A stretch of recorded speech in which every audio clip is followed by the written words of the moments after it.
Chapter 1073. Ahem. Yamacho, this room is a bit messy, please don't mind it. But everything that should be here is here. Take a look. This is the beaker that you mentioned in the chemistry textbook, this is the measuring cylinder, this is... In a room in the workshop's office building, Wang Ji introduced the experimental equipment in the room to Li Zixuan with great familiarity. In fact, there was no need for him to introduce them. Li Zixuan knew better than anyone else.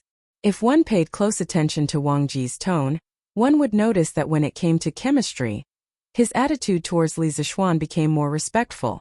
This was because in the field of knowledge, the one who was more knowledgeable was the teacher. Li Zixuan was better than him in this field, and that was a fact. Very good. I can see that Mr. Wang has been working hard these days. Li Zixuan looked at the experimental equipment in the room and nodded in admiration. Wang Ji heard this and immediately grinned. Heh. In the end, it's all thanks to your workshop, Yamacho. Without the help of those craftsmen, no matter how capable I am, I wouldn't be able to create so many things in such a short period of time. He was right. Li Zixuan was definitely the one who contributed the most. If he hadn't invented the method of burning colored glaze, Wang Ji wouldn't have been able to make any of the experimental instruments in front of him. Hee. Mr. Wang is too humble. Li Zixuan laughed and then asked, Mr. Wang, have you been living in this room for the past few days? This was because he saw a very simple wooden bed in the corner of the room. When he thought about how this old man in front of him was doing experiments day and night in this cold weather, Li Zixuan felt a little sad. A scientific worker shouldn't be treated like this. But this was Wang Ji's usual style. When Yanhuang College was first established and recruited the first batch of teachers, Wang Ji wanted to win the bet with Yan Silu and prove that he was worthy of the high salary of the college and the position of the head of the chemistry department.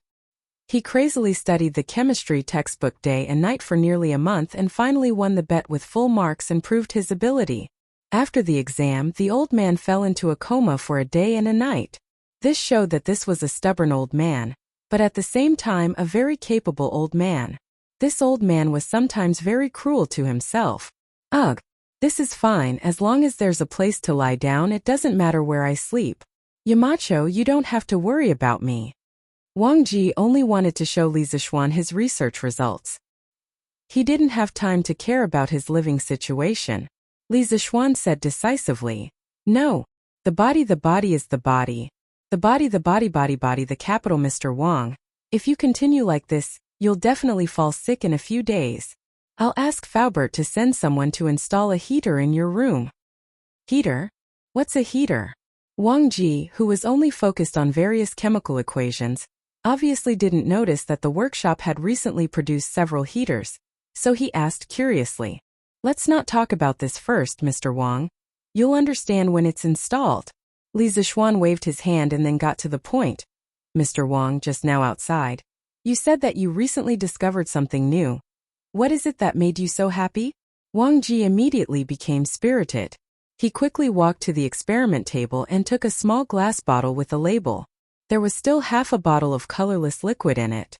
Then he smiled and took the glass bottle in front of Li Zixuan and said, Yamacho, this is it. What's this? Li Zixuan took it with one hand and asked subconsciously. But before he finished, he had already seen the H2SO4 label on the bottle. The doubt on his face suddenly turned into surprise. Sulfuric acid? Wang Ji nodded proudly and stroked his beard. Yes, that's right. It's sulfuric acid. Geezer Wang had painstakingly studied the chemistry textbook, so Li Zixuan wasn't surprised at all that the old man could say the name sulfuric acid. But now Wang Ji actually said that he had made sulfuric acid, which made Li Zixuan feel very incredulous. Mr. Wang, how did you make sulfuric acid? The foundation of the modern chemical industry was 3 acids and 2 bases. It could be said that without 3 acids and 2 bases, there would be no modern chemical industry. And sulfuric acid was one of the important components of 3 acids and 2 bases. If Wang Ji really made sulfuric acid, it would be awesome. The 3 acids were sulfuric acid, hydrochloric acid, and nitric acid. The 2 bases were sodium hydroxide and sodium carbonate. Wang Ji took out a small box from the drawer and a small paper bag from the wooden box. When the paper bag was opened, A small pinch of green powdery substance was revealed. Wang Ji smiled and said, "Yamacho, this is it." This old man placed the green vitriol on a flame to heat it up and discovered that it would produce a kind of gas. Furthermore, this gas is very soluble in water. After this old man used the chemical equation to calculate, this solution is very likely sulfuric acid. Green alum. Isn't this thing a water crystal of ferrous sulfate? Li Zixuan was stunned. He suddenly remembered that according to the chemistry books in his previous life, you can indeed make dilute sulfuric acid by burning green alum. The chemical equation was 2FeSO4 equals high temperature Fe2O3 plus SO2 plus SO3 plus 14H2O. Sulfur trioxide dissolved in water is dilute sulfuric acid. But where did Wang Ji get the green alum? Mr. Wang. With doubts in his heart, Li Zixuan was just about to ask where Wang Ji got the green alum from. Suddenly, the memories of his previous life made him realize that green alum was a kind of Chinese medicine in ancient times. Wang Ji must have gotten it from Sun Simiao. Tang Benchao and Compendium of Materia Medica both had records of green alum's medicinal properties. It could be used to treat typhoid, malaria, and other diseases. Hehe, Yamacho, you guessed right. This green alum was borrowed by this old man from divine Dr. Sun. Wang Ji seemed to have seen through Li Zixuan's thoughts and said with a smile, "As for the borrowed," he mentioned, "it must be that he did not return it." Sun Simiao reacted after a while. He would probably find trouble with Wang Ji. Heh, Mr. Wang is really a genius. You actually thought of using green alum to make sulfuric acid. Admirable, admirable. Li Zixuan was sincerely convinced. This chemical reaction might not be difficult for a modern person like him, but Wang Ji, an ancient person, could actually make dilute sulfuric acid by himself. That was really amazing. At any time, creation was much more difficult than innovation. Wang Ji laughed and said, "You're too kind. This is all thanks to your chemistry textbook, Yamacho. That gave me a lot of inspiration. Also, some of my experiences in my early years also gave me a lot of help." Chapter 1074. In one of the episodes of the TV series The Palace, the female lead Luo Qingchuan recalled a quote from a teacher in a modern school. Sulfuric acid has been around since ancient times, but it wasn't called sulfuric acid back then. It was called green vitriol, and it wasn't used in industrial production. It was usually used to treat diseases like typhoid and dysentery. According to historical records, thieves in ancient times would burn the green vitriol collected from pharmacies and make it into a liquid. The liquid would corrode the walls of rich families and steal from them. Sulfuric acid had been widely used more than 1,000 years ago. Although green vitriol could be used to make sulfuric acid, there was something wrong with the description in the TV series. According to the Compendium of Materia Medica, green vitriol was a traditional Chinese medicine that could treat diseases like typhoid and malaria. However, green vitriol couldn't be burned, so it was definitely wrong to use it to make sulfuric acid. In the first chemistry laboratory in Tang Dynasty, the latter half of Wang Ji's sentence made Li Zixuan curious. He asked, "What happened in your early years? What did you do in your early years, Mr. Wang?" Wang Ji blushed and said, "I used to be a Taoist priest in my early years, and I used to make elixirs." Li Zixuan widened his eyes and looked at Wang Ji as if he was looking at an alien. He asked, "Mr. Wang, you used to make elixirs?" He only knew that Wang Ji was good at writing and used to be a Taoist priest, but he didn't expect this old man to be an alchemist. The academy had really picked up a treasure. A ghost. A ghost. Wang Ji was embarrassed. He coughed and said, "Ahem. That's all in the past, Yamacho, don't mention it again. Don't mention it again." Now that Wang Ji had studied chemistry, he finally understood how ridiculous his alchemy was. The elixirs he made were just poisonous pills. If it weren't for Li Zixuan asking about it today, he would definitely not have mentioned the matter of refining pills all those years ago. In his opinion, this matter should be considered a stain in his life. Li Zixuan pursed his lips into a smile and said, "Haha, then I won't mention it. Mr. Wang, please continue." Wang Ji glanced at Li Zixuan with hidden bitterness before he continued. "Back then, when this old man was refining pills, I once threw green vitriol into the furnace. As a result, a small piece of the furnace was corroded. A few days ago, this old man suddenly thought of this matter. Combined with the chemistry textbook that Yamacho wrote, I felt that the reason why the furnace was corroded was probably because the green vitriol was decomposed under high temperature, producing sulfuric acid. Li Zixuan had a complicated expression on his face. In his previous life he had read a post on Tieba saying, "Why did Western alchemy develop into chemistry, while Eastern alchemy only left behind some illusory elixirs?" In fact, this conclusion was a little too one-sided. The alchemists of ancient China were not completely useless. They invented gunpowder, sulfuric acid, and discovered oxidation reduction, metal displacement, and acid-base neutralization reactions. For example, the Eastern Jin dynasty's alchemist Gu Hong successfully summed up the saying, "Cinnabar is burned into mercury, and when it accumulates it becomes cinnabar." This was the first time that humans had used chemical methods to obtain a substance that was exactly the same as a natural product. It could be said to be a great creation. From the Han dynasty to the Tang dynasty, many alchemists recorded that copper could be replaced by iron in a sulfuric acid solution. This method was called the copper immersion method. It did not require high-temperature smelting to obtain copper powder. It was easy to operate and the cost was lower. It was the world's earliest metal displacement reaction. In the Tang dynasty during the Kaiyuan era, the alchemist Gu Gongzi recorded in his Yellow Emperor's Nine Cauldrons Divine Pill Scripture, the 9th volume of the refining stone gallbladder essence extraction method. It was the dry distillation of stone gallbladder, CuSO4, 5H2O to obtain sulfuric acid. This was the world's earliest documented sulfuric acid production case. Western alchemists, on the other hand, originally refined copper, iron, lead and other base metals into precious gold and silver to increase their wealth. In the Middle Ages of the West, alchemists believed that all metals were composed of mercury and sulfur. Mercury was the origin of all metals, sulfur was the common component of all combustible substances, and gold and silver contained the purest mercury and sulfur. Therefore, in their view, the difference between ordinary metals and precious gold and silver was mainly in the ratio and purity of mercury and sulfur. Using a kind of philosopher's stone, the nature of the metal could be changed, and the base metals could be transformed into precious metals. This kind of philosopher's stone was revered as the wise man's stone. It was sacred and had magical properties. Countless alchemists went through thousands of mountains and rivers, and tried their best to find the legendary wise man's stone. In this way, alchemists had been engaged in this kind of useless labor in the mineral, plant, and animal world for a long time.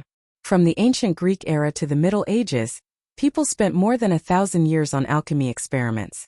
In the end, the dream of refining stone into gold did not come true. However, 1,000 years of pursuit did not make them give up their dream. Therefore, from this point of view, the alchemy of the Western Middle Ages represented the spirit of scientific inquiry. Perhaps this was why the alchemy of the West, after continuous development, finally found its home on the path of science, while the alchemy of our country and the Arab countries, although developed earlier, remained in the primitive form of chemistry. Looking at Western alchemy dialectically, it could be seen that Western alchemy, from the early days of blindly chasing stone into gold, developed to the later days of exploration and knowledge of natural substances, had ups and downs and finally died out. However, without the early alchemists' painstaking exploration, it was likely that there would not be modern chemistry. The 16th century English philosopher Francis Bacon once made a fair and reasonable evaluation of the contribution of alchemy to science. He said, "The painstaking perseverance of alchemists in searching for gold has led their descendants to many useful inventions and beneficial experiments, and indirectly led chemistry to the bright road."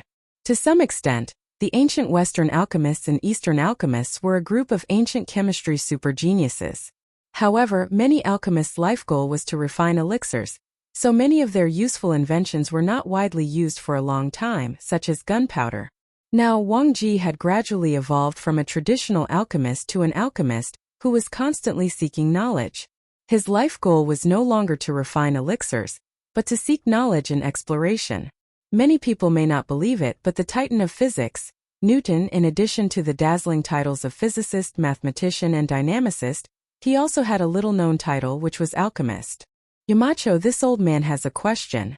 When sulfur is directly burned, Why can't sulfur dioxide continue to react with oxygen in the air to form sulfur trioxide? Chapter 1075. Sulfur burned in the air to produce sulfur dioxide. Wang Ji was wondering why he couldn't use the reaction between sulfur dioxide and oxygen to produce sulfur trioxide and sulfuric acid. Not only had he thought about it, but he had also done a lot of experiments recently, all of which ended in failure. Li Zixuan heard this and couldn't help but secretly praise Wang Ji. This old man was very talented in the field of chemistry. He could even comprehend by analogy. Mr. Wang, it's not that sulfur dioxide can't continue to react, but if they want to react further, they need a catalyst. This is mentioned in the second volume of Chemistry. Using sulfur dioxide to produce sulfuric acid was the most commonly used method in modern industry. The raw material was pyrite, the main component was ferrous sulfide, which was calcined at high temperature to produce sulfur dioxide. Under the action of the catalyst and high temperature, sulfur dioxide formed sulfur trioxide, which was absorbed by 98.3% sulfuric acid to produce pyrosulfuric acid. Finally, water was added to produce sulfuric acid. Catalyst? What kind of catalyst can catalyze the reaction between the two? In the first volume of Chemistry, there was an introduction to catalysts, but Wang Ji didn't know what catalyst could catalyze the oxidation of sulfur dioxide. Platinum or vanadium pentoxide? Li Zixuan thought for a while and said lightly, Platinum? Vanadium pentoxide? Yamacho, where can I buy these two things? Wang Ji frowned and asked. Li Zixuan smiled helplessly and said, these two things aren't sold anywhere. Especially the first one, as far as I know, it's very rare in the whole world. As for vanadium pentoxide, it can be extracted from the ammonium metavanadate in the vanadium ore. But as of now, no one in Tang Dynasty knows the use of the vanadium ore, let alone where the vanadium ore is. Wang Ji immediately said anxiously, Yamacho, it doesn't matter if no one knows. We can send people to look for it. With this catalyst, we can produce sulfuric acid in large quantities. The current method of producing sulfuric acid from green alumina isn't suitable for mass production. He had heard Li Zixuan mention the importance of sulfuric acid several times before. After spending so much time together, Wang Ji deeply understood a principle. If Li Zixuan said it was important, then it must be important. Li Zixuan said that platinum and vanadium pentoxide could catalyze the further reaction of sulfur trioxide with oxygen. So it must be possible. Unlike normal students, Wang Ji, who had read the chemistry textbook and had personally done a lot of experiments, was completely convinced by Li Zixuan's knowledge in chemistry. At this time, Li Zixuan closed his eyes and fell into deep thought. Seeing this, Wang Ji quickly shut his mouth and did not dare to disturb him again. Actually, Li Zixuan was trying to recall which area had the most vanadium ores on the mineral distribution map from his previous life. If it wasn't for the fact that he now had super abnormal spiritual power, he wouldn't have been able to recall this thing at all. After a full quarter of an hour, Li Zixuan finally opened his eyes and said, What Mr. Wang said just now makes sense. The vanadium mine is very important to the workshop's future technological advancement. We must send someone to look for it. I've just deduced that there should be a lot of vanadium mines in the Jiannan circuit. The so-called Jiannan circuit mainly referred to the modern-day Sichuan region. Back then, after the Qin dynasty destroyed Ba and Shu, they implemented the system of prefectures and counties in Sichuan. Ba and Shu prefectures were established in the former Ba and Shu prefectures. In the 5th year of the reign of Emperor Wu of Han, the Sichuan region was designated as Yi Province. In the 1st year of Zhengguan, Li Er abolished the system of prefectures and changed Yi Province to Jiannan Circuit. In modern-day China, vanadium mines were distributed in 19 provinces, cities, and autonomous regions. Among them, Sichuan had the most, with nearly 13 million tons of vanadium ore reserves. Searching for vanadium ores was a time-consuming and laborious task. However, it wasn't only Wang Ji who wanted to send people to look for them. Li Zixuan also wanted to send people to look for vanadium ores as soon as possible. As a modern person, no one understood the importance of sulfuric acid more than him.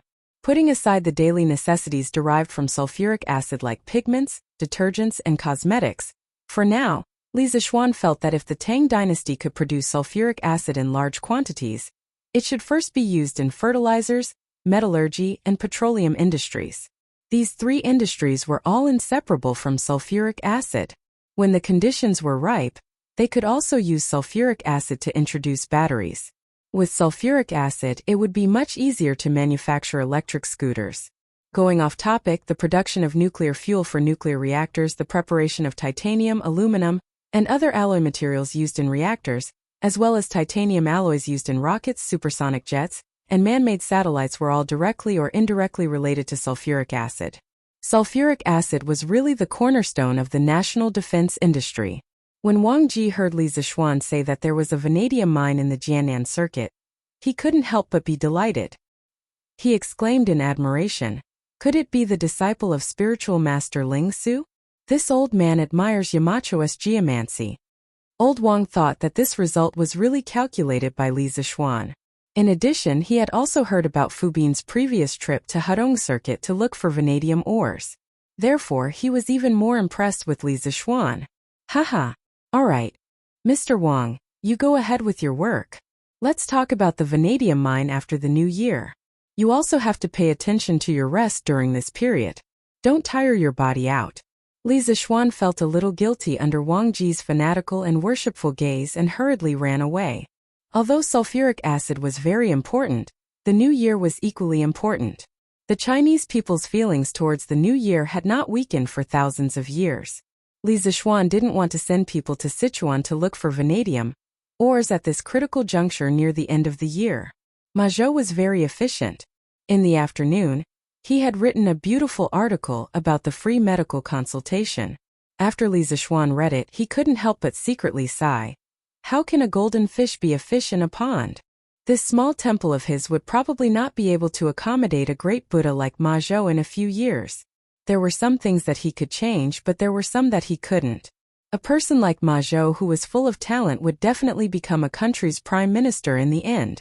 The next day, Datong Daily's headlines announced that with the support of the Warm Tang Foundation, Sun Simiao and two former doctors from the Imperial Physician Department were planning to hold a free medical consultation in the surrounding counties of Chang'an City.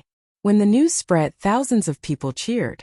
Regardless of whether it was modern or ancient times, there were many people who couldn't afford to fall sick. They didn't even dare to fall sick because sometimes, a seemingly insignificant illness could very well drag down an entire family. Now that Sun Simiao, the Tang Empire's publicly recognized miracle doctor, was planning to hold a free medical consultation, many families with patients would be reborn because of this free medical consultation. How could the people not be happy? Those who knew the news spread it everywhere. In an instant, the people of Chang'an City and its surrounding areas were beaming with joy as if it was the new year. Oh! Chapter 1076.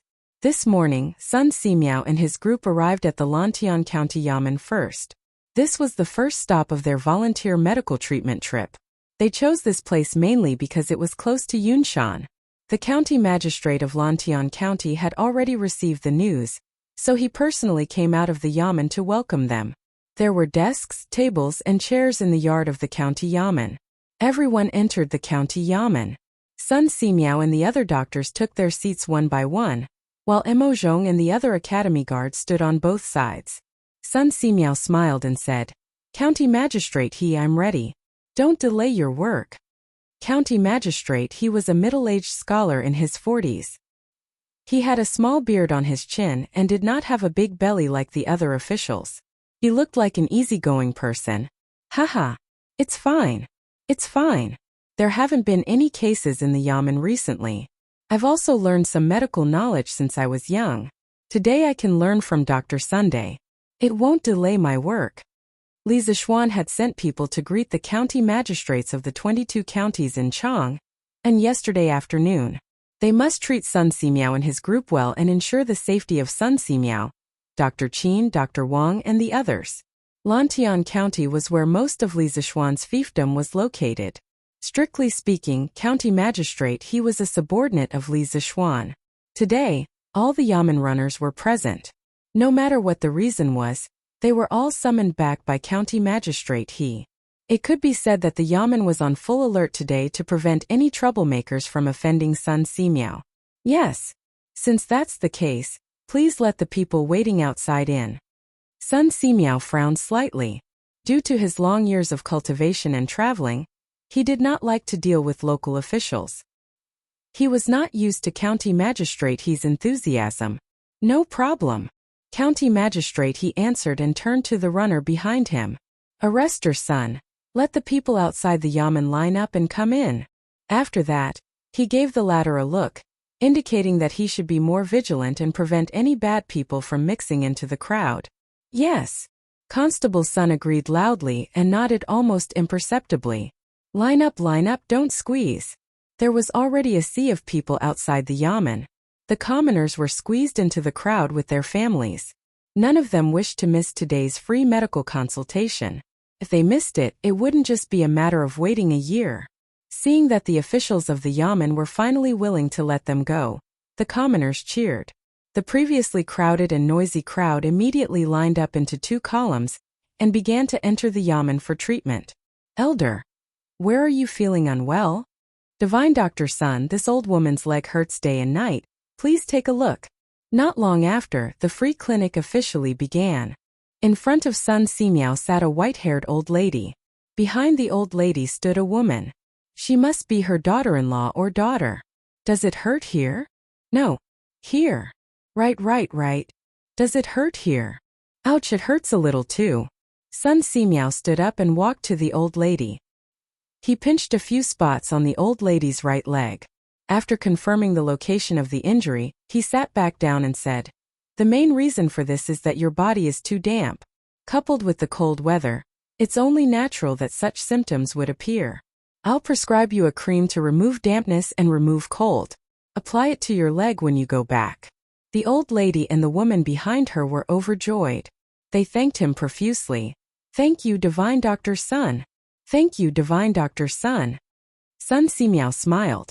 After a while, he finished writing the prescription and said, "Please go to the side to get the herbs." Next. The two were stunned. After looking at Hu Jing and the pile of herbs behind him, they finally understood that Sun Simiao was not only treating them and writing prescriptions, he was also giving them herbs for free. "Thank you, Divine Doctor Sun." The two of them were moved to tears. They thanked Sun Simiao again and almost knelt down before him. Sun Simiao waved his hand and said, "No need to thank me. If you want to thank someone, thank the Emperor and those who donated money to the Warmtang Foundation." In the palace, after the morning court, a doctor from the Imperial Physician Department asked to see Li Er. He told Li Er about Sun Simiao and the others' tour for free medical treatment on Datong daily. He also asked Li Er to allow the doctors from the Imperial Physician Department to join in. When Li Er heard the news, he immediately agreed.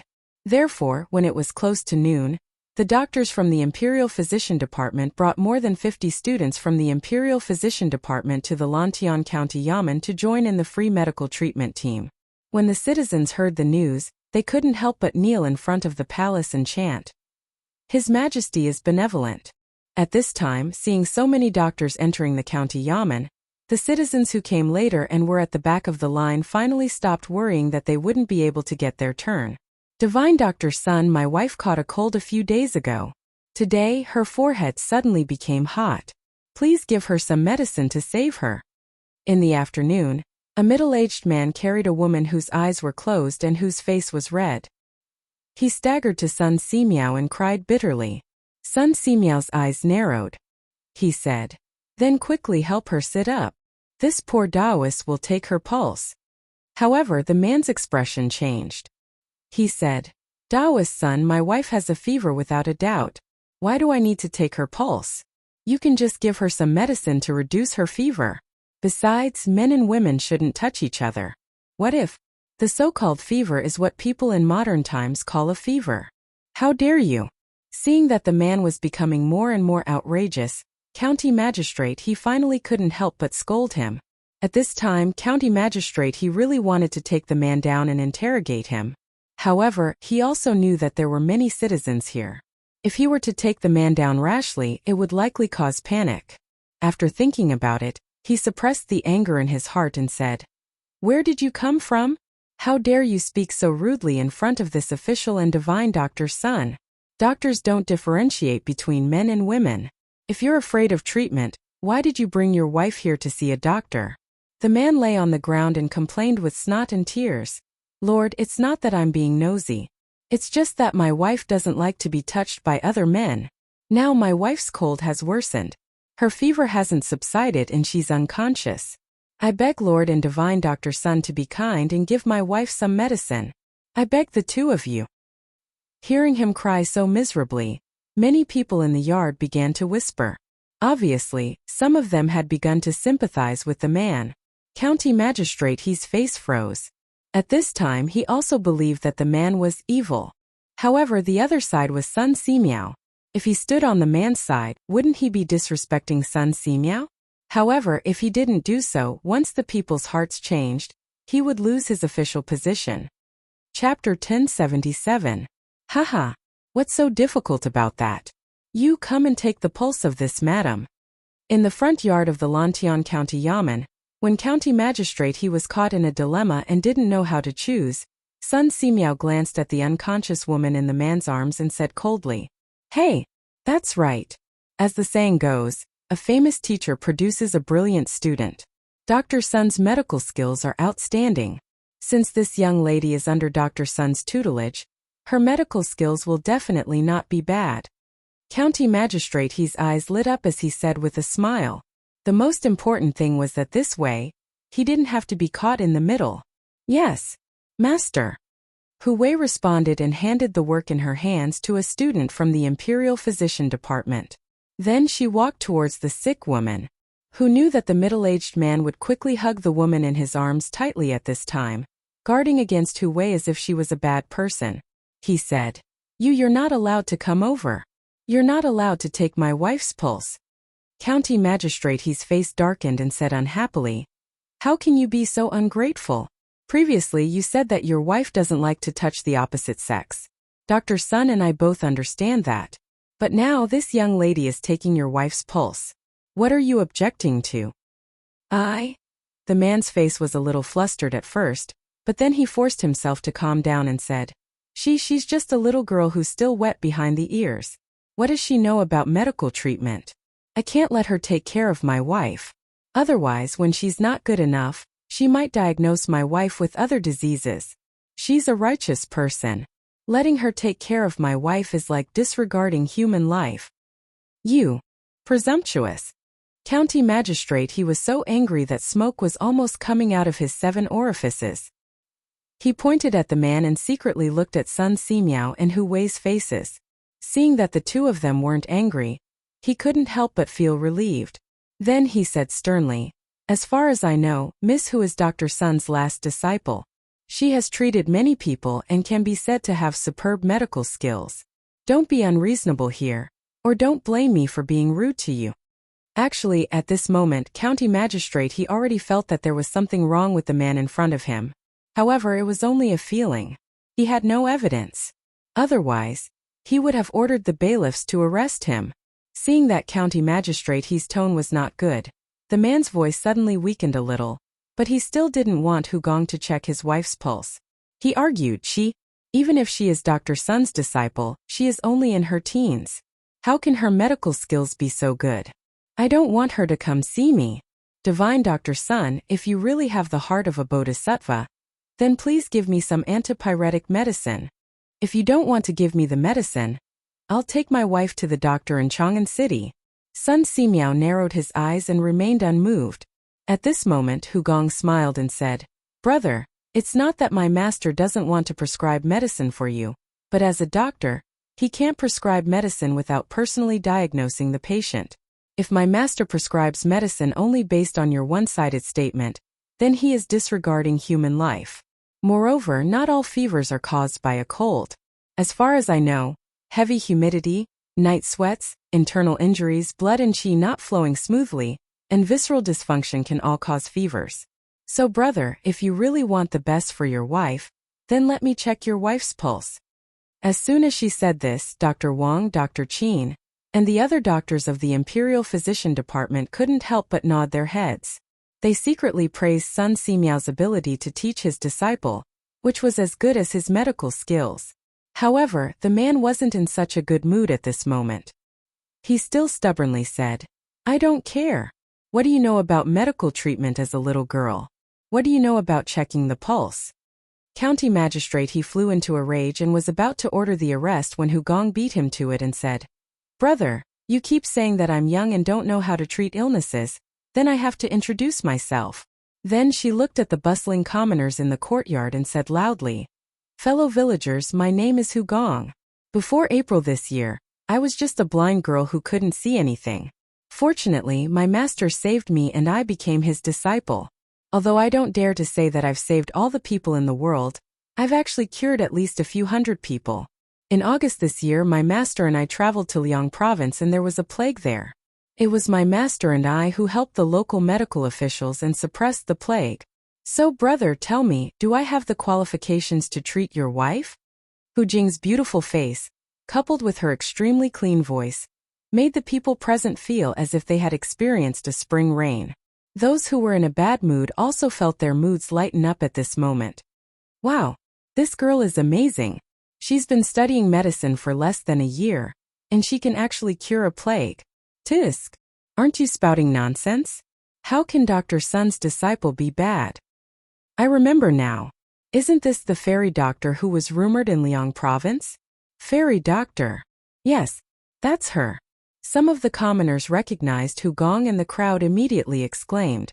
When the middle-aged man heard the discussions and cheers, his face was as black as ink. He could no longer speak. Brother, if you don't believe me, then I'll treat you first. Hugong laughed. Treat me? I'm not sick. I'm going to bring my wife to Chang'an City to seek treatment. Get out of the way. The man picked up the woman in his arms and was about to leave. Brother, your lips are purplish red, which means that your liver has been burning and your temper has been irritable recently. Are the 3 inches below your side often swollen and painful? And you don't have an appetite? Hugong blurted out. When the man heard that, his body trembled and he could not help but stop in his tracks. Hugong continued. Other than that, your mouth and tongue have been dry recently.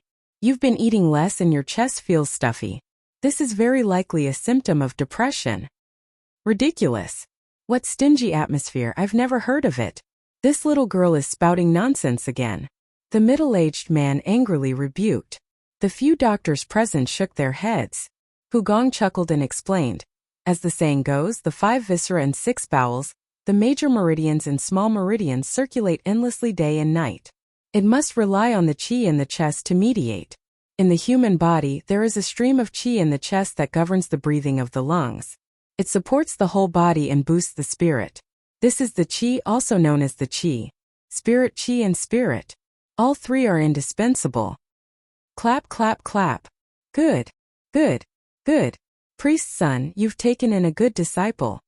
Dr. Qin, who was sitting at the back and watching the development of the situation, could not help but clap his hands and exclaim, You've been studying medicine for less than a year and you're so familiar with medicine. You have such talent in medicine. Even I am ashamed of my inferiority. Haha. Chapter 1078. Wow. The fairy doctor is indeed amazing. Why do I feel that this person is here to cause trouble? This person looks familiar. I think I've seen him somewhere before.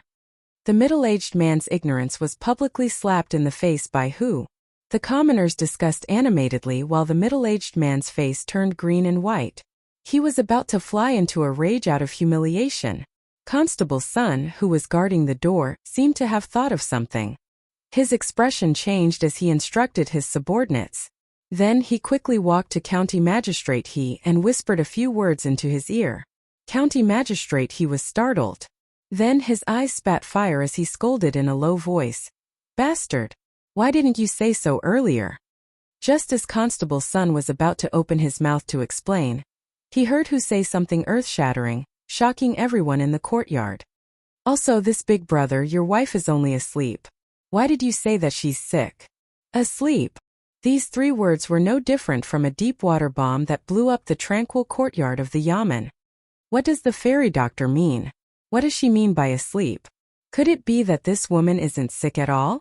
Is this man here to cheat the medicine? But this woman's face is red and there are beads of sweat on her forehead. It's obvious that she has a fever. The commoners were dumbfounded as they discussed animatedly. Nonsense. You bunch of quacks. I'm going to Chang'an to get medicine for my wife. A bunch of quacks. The man's expression changed greatly as he roared angrily. Then, he carried the woman in his arms and turned to rush out of the yamen. Humph. Men. Capture this person for this official. County magistrate He's face was covered with frost as he ordered hatefully. Yes. There were already many people in the courtyard, and there were 4 or 5 yamen runners at the door.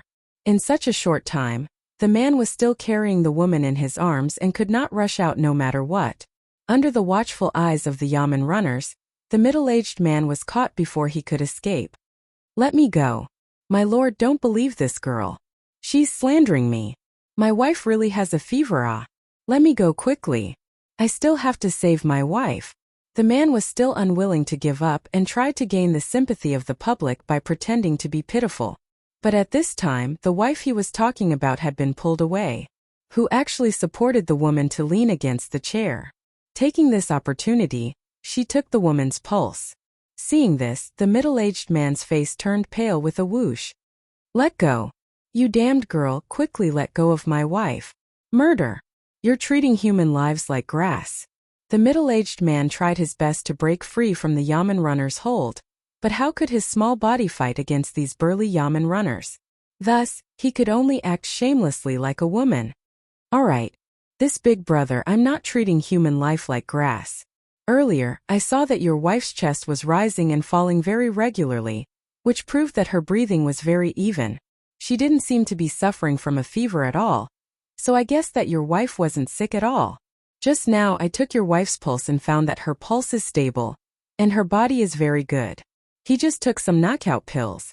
At this moment, who actually walked over with a cold look in his eyes as he spoke to the man who had been pinned down by the bailiffs. Knockout pills?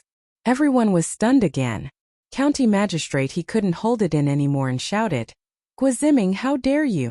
You actually swindled your way to the county yamen. You're looking down on me. Guaziming? Is that the scholar Gua who drinks and gambles every day and eventually lost all his ancestral wealth? Ha! If county magistrate didn't remind me, I wouldn't have known. Now that he reminded me, you don't say this person looks quite like Guaziming. What do you mean by look like? They're obviously the same person. But why would this guy want to drug his wife and trick divine Dr. Sun? Sigh. What else could it be? Isn't it because he wants to swindle a few sets of herbs to treat fever from Dr. Sun? If he takes them out and sells them, he can at least earn a few hundred copper coins. Hiss! This son of a B** is really a bastard. How could he do such a wicked thing? If old Master Gua's spirit is in heaven, wouldn't he be angered to death? That's right. Dr. Sun was kind enough to treat us for free, and this son of a B** actually did such a despicable thing. If my son is as useless as this scholar Gua, I'll beat him to death. Sigh. That young lady is also a pitiful person. She hasn't even enjoyed a few days of happiness after marrying into the Gua family, and the Gua family's wealth has been squandered away by this Guaziming. This Guaziming would beat her up every time he gets drunk. How pitiful. Sigh. That's right. Now this young lady of the Gua family has been drugged by this bastard, and then brought here to swindle and embarrass herself. This Guaziming is really heartless. Beat him to death. Beat this bastard to death. County magistrate he only knew the true identity of this middle-aged man after Constable Sun's report. His scolding caused many of the commoners in the crowd to recognize Guaziming. After a series of discussions, Guaziming's dark history was instantly exposed. The commoners were even more enraged, and each of them wanted to rush up and beat Guaziming to death.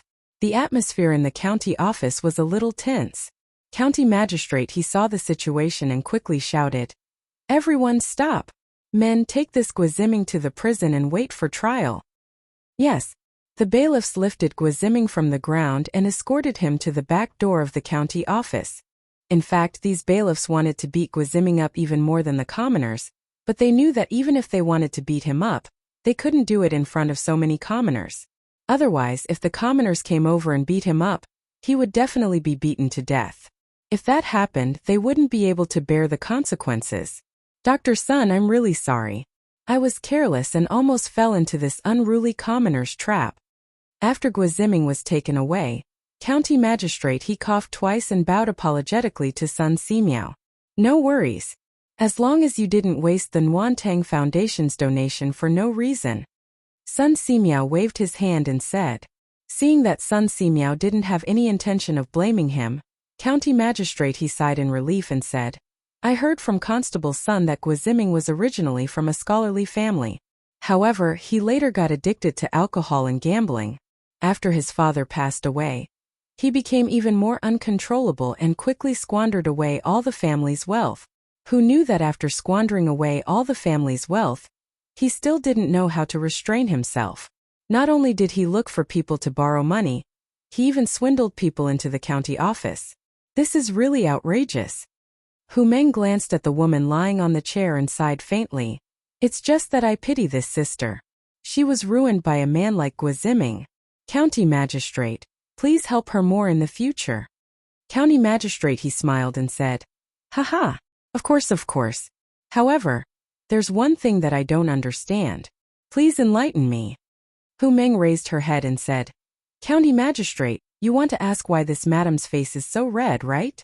County Magistrate, he gave her a thumbs up and said, Miss Hu is really smart. You got it so quickly. Actually, County Magistrate, he wasn't the only one who wanted to know. Everyone else wanted to know too. As expected, everyone in the courtyard pricked up their ears. They wanted to know the truth of the matter. Hu Meng pursed her lips and said, Actually, it's not as complicated as you think, County Magistrate. This madam's face is just a little more rouge. Rouge? Pft. County Magistrate, he choked and almost vomited blood. When the doctors and students from the Imperial Physician Department heard this, they were even more embarrassed. They had studied medicine for so many years, but they were almost fooled by Guiziming's little trick. Chapter 1079. The farce finally ended with Guiziming's arrest. The people continued to line up for medical treatment, but while they were lining up, many people didn't forget to condemn Guiziming. The news reached the Li residence. During dinner, Yi Guozhong sighed and shook his head. It's hard to predict people's hearts. This is what it means to predict people's hearts. Sometimes you want to be a good person, but you will always meet people with ulterior motives. Li Zishuan was silent for a moment, then said, But in this world, there are always many good people. We can't give up the persistence in our hearts because of a few rats. Old Madame Yi laughed and clapped her hands. Haha, Xiao Xian said it well. I always believe that the heavens are watching everything that people do.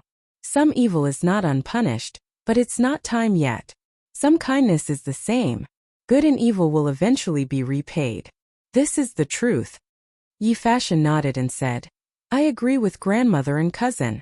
No matter how evil others are, we just need to stay true to our hearts. Mrs. Li rubbed her nephew's head with a smile and said, All right, don't talk anymore. Eat. It won't taste good if it gets cold. Everyone put down the topic and began to eat. After dinner, Li Zishuan and Han Yushi returned to the west courtyard. But they didn't go to bed immediately. Han Yushi took out an account book and began to flip through it. Li Zishuan stood at the side and watched.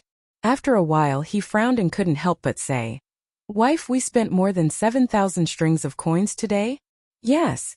Why are you so surprised?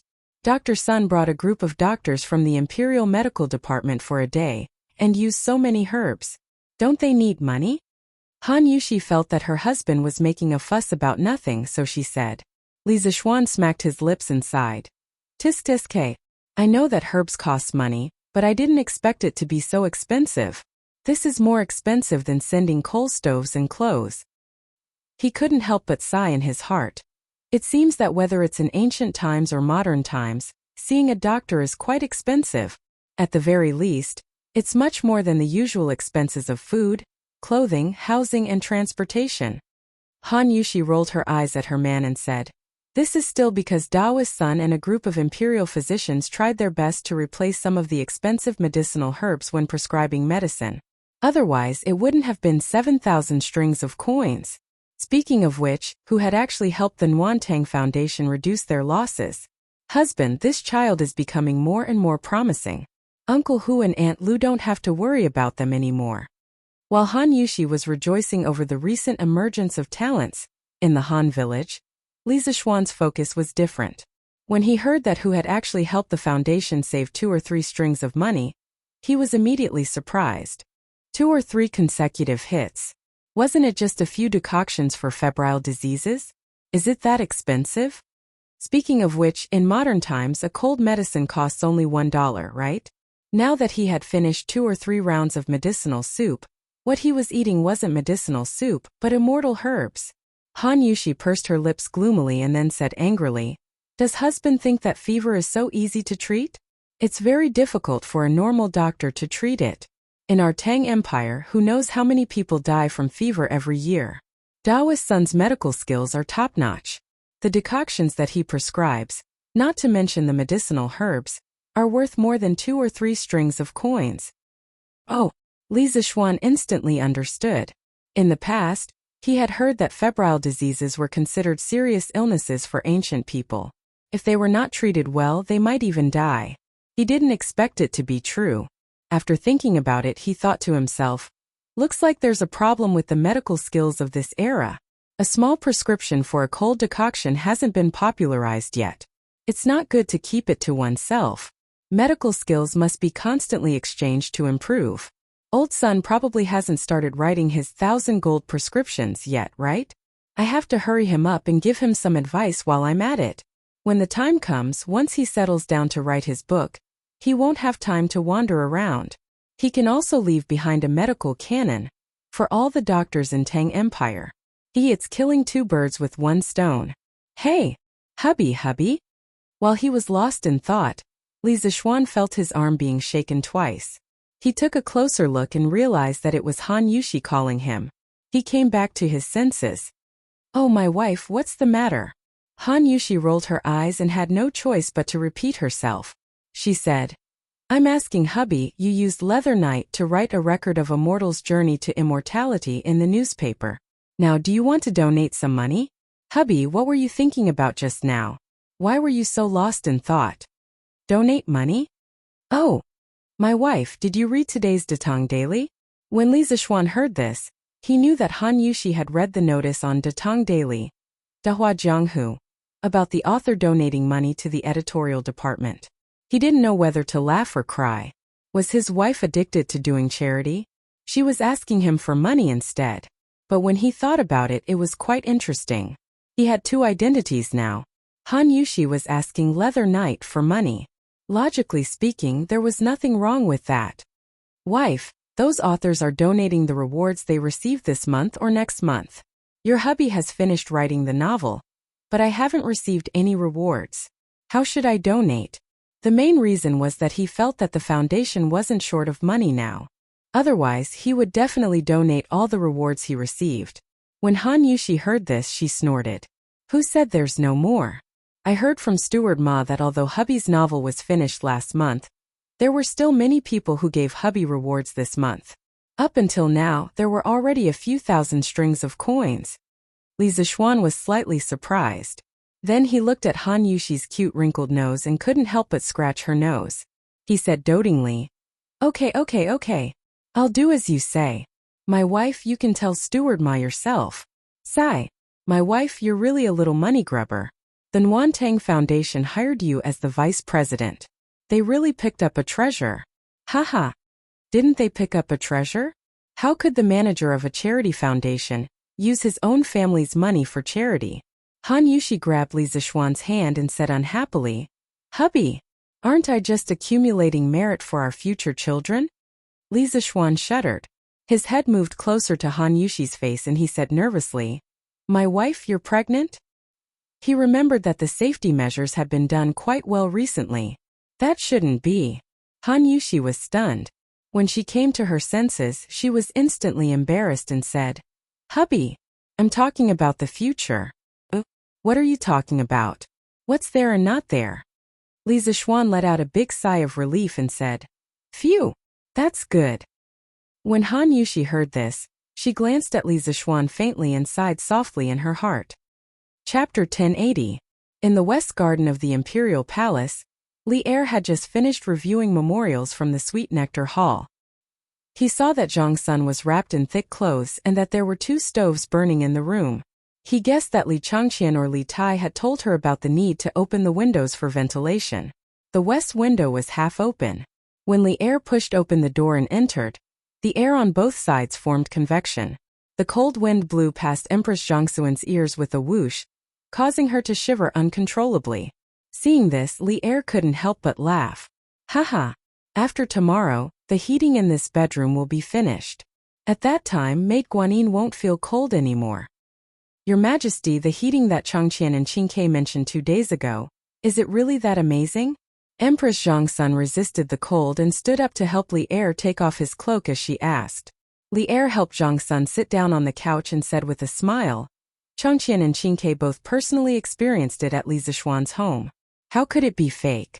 If I hadn't been so busy recently, I would definitely have gone to that kid's home to experience it. Empress Zhongxun covered her mouth and laughed. Your Majesty is joking again. However, I have discovered that Your Majesty seems to be especially close to the Marquis of Yong. Li Er was startled and speechless for a moment. He retorted, Is that so? Maid Guanyin, you said it the other way around, right? Who in the imperial court doesn't know that I often reprimand that brat? Empress Zhongxun laughed softly and didn't refute. She thought in her heart, only when you close the door deeply will you reprimand him. Just based on your attitude toward the Marquis of Yong, and only Chang Jijia, Qin Qiong, and the other founding generals can compare to you. Li Er saw that although Empress Zhongxun didn't refute, it was clear that she didn't believe him. He smiled helplessly and didn't make any more excuses. Instead, he skipped the topic and continued, Haha, let's not talk about anything else. The hot pot we ate tonight was truly delicious. Haha. Li Changqian and Li Tai not only did they introduce heating into the imperial palace, they also introduced hot pot. Compared to heating, which required time to produce, hot pot was something that could be made easily. Ever since Li Changqian returned to the palace with the secret recipe for the hot pot yesterday afternoon, Li Er had actually eaten 3 hot pot meals. In other words, old Li's 3 meals a day were all hot pot. This was simply insane. This hot pot is indeed extraordinary. Moreover, this method of cooking the vegetables before dipping them in the sauce not only retains the freshness of the ingredients, but also allows the ingredients to be infused with flavor. Changle had never eaten mutton before. She didn't expect that because of the hot pot, she had eaten a lot in the past 2 days. In this concubine's view, the Marquis of Yong'an's skill in gourmet cuisine is truly unmatched in the entire Great Tang. Speaking of hot pot, Empress Zhongxun couldn't help but sigh with emotion. The taste was only one aspect. The liveliness of eating hot pot with the whole family was what she missed the most. When Li Er heard that, his mood was great. It was only to hear him laugh loudly and say, Haha! Then tell the imperial chef to prepare the ingredients every day. In the future, I will accompany Maid Guanyin to eat hot pot every day. When Empress Zhongxun heard that, she was secretly delighted. Suddenly, she opened her mouth and said, But in this way, won't Steward Zhao be burdened? Hearing her say that, it seemed that the great Grandmaster Zhao Song was actually doing as Li Zishuan had predicted. He was actually doing the work of cutting mutton. Li Er thought for a moment and said, Aren't there still 2 imperial concubines? When the time comes, they will take turns with Zhao Song. When Zhongxun heard that, she was speechless. In the entire world, only Li Er could be so extravagant to have a Grandmaster Master as a chef. Sun Simiao's tour of free medical treatment had improved the people's impression of the Warmtang Foundation. The next day, even more people went to the Warmtang Foundation, especially the people who had been treated at the Lantian County Yamen yesterday. They had received free medicine from Sun Simiao and the other imperial physicians. Today they all came to express their sincerity. In the past, when the people in the family fell ill, they would usually go to the temple to pray to the gods. If the family recovered, they would go to the temple to fulfill their vows. What they were doing now was similar to praying for blessings and fulfilling vows. The only difference was that they were not doing it at the temple, but at the Warmtang Foundation. The people could not afford to donate large amounts of money, but they were a group of people who knew how to be grateful. Sun Simiao and the others were treating them for free. Even if they could not afford to donate tens or hundreds of strings of coins, they would still donate tens or hundreds of coins to ease their hearts.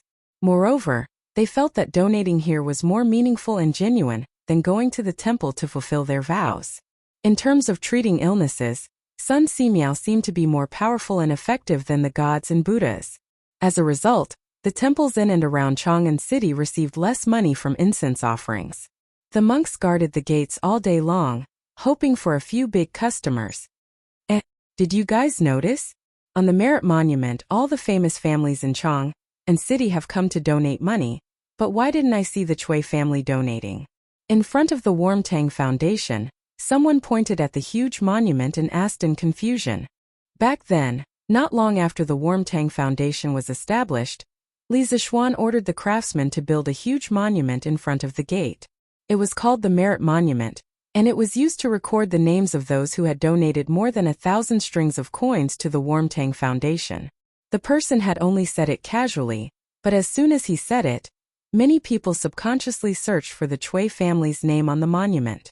After a few minutes, the people were not surprised to find that there was no one related to the Chui family on the monument.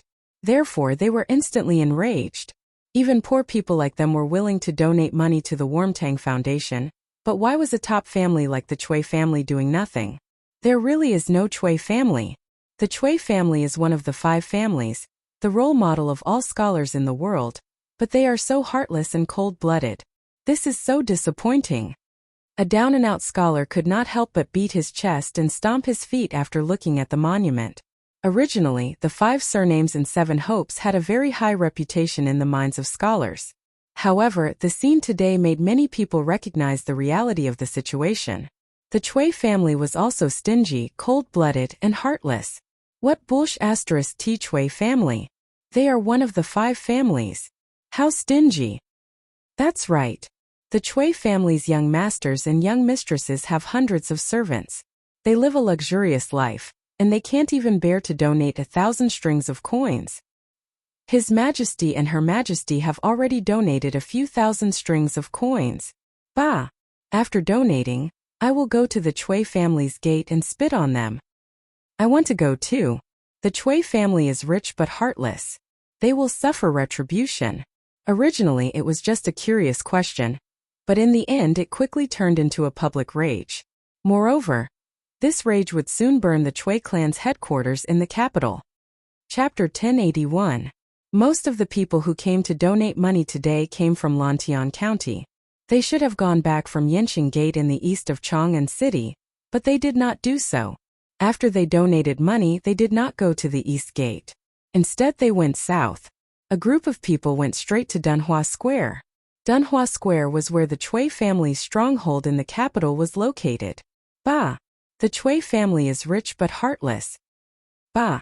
The Chui family is cold-blooded and heartless. Bah! The Chui family is heartless. Bah!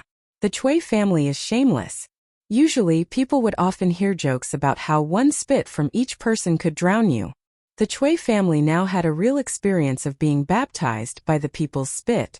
Although the Chui family's threshold was high, and even if all the people in Chang'an City spit at them, the Chui family had been standing for thousands of years. When had they ever suffered such humiliation? A 1,000-year-old family was also very concerned about their reputation. Unruly people. A bunch of unruly people. Men. Chase all those unruly people away. If they don't want to leave, beat them up. In the backyard of the Chui family, Chui Shanfu's wife Wang Shi roared angrily. Her husband Chui Shanfu had been sent to Lingnan by Li Er. She was not in a good mood this month. Now, those unruly people in her eyes were causing trouble in front of the Chui family. How could she not be angry? Madam, do you want to wait for grandfather to come back? The butler of the Chui family asked carefully. His surname was Wang, and he had married with Wang Shi. He was considered Madame Wang's direct descendant. The Chui family's grandfather, Chui Junchuo, had gone to a manor in the south of Chang'an City to recuperate because of the cold weather in Chang'an City. Although it was cold there, there was a natural hot spring there. No need. Even if grandfather is at home, he will not allow these unruly people to cause trouble in front of the Chui family. Wang Shi's eyes flashed with a trace of ruthlessness. Yes, madam. The butler took the order and left. A moment later, a group of servants holding a stick suddenly rushed out of the Chui family's main gate. They ran like wolves and tigers to the people who came to spit and shouted. Where did these unruly people come from? Why don't you open your eyes and see where you are? Is this something you can come and make trouble for? If you don't scram, don't blame me for being rude. Yes.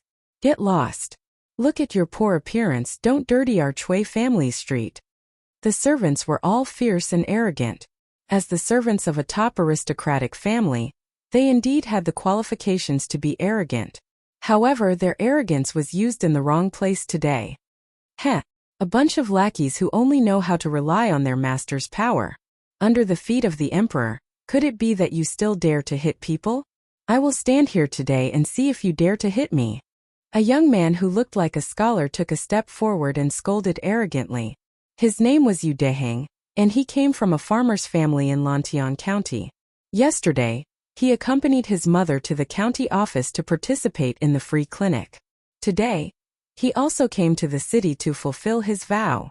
In the past, his dream was the same as most people's. First, he wanted to pass the imperial examination, then marry a woman with 5 surnames. But today's incident made him a little disappointed in the legendary 5 surnames 7 sex. The dignified 5 surnames prominent family was nothing more than this. Their hearts were also black. The arrogance and despotism of these evil servants made his heart burn with fury. Thinking back to the Li family's courteous attitude at the Warmtang Foundation, he started to hate the Chui family more than anything else. Wow, Xiaojing, you've done well today. Even though your Uncle Zhong used to laugh at you for not being able to pass the county-level examinations, but based on your tough attitude today, you will always be a county-level scholar in your Uncle Zhong's heart. No, you will be the top scholar. A burly man came up to Yu Deheng and laughed loudly. Uncle Zhong. Yu Deheng's small face reddened as he looked at the burly man in annoyance. After being yelled at by you, everyone here knows that I won't be able to pass the county-level examinations. Scholar Yu is right. You dare to hit people under the feet of the emperor? What does our spitting on the street have to do with the Chui family? Does this street belong to the Chui family? Seeing that someone had stepped forward, the people behind did not back down and started to jeer as well. Humph. Refusing a toast only to be forced to drink a forfeit. Madam has ordered that if these unruly people don't leave, take a stick and beat them away. The leader of the servants shouted angrily, and then took the lead to hit Yu Deheng with the stick. Io. F***ck. You bunch of dog slaves, how dare you hurt people on the street? See if I don't fight with you. Go. Fight with them. Yongla Lane Li Mansion. Young master, this is what happened. San Bao did not expect that the people would notice that the Chui family's name was not on the merit monument. The group of people in front of the Warmtang Foundation's entrance was quickly noticed. San Bao hurried back to inform Li Zishuan. Li Zishuan was stunned when he heard this, but when he saw San Bao's gloating face, he put on a straight face and said, What? Are you happy that the people are causing trouble for the Chui family? San Bao replied instinctively, Of course I'm happy. Young master. Previously, that old fart from the Chui family kept causing trouble for you and now finally… Young master. San Bao was halfway through her sentence when she suddenly realized that Li Zishuan's tone was not right. So she quickly shut up. Li Zishuan snorted and flicked his sleeves. Humph. It's true that I have a grudge against the Chui family, but I never thought of letting these poor people stand up for me. They don't even care about the food and clothing of their own families. Do you think they can go against the Chui family? In the end, it won't be a lose-lose situation. Instead, they will be completely wiped out. For their families, it will be one disaster after another. Li Zishuan's purpose in establishing the Warmtang Foundation was to help the poor. However, if the people were to fight against the Chui family, the ones who would be hurt would be the poor people like them. In that case, wouldn't he be helping the poor for nothing? If it were a transmigrator, they would definitely be secretly happy at this moment and might even be secretly adding fuel to the fire. This was because smart people love to kill with a borrowed knife, eliminate dissidents, and reap the benefits of others. However, Li Zishuan, as a transmigrator, did not want to be such a smart person. He did not want to use the weak knife of the people to fight against the giant rock. That was the Chui family. Some people often said that a general's success was built on thousands of bones. However, Li Zixuan knew that he could not be so cold-blooded. Clap, clap, clap. Good. Xiao Xian, I am very happy that you can think this way. Yi Guozhong, the crazy eavesdropper, suddenly appeared out of nowhere. He clapped his hands and sighed. The grudges between the Cui family and the Li family are all between them. In this matter, no matter what, we cannot drag the people into it. Chapter 1082. San Bao, get the horse ready. I want to go to the Cui family. Yongla Lane Li family. After understanding the situation, Li Zixuan shouted at San Bao. San Bao became nervous and said worriedly, Young master, it's dangerous for you to go alone. San Bao, get the rest of the family to go with you. Li Zixuan said crossly, When I, the young master, am in danger, what can you all do if you go? Stop talking nonsense and get big white out. Young master, San Bao's martial arts may not be as good as yours, but San Bao has thick skin and a lot of meat. He can block arrows for you. San Bao said unwillingly. Get lost. I'll beat you up if you keep talking nonsense. Li Zixuan was touched, but he still scolded him mercilessly. San Bao had no choice but to leave. Yi Guozhong sighed and said, Xiao Xian, I won't stop you if you want to go to the Cui family. But don't act rashly. The Cui family has been standing strong for thousands of years. Their background and hidden strength is not something you and I can imagine. So don't fall out with the Cui family unless you have no other choice. Li Zixuan frowned and said, Grandfather, don't worry. I know the severity of the situation. Just as he finished speaking, San Bao brought the horses over. Peng Feiji walked over and cupped his fists. Marquis, let me accompany you. Li Zixuan waved his hand and said, No need. I'm just going to take a look. You stay here. After he finished speaking, he mounted his horse and rode out of the mansion. Behind him was Li Jingma and his wife, who had rushed over after hearing the news. The two of them asked Yi Guozhong about Li Zixuan's whereabouts. Peng Feiji saw that there was nothing else for him to do and left to patrol. However, what no one noticed was that after this fellow patrolled around the Li residence twice, he quietly slipped away. As for where he went, only the heavens knew.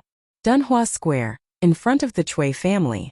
This small skirmish had developed into a full-scale conflict. The poor commoners who had been fighting with the Cui family's guards could only retreat as they fought. However, not long after, they received wave after wave of reinforcements. Those were the commoners from the other counties who had come from the Warmtang Foundation to support them. As a result, the Cui family's servants were not enough. The servant who shouted the loudest quickly asked the rest to hold the fort while he went in to get reinforcements. Cui Shanfu's wife, Wang Shi, was furious when she heard this. She sent out all the servants in the residence and swore to chase away all these unruly people. However, most of the servants of the Cui clan were used to living a comfortable life in the Cui clan. How could they be a match for these villagers who had been through hardships every day? Not long after, the Cui family's servants were all wounded. Of course, many of the commoners were injured as well. Fortunately, the people on both sides did not kill them. Thus, although they were injured, they were far from being seriously injured to the point of dying. Humph! What a bunch of trash. Zhao Quan, Madam is not satisfied with your performance. She wants you to scram. Just as the Cui manor servant was about to lose, a big man wearing a blood-red cloak suddenly walked out from the Cui manor. That big man was carrying a large saber, and there was a long scar on the right side of his face, looking extremely terrifying and sinister. Behind him, there were more than 10 martial artists in martial arts attire. Every one of them was holding a sword. These were not ordinary servants. They were the Cui family's guards. Or it could be said that they were part of the Cui family's warriors. Oh, it's Master Wan. That's great. Madam has finally sent you out. You have to avenge us. This bunch of unruly people are too much. The servant's name was Zhao Quan. When he heard someone scolding him, he did not get angry. Instead, he went up to them and said. The man neither agreed nor disagreed. He stretched out his hand and pulled Zhao Quan behind him. Zhao Quan could be heard grumbling in dissatisfaction. You can't even beat a bunch of bumpkins. You're really a disgrace to the Cui family. Scram. I will teach you how to deal with unruly people. Okay, Master Wan. The morale of the Chui family's servants rose by a lot. On the other hand, those commoners who came forward to spit, when the scarred-faced big man walked out with a knife, most of them instantly became timid. After all, they could spit and kick people. But using a knife to kill and fighting to the death was not their forte. Moreover, even if you gave them a knife, they would not dare to go up and chop people. How is it? Do you want to scram yourselves, or do you want me to use my knife to send you scram?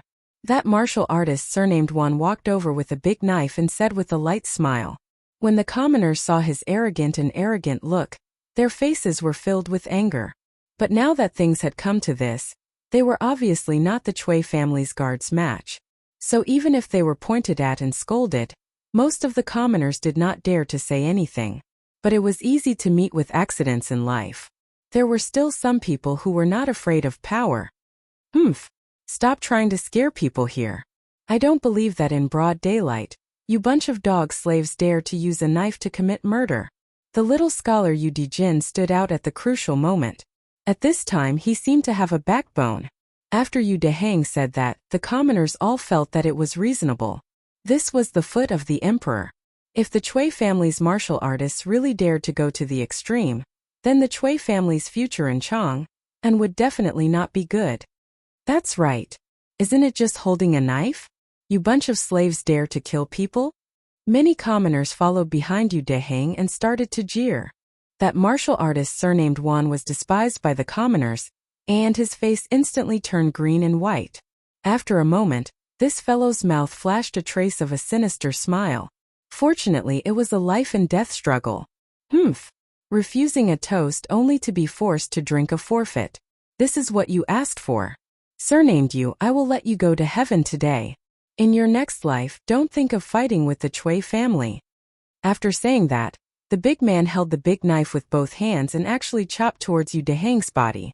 If this knife hit the porcelain, then it would really be a cut in half. Yu Dehang's entire body would be split in half. Dehang quickly dodged. The crowd immediately let out cries of surprise. Some of the commoners even closed their eyes, waiting for the screams of the big knife piercing into the flesh. As the person involved, Yu Dehang's eyes were wide open. At this moment he wanted to run, but he knew that he could not run away. His speed could not catch up with the big man's speed. Do I regret? Yu Dehang asked himself in the last few breaths of the statement. I don't regret. I, Yu Dehang, am worthy of the heavens and earth, worthy of my conscience. Thinking of this, Yu Dehang also closed his eyes and quietly waited for the arrival of death. Chapter 1083. Kung. Just as Yu Dehang was waiting for death with his eyes closed, he suddenly felt a gust of wind by his ear, followed by the sound of metal clashing. Following that, he heard a man's voice beside him. In broad daylight, who gave you the guts to hurt people on the streets? No matter how stupid Yu Dehang was, he knew that he was saved. He opened his eyes in joy and saw a man younger than him, holding a cold gleaming long sword, blocking the heavy blade of the warrior surnamed Juan. Following that, the man lightly waved the long sword and the warrior surnamed Juan was sent flying far away. With a pung sound like a sandbag, he slammed heavily into the Chui family's dark red iron gate. Master Juan! Master Juan! Are you all right? The Chui family servants and warriors were shocked as they surrounded him and asked with concern. Hey, I'm fine. The warrior surnamed Juan pushed away the surrounding people who were trying to help him and walked in front of Li Zixuan. With a ferocious face he said, Where did this little kid come from? How dare you meddle in the Chui family's business? Are you tired of living? If you know what's good for you, kneel down and kowtow to me. Maybe I'll let you die with dignity. Noisy. The young man frowned. No one saw how he made his move and the warrior surnamed Juan was sent flying again. Pung. No one knew if the young man did it intentionally or not, but the warrior surnamed Juan crashed into the same spot again. The Chui family's main gate suffered 2 consecutive heavy blows and finally could not take it anymore. With a loud boom, the Chui family, which had been glorious for close to 1,000 years, was smashed down for the first time. In front of the Chui family's gate, the people who were watching the show, the people who participated in the fight, the Chui family servants and warriors were all stunned. Everyone only had one thought at this moment. Crazy. Crazy. The Chui family's main gate was smashed down by someone.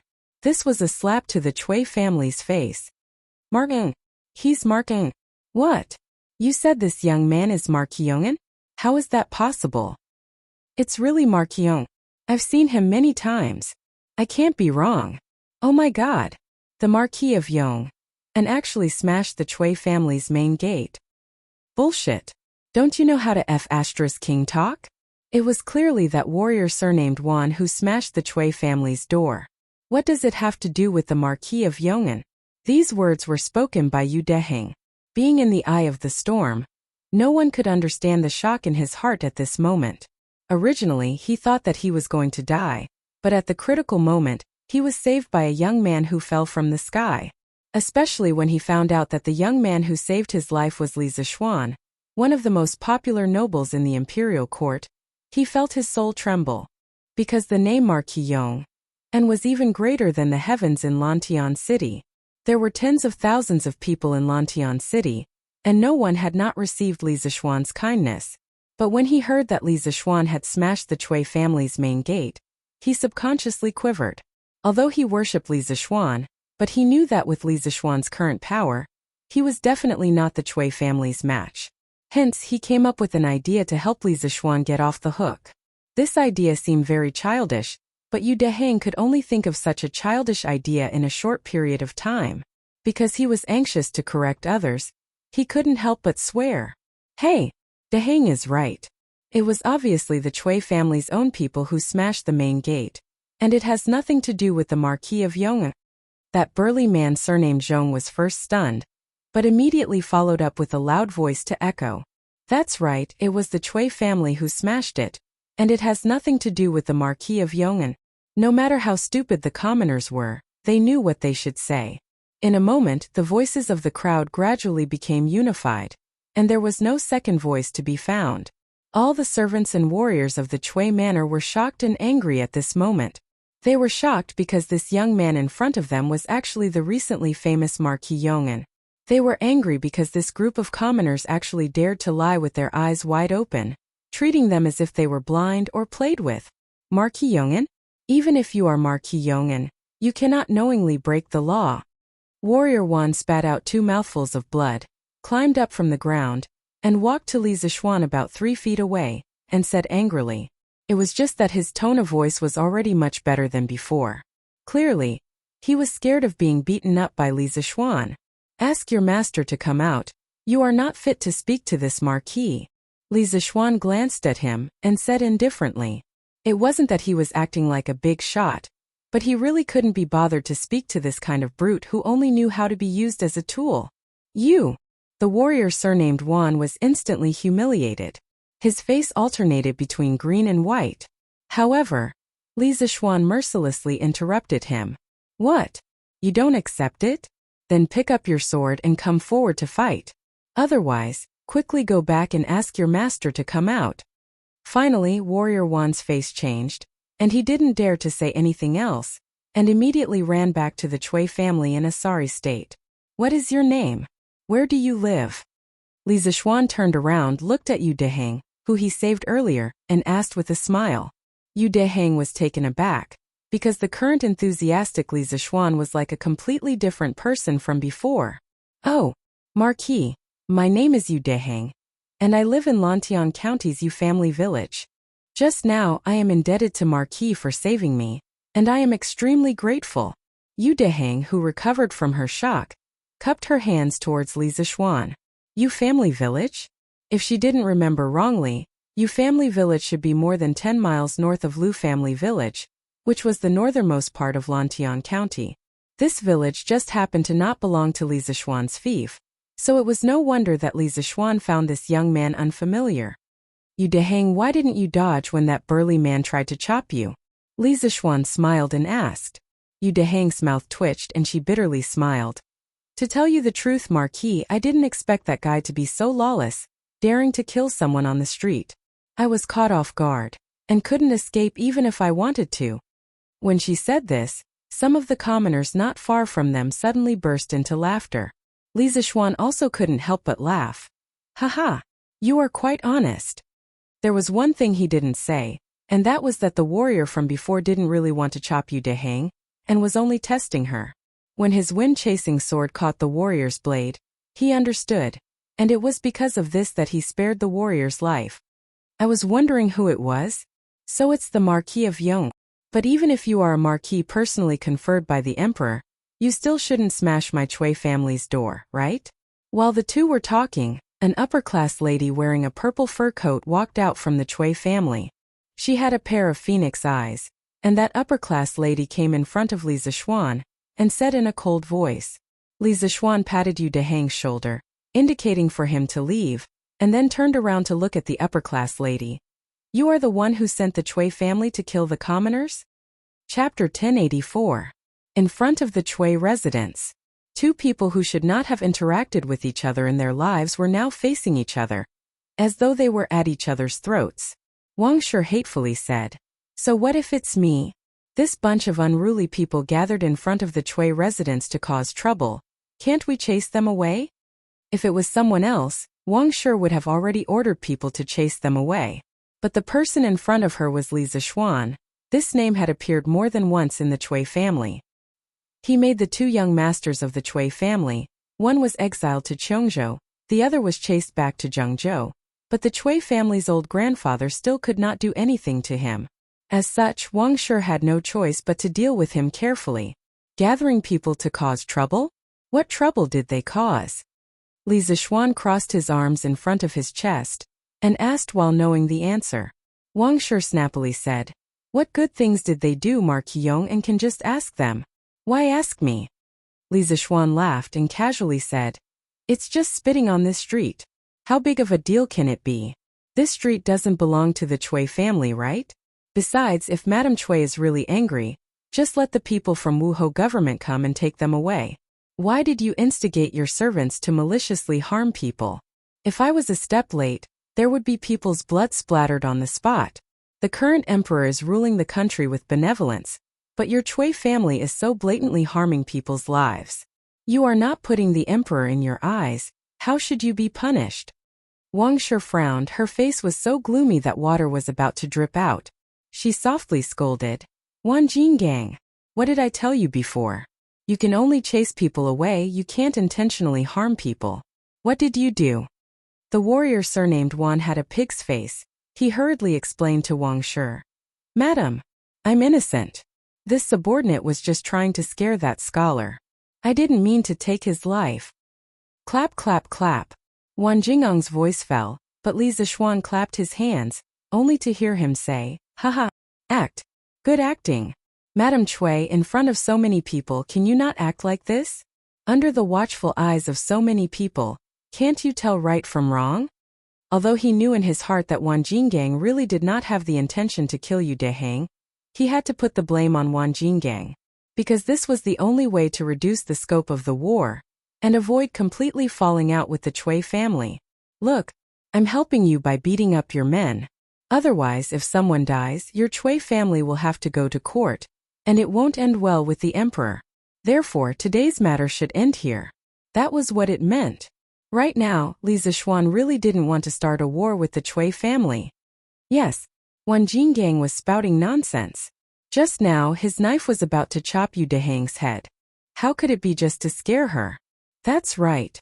That one fellow is trying to kill someone. The commoners cooperated and shouted behind Li Zishuan. Wang Shi clenched her teeth, secretly hating that Wan Jinggang really didn't know how to do things. If you want to kill someone, just do it secretly. But now, he actually did it openly in front of the Chui family and was caught by Li Zishuan.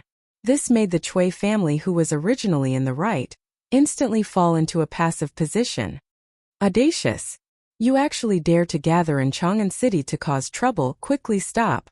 Just as Wang Shi was unable to vent her anger, a large group of martial marquis suddenly appeared on the streets.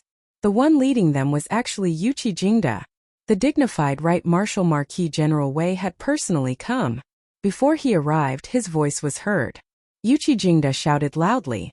Following his shout, the right martial marquis men immediately surrounded everyone in front of the Chui family's door.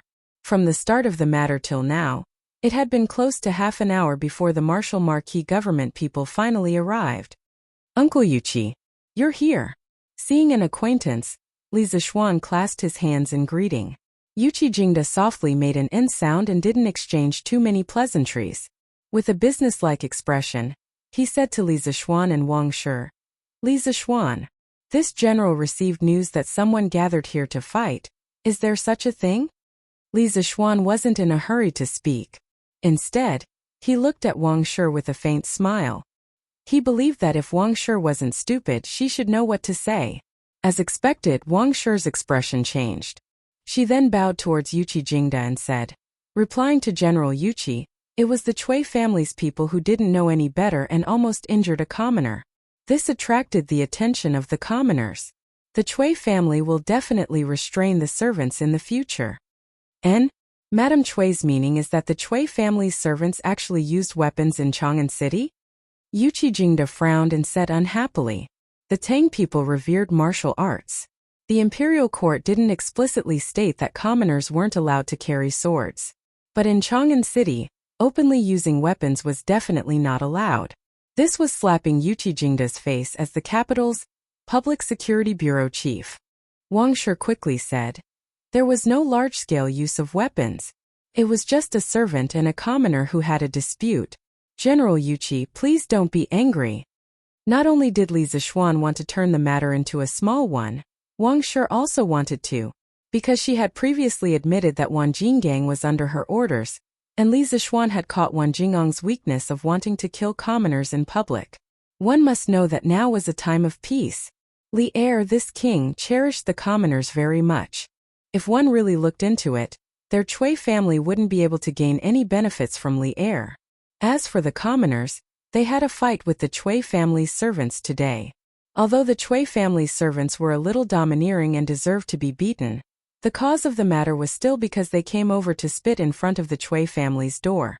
Now that they could turn the matter into a small one, they could also accept it in their hearts. Moreover, in the process of the previous fight, they didn't suffer any losses. After all, such a good thing like beating up the Cui family's servants and not being arrested by the officials didn't happen every day. No matter what, openly using weapons in Chang'an City is definitely not allowed. Madame Cui, please hand that person over. I want to bring him back to the Wu Ho government for questioning. Yuqi Jingda looked around and muttered to himself for a while before speaking. Wang Shi was indignant, but she couldn't show it on her face. After a while she said, General Yuqi, the Cui family will punish him severely after this matter. There's no need to trouble General. Yuqi Jingda's tiger eyes focused and said coldly, N? Madame Cui doesn't intend to hand him over? Fine. Then I won't force it. At most, old grandfather Cui will make another trip to the palace. The day before Cui Yunhan was exiled to Cheongzhou, Cui Junchuo personally went to the palace to plead with Li Er. Wang Shi's expression finally changed. After hesitating for a moment, she gritted her teeth and said, General Yuqi, please wait. The Cui family is willing to hand him over. At this point, in order to prevent the Cui family from getting into bigger trouble, Wang Shi could only abandon the rook to save the king. Chapter 1085. Take him away. In front of the Cui residence, seeing that Wang Shi had finally agreed, Yuqi Jingda ordered his subordinates. Yes. 2 soldiers of the Right Martial Marquis Guard immediately went forward to capture Wan Jinggang. Facing 2 master-level experts, Wan Jinggang did not dare to resist and obediently allowed himself to be captured. The rest of the commoners quickly disperse, or else we will take all of you back to Wu Ho government. Yuqi Jingda turned around to look at the commoners and said loudly, Disperse! Disperse! The commoners had already started fighting. They had also seen the commotion and after hearing Yuqi Jingda's words, they all dispersed. Yu Deheng cupped his hands towards Li Zishuan and said, Marquis, then this student will take his leave. Li Zishuan nodded and smiled. Next time don't be so straightforward. You won't be so lucky every time. Yu Deheng said awkwardly, this student will remember Marquis' teachings. Today's soul-stirring encounter might be unforgettable for his entire life.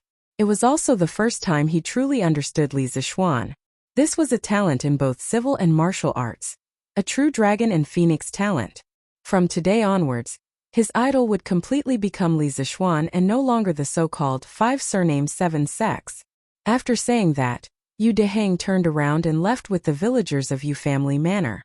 In front of the Chui residence, which was bustling with noise and excitement, in an instant, only the people of Wuhou government, Li Zishuan, Wang Shi and the defeated soldiers of the Chui residence were left.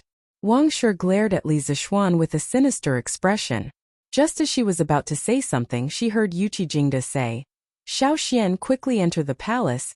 His Majesty has something to summon you." Wang Shi opened her mouth and secretly hated Yuqi Jingda for being such a busybody. Otherwise, the conflict between her and Li Zishuan would not have ended so easily. "All right. This nephew will enter the palace right away." Li Zishuan was both happy and worried.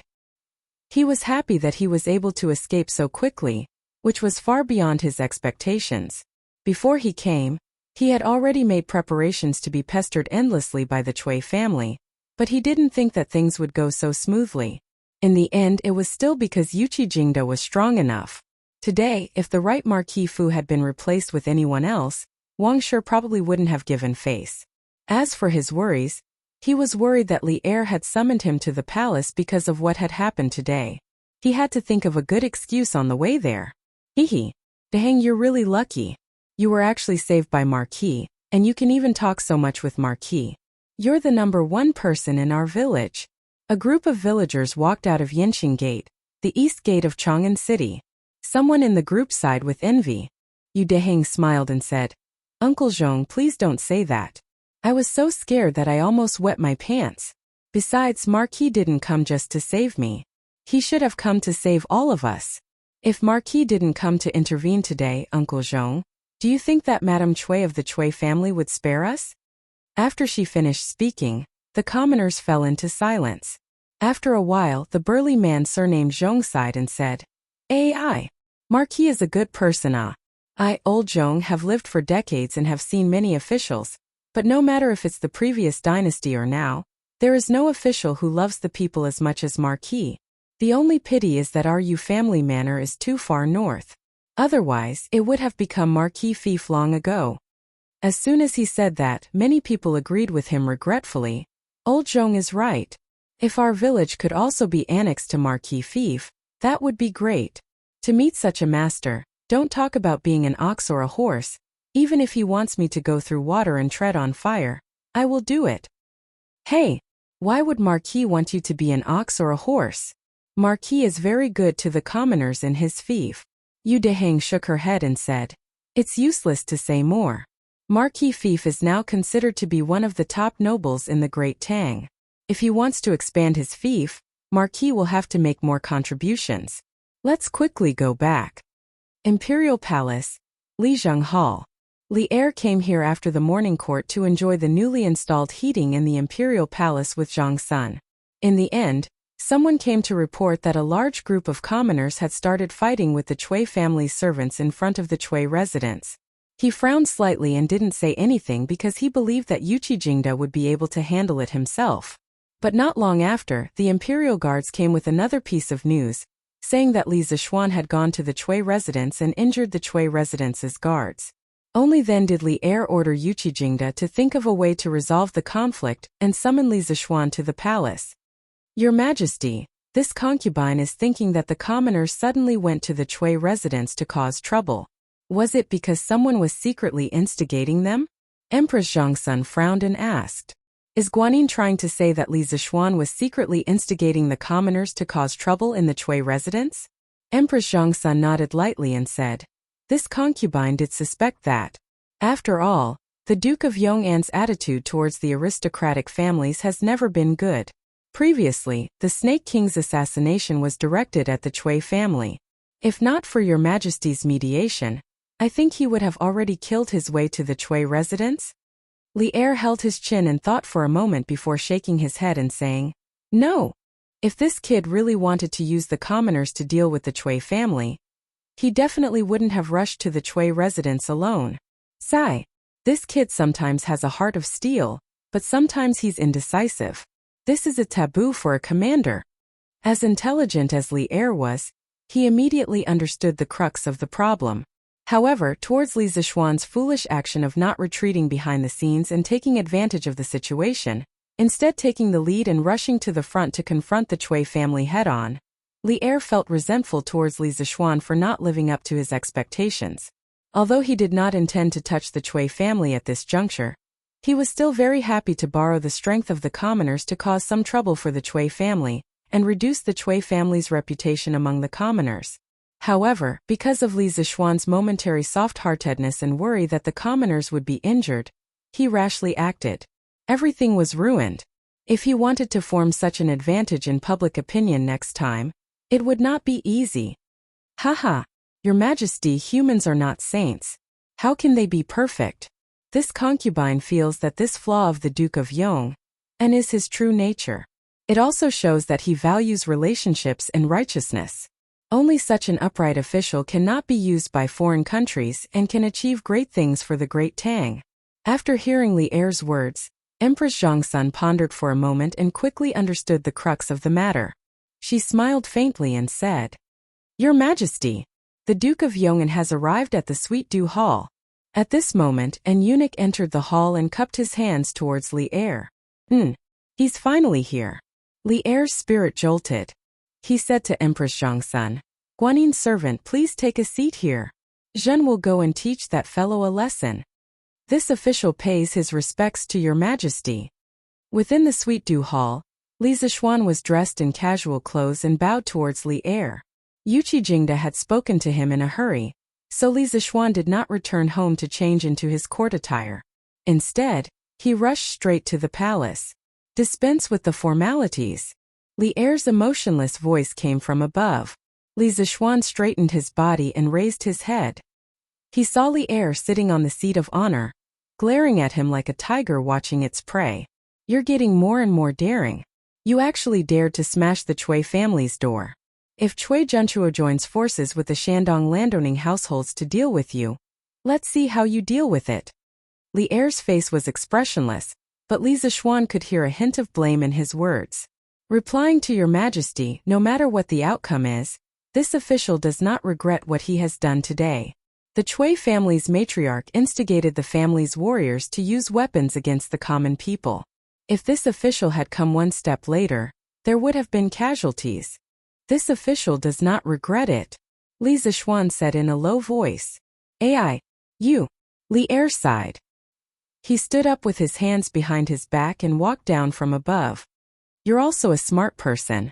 You should understand that right and wrong is no longer important. Now that you've smashed the Cui family's door, the Cui family that has stood tall for 1,000 years has been disgraced by you. Do you think they'll let this go? The scholars who rely on the Shandong landowning households account for almost half of the scholars in Great Tang. If the Cui family is determined to take revenge on you, these scholars will spit at you and tarnish your reputation. At that time, who would dare to come to your Yanhuang College?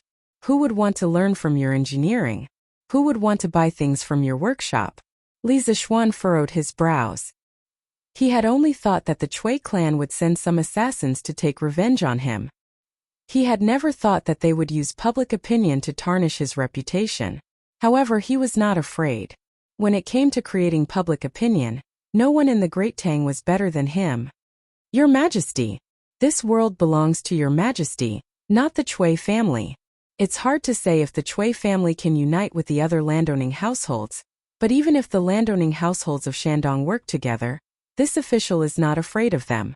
This official knows that Your Majesty will support this official, and the common people will also support this official. Li Zixuan clasped his hands and said in a clear voice. Li Er glared at this guy in annoyance. He thought to himself, am I so easily tied to the same boat as you? In your dreams. But thinking about it carefully, he had to be on this pirate ship, even if he did not want to, because the royal family and the aristocratic families were destined to never walk together.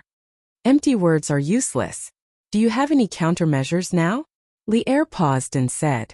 Li Zixuan clasped his hands and said, Your Majesty, this official does not have any countermeasures. Different situations call for different measures. The Cui family has not made a move yet. Even if this official has a countermeasure, it is useless. I can only wait until the time comes to deal with it. Li Er fell silent. The hall fell into silence. It was so quiet that one could even hear people's breathing. Li Zixuan lowered his head and began to count ants. If old Li did not ask him, He would not speak. Anyway, this kind of scheming was not something he liked and was not good at. He would leave it to old Li to slowly weigh the pros and cons. After a long time, Li Er raised his head and said, "Before the Turks are destroyed, I do not want the aristocratic families to fall into chaos. Do you understand?" Li Er knew very well that today's matter could not be blamed on Li Zishuan. However, if Li Zishuan and the Cui family went to war, he would have to make a choice and help Li Zishuan deal with the Cui family. However, when that time came, other than the Wang family of Taiyuan, the other aristocratic families would definitely join forces. This would be very disadvantageous for Li Er. For the Tang Empire, it would also be an extremely serious internal friction. Li Zishuan's heart moved. He replied, "This official obeys the decree." "Good." Li Er nodded his head in satisfaction. Then he smiled casually and said, "The heating that you taught the general is very good. You should be rewarded, but now that you've made such a big mess for me, forget it. You can go back first. Remember what I said to you." It was not that he did not want to reward Li Zishuan, but it was mainly because Li Zishuan had just destroyed the Cui family. If he gave him a reward, wouldn't it be a blatant mockery? If the Cui family were to get angry at this time and fight to the death, the imperial court would be in trouble. Li Zishuan curled his lips and thought that Li Er was stingy. However, after thinking carefully, he could understand Li Er's difficulties. Thus, he did not say anything and left. "Papa! I'm so angry. I'm so angry. Li Zishuan is too much." In the backyard of the Cui residence, Wang Shi smashed a vase in exasperation and roared angrily. The maids and servants in the house all lowered their heads and did not dare to breathe loudly. After a while, seeing that everything that could be smashed on the table and cabinet had been smashed, the old butler of the Cui residence came forward and cupped his hands. "Madam, please calm down. Anger is harmful to the body." Bang! "Calm down." This Li Zishuan first forced Xianji back to Zhengzhou, then caused Yunhan to be sent to Chongzhou. Now, he actually came to destroy the Cui residence. In all these years, when has the Cui family suffered such humiliation? If the old master was still in Chang'an, would he allow him to be so impudent? Wang Shi slammed the table and said angrily. Butler Wang lowered his head and said carefully, "Madam, the most important thing now is not to be angry with the Marquis of Yong'an, but to reduce the impact of this matter on the Cui family as soon as possible. In this old servant's opinion, we should donate a sum of money to the Warmtang Foundation as soon as possible. Otherwise, the Marquis of Yong'an might use this as an excuse to make a fuss. When the time comes and Datong Daily spreads the news, I'm afraid our Cui family's reputation will be ruined." It had to be said that the old butler's foresight was very accurate. Today's matter, other than hurting the Cui family's face, more importantly, it dealt a considerable blow to the Cui family's reputation. The reason why the 5 families and 7 noble families could have their current status was mainly because of the reputation they had accumulated over many years among the common people, especially among the scholars. If the Cui family were to have a bad reputation, then in the future the Cui family would lose the support of many scholars. This was a huge matter that would hurt the foundation of the Cui family. Donate money? In your dreams. That Warmtang Foundation might be under the name of the imperial court and the empress's name and name, but who doesn't know that the real person in charge is Li Zishuan's family? This brat wants to use such underhanded means to force the Cui family to donate money. No way. Wang Shi, who was in a fit of anger, refused without hesitation. "Madam, but... Butler, you don't have to say any more. I've already made up my mind. Not only will the Cui family not donate money, today's matter will not be settled so easily." The old butler still wanted to say something, but Wang Shi did not want to hear any more. She threw down this sentence and left immediately. The old butler opened his mouth and was filled with helplessness.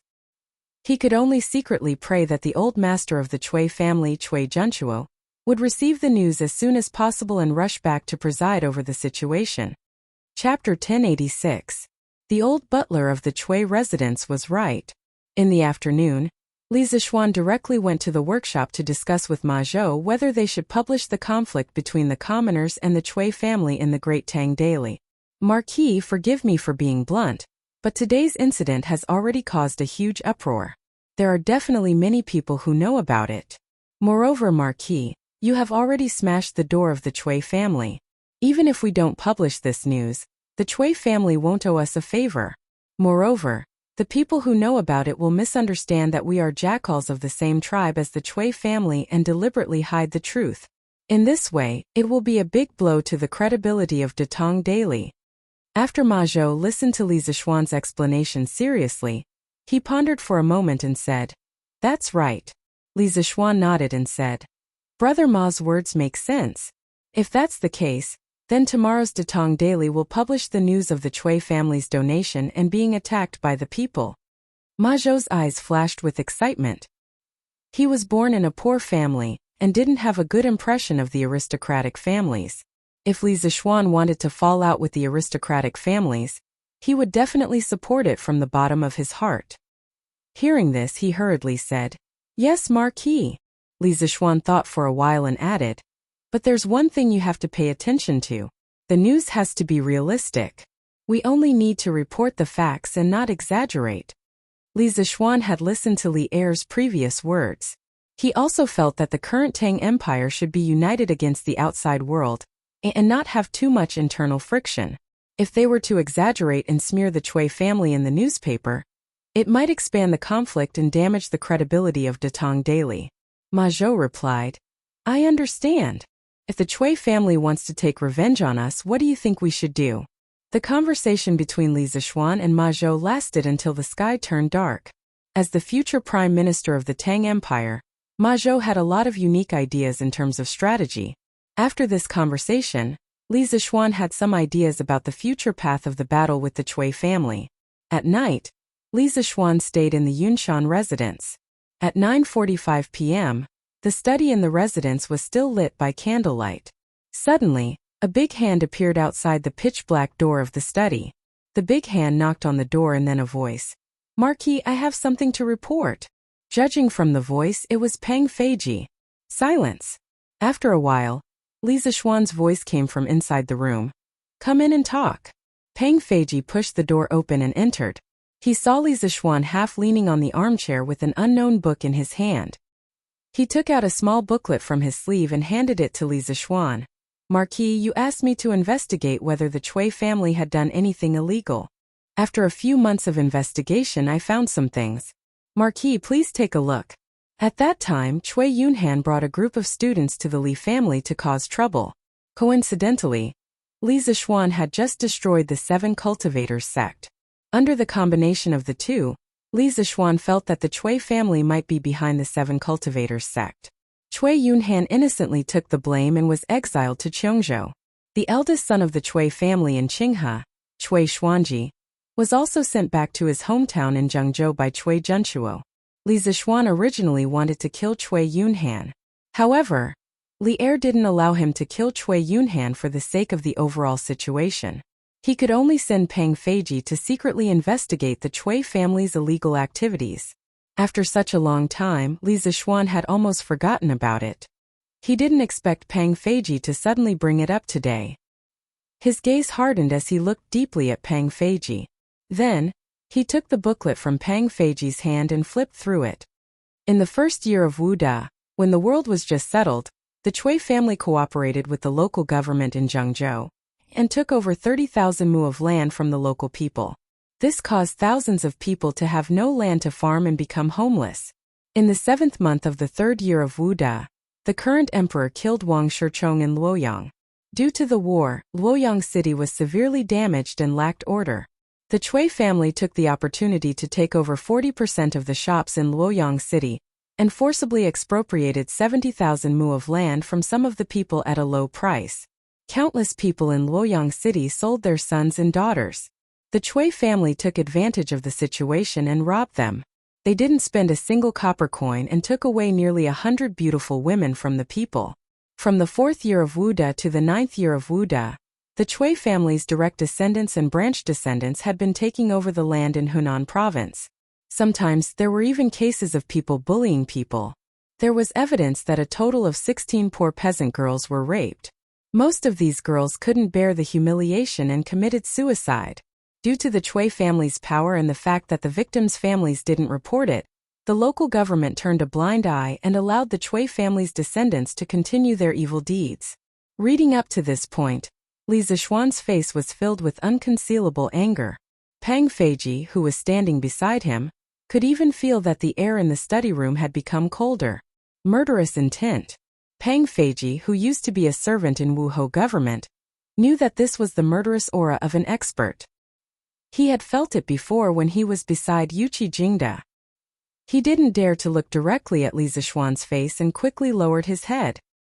In the 9th year of Wu Da, after Cui Shanfu got drunk, he took over a servant named Nianyu.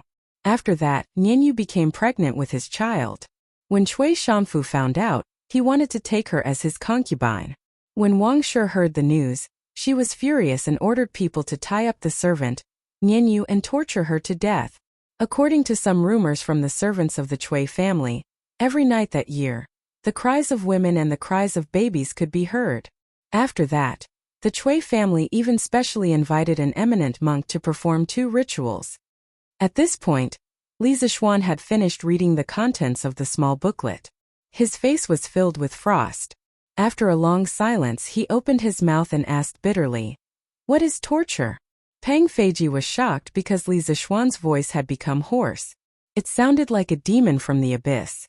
In this cold and quiet night, it was so horrifying. Inexplicably shivering, Pang Feiji hurriedly cupped his fist and said, Marquis, this torture is to turn a person into a human swine. First, they chop off the limbs, dig out the eyes, inject copper into the ears to make them deaf. Then they pour poison down the throat and cut off the tongue to make them unable to speak. After that, they still have to cut off the nose, shave their hair, and finally throw them into the latrine to let them die slowly. Bang! Just as Pang Feiji finished speaking, Li Zixuan couldn't take it anymore. He angrily slammed the table and stood up, saying coldly, "What a Cui family! What a vicious and venomous woman!" Pang Feiji instantly felt a bone-piercing chill. Then, he saw the table beside Li Zixuan turn into a pile of powder. Chapter 1087. Swine or swine was a pig. Human swine was a form of torture that turned people into pigs. Different from death by dismemberment, human swine was a form of punishment used in court battles. The ancients often said that no poison was a great man, and the most poisonous was a woman's heart. In the imperial palace, there had always been a lot of fights between concubines. Once a woman with no sense of security gained power, her revenge would be more ruthless than a man's. Human swine was invented by Empress Liu. When Liu Bang became the emperor, he gradually stopped favoring the old Empress Liu and started favoring the peerless beauty Madame Qi. Empress Liu didn't dare to do anything because Liu Bang was in power. After Liu Bang passed away, Empress Liu took power. Her jealousy couldn't be erased, so she sent people to catch Madame Qi, beat her severely, dug out her eyes, cut off her limbs, shaved her hair, and finally threw her into the toilet. Even so, Empress Liu was still not satisfied. In the end, she called her son, the Hui Emperor, to see the human swine. The Hui Emperor had never heard of the name human swine. He was very curious, so he followed the eunuch out of the palace and went to see it. The eunuch took him to a toilet, opened the door, and said to the Hui Emperor, "The human swine is in the toilet." The Hui Emperor looked into the toilet and saw a human body. It had no hands, no feet, and no eyeballs. There were only 2 bloody holes. The body could still move a little. It opened its mouth wide, but no sound could be heard. After looking at it, he was shocked and scared. He couldn't help but shrink his body and asked the eunuch, "What is it?" The eunuch didn't dare to say. When the Hui Emperor returned to the palace and forced the eunuch to say it, the eunuch said, "Madame Qi." Before the eunuch could say anything, the Hui Emperor was so scared that he almost fainted. Not long after, he passed away. Marquis, calm down. In the study room of the Yunshan residence, Pang Feiji looked at the wooden table that had turned into sawdust. His pupils could not help but shrink. Ever since he had followed Li Zixuan, he had never seen Li Zixuan so angry. Pang Feiji, who was trembling with fear, hurriedly cupped his fists and comforted him. "Humph! Calm down, calm down. Ask the mother and son who were tortured to death whether they could calm down or not. People say that the big families are the most ruthless, but I didn't expect the Cui family to be so ruthless and dirty. They were born as human beings, yet they are human beings in vain." Li Zixuan's face was full of anger. At this moment, he really regretted not killing Wang Shi earlier in the day. That servant girl named Ninyu was originally a victim, but in the end, she still had to suffer a second persecution from Wang Shi. Moreover, this kind of persecution was really not something a human could do. It was too light to describe Wang Shi as a venomous woman. Earlier in the day, Li Er had told him to bear with it and wait for the Great Tang to resolve its external threat before dealing with the aristocratic clans. But at this time Li Zixuan really couldn't take it anymore. He felt that the longer he endured, the more the maidservant who was cruelly killed by Madame Wang in the Netherworld would be able to rest in peace. Hell was empty, and the devils were in the human realm. Li Zixuan couldn't tolerate a demon like the Wang Consortium. Nor did he want to. Marquis, the Cui family has a deep foundation and has many connections with other families. You have to think twice. A complicated look flashed across Pang Feiji's eyes. He cupped his fists towards Li Zixuan and said, Li Zixuan suddenly realized that something was wrong. He turned around abruptly and stared at Pang Feiji with a burning gaze. He stared at Pang Feiji for a long time until Pang Feiji was at a loss for what to do. Only then did he open his mouth and say, Feiji, this information, with just the people in your hands, could you have found it? A trace of undetectable panic flashed across Pang Feiji's eyes. Marquis, if you think that I have treated you well, please tell me the truth. Li Zixuan turned around and said coldly with his hands behind his back. Pang Feiji's body trembled. The words that were about to leave his mouth could no longer be said. After a moment of silence, he said in a low voice, I am guilty. This information was found out by me with the help of the right Marquis household. Then when did you find out about this? Li Zixuan said expressionlessly. It had been almost half a year since the last time he ordered Pang Feiji to find out about this information. He did not believe that Pang Feiji just happened to find out about this information in these few days. I found out about this 3 months ago. Pang Feiji's expression changed. He hesitated for a moment and finally gritted his teeth and said, 3 months ago. Hearing this, Li Zixuan's eyes flashed with a strange light. He turned around and looked directly at Pang Feiji. He asked word by word, Then why didn't you tell me about this 3 months ago? What are your intentions? Pang Feiji's face instantly turned pale.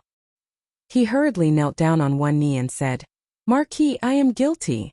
I am asking you why you didn't tell me about this earlier. Don't have King kowtow and beg for forgiveness and pretend to be pitiful. Li Zixuan was in a fit of anger. Seeing Pang Feiji like this, he was burning with rage. He could not help but violently smash the book in his hand towards Pang Feiji's head. Pang Feiji could have dodged, but he did not. The book that was originally not heavy, under the influence of Li Zixuan's angry strike, instantly left a big bump on Pang Feiji's head. Pang Feiji opened his mouth but did not say anything. It was Uncle Yuqi who ordered you to do this, right? The room was silent for a long time. Li Zixuan suddenly opened his mouth. In his tone there was a trace of sadness. It was the kind of sadness that came from being betrayed by a friend or brother. Pang Feiji was as if struck by lightning. He was stunned for a while and finally said, Marquis' guess is correct. However, General Yuqi only suggested it. In the end, I made the decision not to tell Marquis in advance. Please punish me, Marquis. Why? Li Zixuan's voice gradually turned cold. It was so cold that Pang Feiji felt like crying. Yes, he felt like crying. Replying to Marquis, when I received this news, General Yuqi told me in person that if you, Marquis, were to know the contents of the book, based on your usual kind heart, you would definitely be furious and kill the Cui family regardless of the consequences. At that time, Marquis, your wings were not fully grown. Moreover, you had just established Yanhuang College. I'm afraid that your position in the Emperor's heart was not stable. If the Cui family were to fight back with all their strength, it would very likely cause you, Marquis, to suffer a great loss. Moreover, at that time, Marquis would not have the time to take care of Yanhuang College. Therefore, General Yuqi advised me to wait until the time was right to pass this news to Marquis. Ever since Feiji had followed Marquis, everyone knew that Marquis treated his brothers well. Marquis treated his brothers as family. This kindness, even if Feiji were to die 1,000 times, he would not be able to repay it.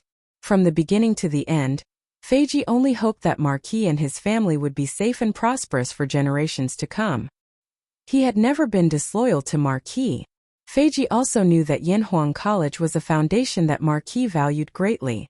In order to prevent Marquis from recklessly attacking the Cui family, and also to allow Marquis to focus on developing the college, Feiji acted on his own initiative and suppressed this information until today. Feiji, please punish me for not reporting it. Chapter 1088. You mean to say that now is the right time to make a move on the Cui family? Pang Feiji's words of loyalty touched Li Zishuan, but at the same time he was also a little angry. Superiors didn't like their subordinates to make decisions on their own. Although Li Zishuan came from the modern world and received the education of everyone is equal, he still didn't like others making decisions for him.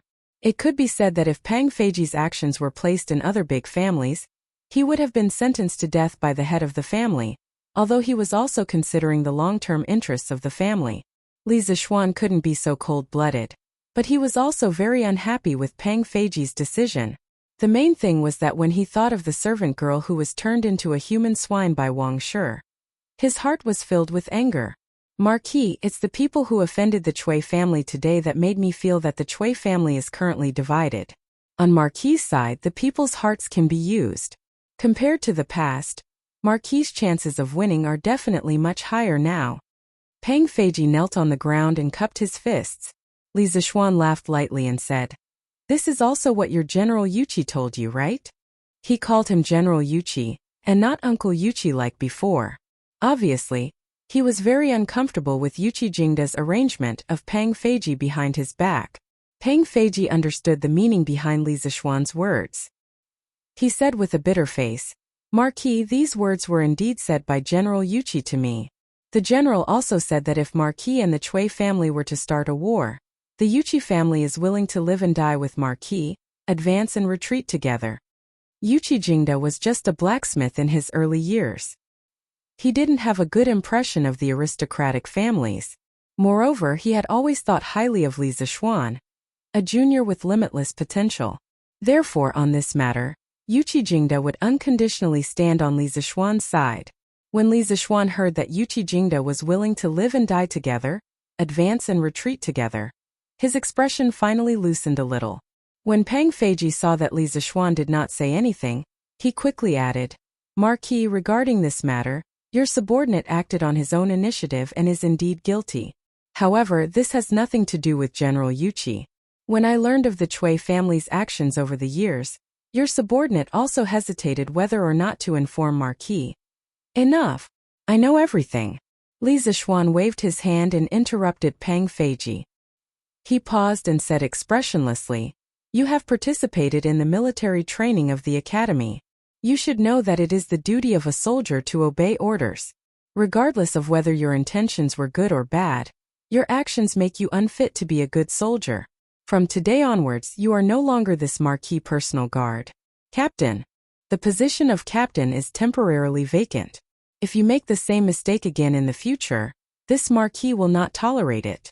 Do you understand?" Li Zishuan's words took a huge turn. Pang Feiji thought that Li Zishuan was going to expel him from the personal guard.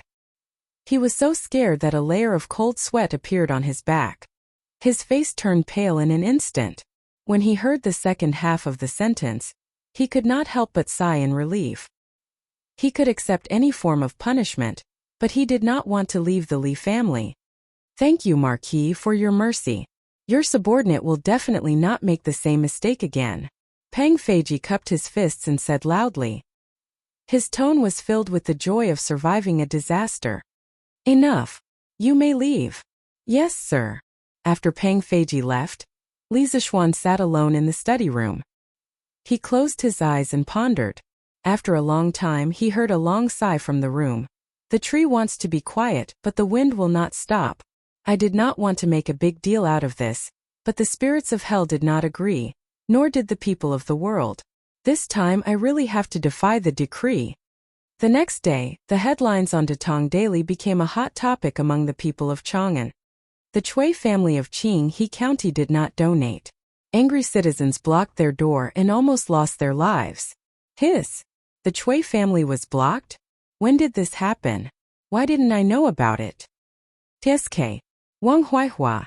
Didn't you know about the huge commotion yesterday? What commotion? I went out of the city yesterday. Hey, what commotion?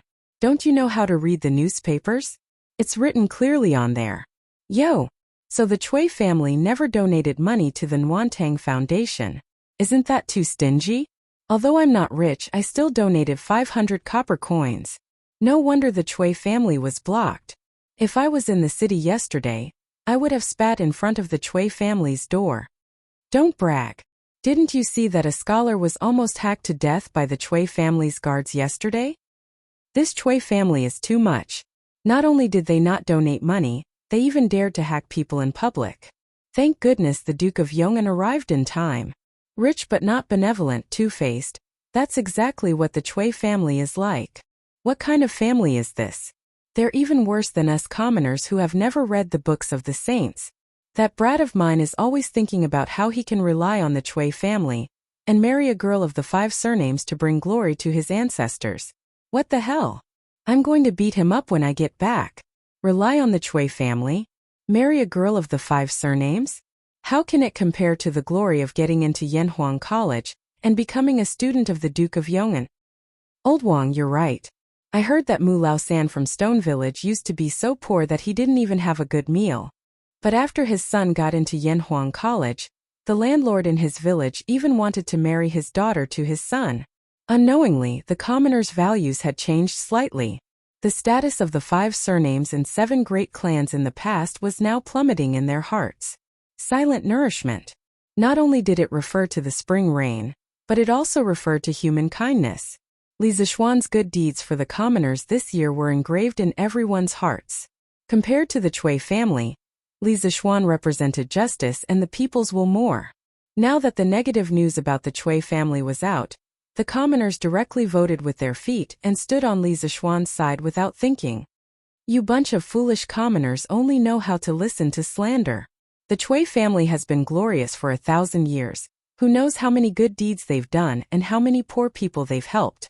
How can a small Duke of Yong'an compare? A group of commoners were loudly discussing the Chui family when a middle-aged scholar suddenly passed by. After hearing their conversation, the middle-aged scholar couldn't help but speak out in dissatisfaction. TSK, you say that the Chui family has done good deeds, then how many can you list? I've heard people say that the Chui family's disciples bullied people in Hunan. That's right. The Chui family is rich but not benevolent, everyone knows that. But you're here speaking up for the Chui family. I think you're in cahoots with them? I was wondering who it was. Isn't this the Chui family's right-hand man, Mr. Zhu Wentao? No wonder you're speaking up for the Chui family. Speaking against your conscience to think that you're a scholar. Bah. Beat him up. The scholars related to the Chui family used to be high and mighty existences, but at this moment, they were completely despised and became street rats. The storm of public opinion quickly spread from the commoners to the circle of scholars. At Yanhuang College, the students were sending warmth to the poor as they discussed. Little Ku, you say that Yamacho is too mean. They didn't even call us to fight. If we, the 2nd Brigade, go, who can stop the Chui family's dogs? Chang Chumo said casually to Li Ku with an unknown grass in his mouth. They had all read the newspaper when they were eating in the morning. Speaking of which, what this guy said made some sense. Since the 2nd Brigade's mission was to transport coal stoves, honeycomb briquettes, and clothes, when they were selecting members, they had picked some strong and healthy students. Compared to the members of the other brigades, the 2nd Brigade's members were undoubtedly much stronger. Li Ku rolled his eyes. After being together for a long time, he knew that Chang Chumo had a violent gene in his bones. He said angrily, Chon Yo, don't you understand what Yamacho is trying to do? He doesn't want anyone to get hurt, or else he wouldn't have gone personally. Of course he wouldn't let us go. Sigh. Yamacho smashed the Chui family's door this time, and I feel that the Chui family will not let this matter rest. Yamacho is probably in trouble. I didn't expect the Chui family to be so arrogant. Sun Zifan patted his horse's butt and sighed. Chang Chumo pursed his lips and said, TSK. Zifan, do you only know what kind of people the Chui family is? I heard that Chui Shanfu had caused trouble for Yamacho more than once. Luckily, he was sent to Lingnan, or else he would be impeaching Yamacho in court. Sun Zifen spat out a mouthful of saliva and said, "Bah! What bullshit 5 surnames and 7 sex. I used to want to marry a girl with 5 surnames to bring glory to my ancestors. Now I only want to marry a girl with 5 surnames to be my concubine." Li Ke laughed. "Haha, Zifen, aren't you afraid of biting your tongue?" In a restaurant in Chang'an City, a few young people were sitting together and eating while discussing. "Brother Wang, this Chui family is too much. They are rich and heartless just because they have 5 surnames, and they even killed people on the street. They have no respect for the law, and we, the disciples of the saints, should hate them." That's right. The Chui family has been glorious for thousands of years, and they are the leader of the scholars, attracting countless talents to join them. But their current actions are not worthy of their position, and they are hated by everyone. I heard that Brother Chow wants to join the Chui family in a few days, so I have to go and persuade him. Yes, that's right. That's right. Anyone who associates with such a Chui family will be despised by the world. I have a good friend who joined the Chui family 2 years ago, and I have to persuade him to leave the Chui family. As the saying goes, repent and be saved. That's right. People like us who have diligently studied the books of the sages should be deeply righteous. At this moment, no matter whether these scholars supported the Chui family or not, they all expressed their opposition to the Chui family's actions without exception. This had nothing to do with the academic faction, because the sacred knowledge they studied also taught them to be kind to others. Inside the Chui mansion, the old housekeeper was holding the latest issue of Datong Daily, and said to Wang Shi worriedly, "Madam, this is bad. Marquis Yong, and really published yesterday's incident in Datong Daily, and now the people in the city are saying that the Chui family is rich but heartless." Wang Shi took the newspaper, and her expression suddenly changed. She said coldly, "Humph, this kid is really despicable, and he only knows how to stab people in the back. Since he is heartless, then don't blame me for being heartless. Housekeeper, tell the gentleman in the residence to immediately write articles attacking Li Zishuan. I want to completely ruin this kid's reputation." The old housekeeper said anxiously, "Madam, this old servant thinks that the best thing to do now is to donate some money to the Wormtang Foundation, so that we can stop the people's mouths. Otherwise, the Chui family's 1,000 years of reputation will be destroyed." "Shut up." Wang Shi's expression suddenly became ferocious and she roared, "Shut up. Let the Chui family give money to that kid? Don't even think about it. Last time, the Chui family was tricked by that kid, and until now we still haven't earned back the capital of 3,000 strings of coins. You want me to donate money? No way." "Humph. In my opinion, you should be the one to shut up." At this moment, an old but energetic voice came from outside the house. Wang Shi's face turned pale, but the old housekeeper's eyes lit up with joy. He quickly turned around and bowed. "Greetings, old master." "Greetings, father." Wang Shi took a few deep breaths and bowed as well. That's right, the person outside was the Chui family's old master, Chui Junchuo. The old man received the news and rushed back from the manor outside the city early in the morning. "Humph, if I didn't come back, would the Chui family have been ruined by you?" Chui Junchuo walked into the house, and with the help of a maid, he sat on the sandalwood chair at the head of the table. Then, he glared at Wang Shi and said angrily. Wang Shi quickly bowed and said, "Father, please calm down. This is all because of Li Zishuan. It has nothing to do with me." Bang! Chui Junchuo slammed the table. Although he was old, he slammed it hard. Wang Shi was so scared that she didn't dare to say another word. "Then let me ask you, why did you order Wan Jingang and the others to kill the people yesterday? The capital is under the feet of the emperor. Who gave you the courage to use your weapons? Do you think the Chui family is still the Chui family from 10 years ago? Also, why didn't you send someone to donate money to the Nwantang Foundation after the people left yesterday? Is that money more important? Or is the Chui family's reputation more important? Why don't you ask around and see if the other families are secretly laughing at us? You short-sighted thing. Shanfu marrying you is really a misfortune for the Chui family." These words were a bit harsh. Wang Shi could order people around all these years because she was the Chui family's legal wife. Now that she heard Cui Junchuo's words, her face immediately turned pale. Father, I know my mistake. I know my mistake. Please calm down. Humph. Cui Junchuo snorted and hurriedly took 2 deep breaths. It was obvious that he was tired after saying so much. At this time, he ignored Wang Shi and looked at the old housekeeper. Wang Yong, go to the accounts room and withdraw 2,000 strings of coins. Donate it to the Nuantang Foundation now. The old housekeeper hurriedly replied. Yes, grandfather. Cui Junchuo looked at Wang Shi and was silent for a while.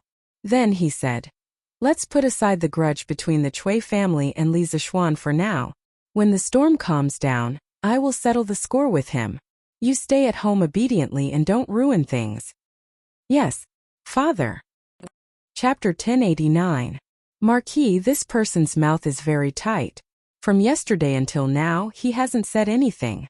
General Yuchi said that he would be sent to the Supreme Court tomorrow. In a dark little room in the Right Marshal Marquis mansion, Wan Jingong's hands and feet were tied and he was hung on a beam. His hair was disheveled and he was in a very sorry state. A soldier of the Right Marshal Marquis mansion was currently explaining the situation to Li Zishuan in a low voice. The Right Marshal Marquis mansion did not have a prison, so Wan Jinggang could only be temporarily locked up in this little room. The Supreme Court of the Tang Dynasty as well as the various prefectures and counties all had prisons. The Ministry of Justice, the Supreme Court and the Imperial Censorate were the 3 major judicial organs of the Tang Dynasty. The Supreme Court was the central judicial organ of the Tang Dynasty. It was responsible for investigating the crimes committed by the central officials, as well as cases of imprisonment in the capital. The Supreme Court's trials usually took the form of a direct trial. Therefore, the Tang Dynasty followed the tradition of the Northern and Southern dynasties, and set up the Supreme Court prison as a place to detain criminals. As the central prison, the Supreme Court prison was mainly used to detain officials who committed crimes and important crimes in the capital. Therefore, Wan Jinggang would ultimately be sent to the Supreme Court. Apart from the Supreme Court, the Imperial Censorate of the Tang Dynasty also had a prison. At the beginning of the Tang Dynasty, the Imperial Censorate's main function was to monitor the situation. But sometimes, according to the Emperor's edict, they would carry out a trial of a criminal official and directly participate in the trial. On the other hand, the Ministry of Justice, as one of the 3 departments, was not an independent judicial organ. It did not set up a prison nor did it set up a warden. But the Ministry of Justice was the highest authority to manage and monitor the prison affairs of the entire country. No matter if it was the Supreme Court or the Imperial Censorate, they all had to report to the Ministry of Justice before the 25th day of every month. Li Zishuan frowned and said, Is there any torture? Asking this kind of question showed that he had watched too many period dramas in his previous life. As expected, the soldier's expression changed and he hurriedly looked around. After seeing that there was no one else, he hurriedly said, Marquis, our Right Marshal Marquis mansion does not have the right to use torture. Every time we hand a criminal over to the Supreme Court, they will check if there are any traces of torture. If they discover that we use torture, they will definitely find trouble with General Yuchi. Wan Jinggang, who was hung on the beam, had a mocking smile on his face. It was obvious that this fellow had nothing to fear. Humph. Go get a wooden bucket. Then send someone to fetch a syringe from this Marquis' estate. Just tell Steward Wang directly. He will definitely understand. Li Zishuan's face turned cold as he instructed the soldier. The soldier did not understand and asked, Marquis, what do you want the wooden bucket and the needle for? Li Zishuan smiled coldly and said, Since I can't torture him, then I'll give him acupuncture. Don't worry, this wound is smaller than an ant. The people of the Supreme Court won't be able to see it. The soldier still didn't understand. Marquis, why are you giving this guy acupuncture? A devilish smile appeared on Li Zishuan's face as he said, This person's body has blood vessels everywhere, and these blood vessels carry the blood of the human body. In a while, this Marquis will insert this needle into his blood vessels, and the blood in his body will flow drop by drop into the barrel. When the barrel is full, he will only have one breath left, and no one will be able to detect the wound. Don't you think it's very satisfying? Woo! The soldier couldn't help but shiver, and then subconsciously retreated 2 steps, maintaining a safe distance from Li Zishuan. He then cupped his fist and said, "Ho! Marquis, this little one will go and find you a wooden bucket and syringe." Finishing, he left as if he was escaping, because Yuchi Jingda had instructed them yesterday that Li Zixuan was here. No matter what he instructed them, they must do it, as long as they don't tear down the Marquis government. Wan Jinggang, who was hung on the beam, his face was filled with fear. The scene that Li Zixuan described was too terrifying.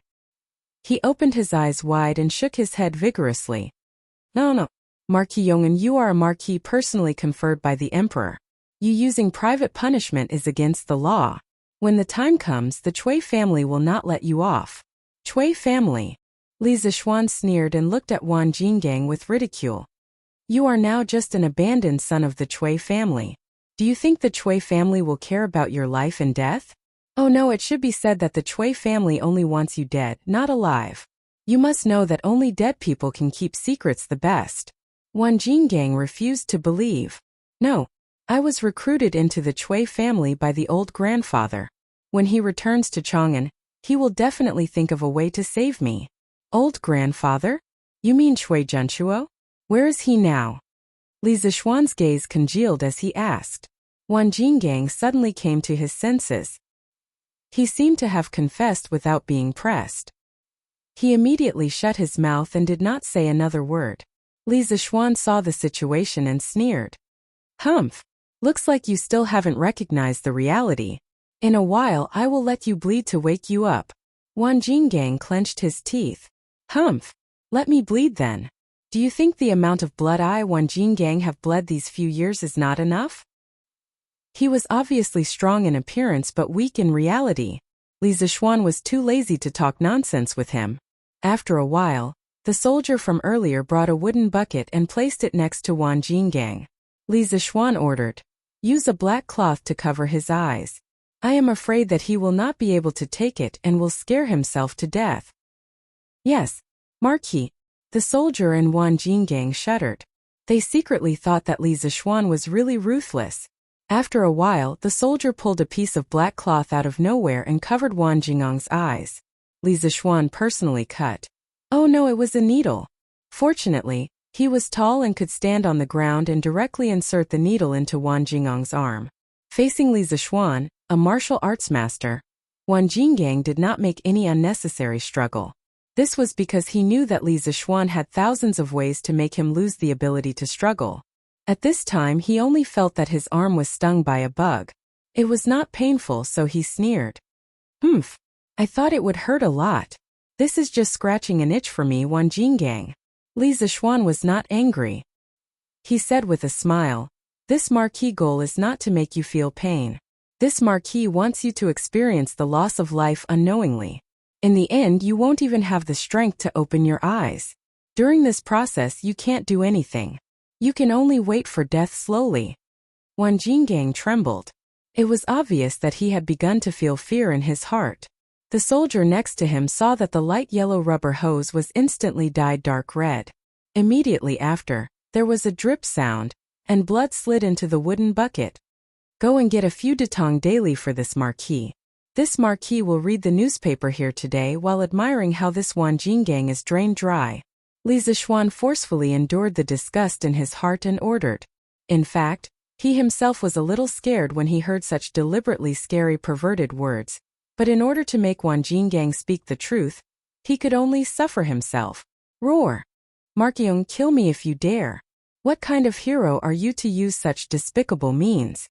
Wan Jinggang couldn't help but feel a chill run down his spine when he thought of how all the blood in his body was about to be drained dry, and how there was a person admiring the process at the side. He only wished for a quick death now.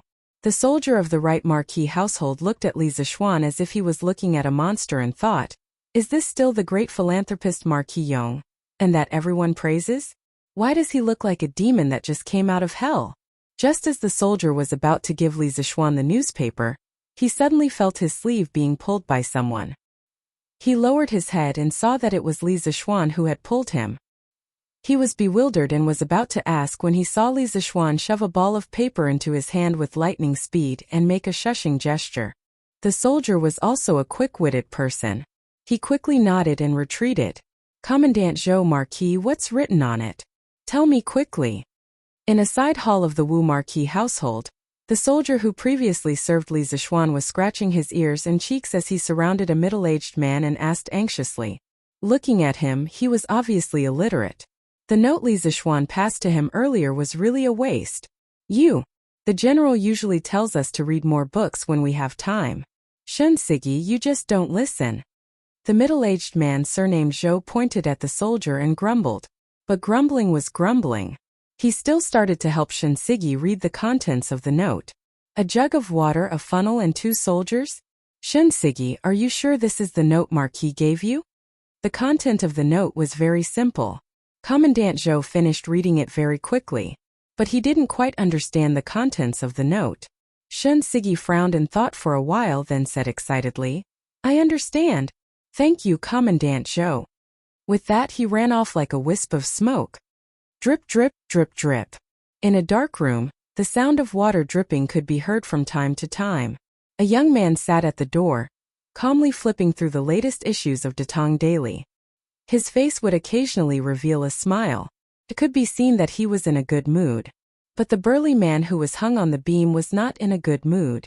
His face was pale, because he wanted to break free. His wrists and ankles were left with deep purple marks. His lips were dry.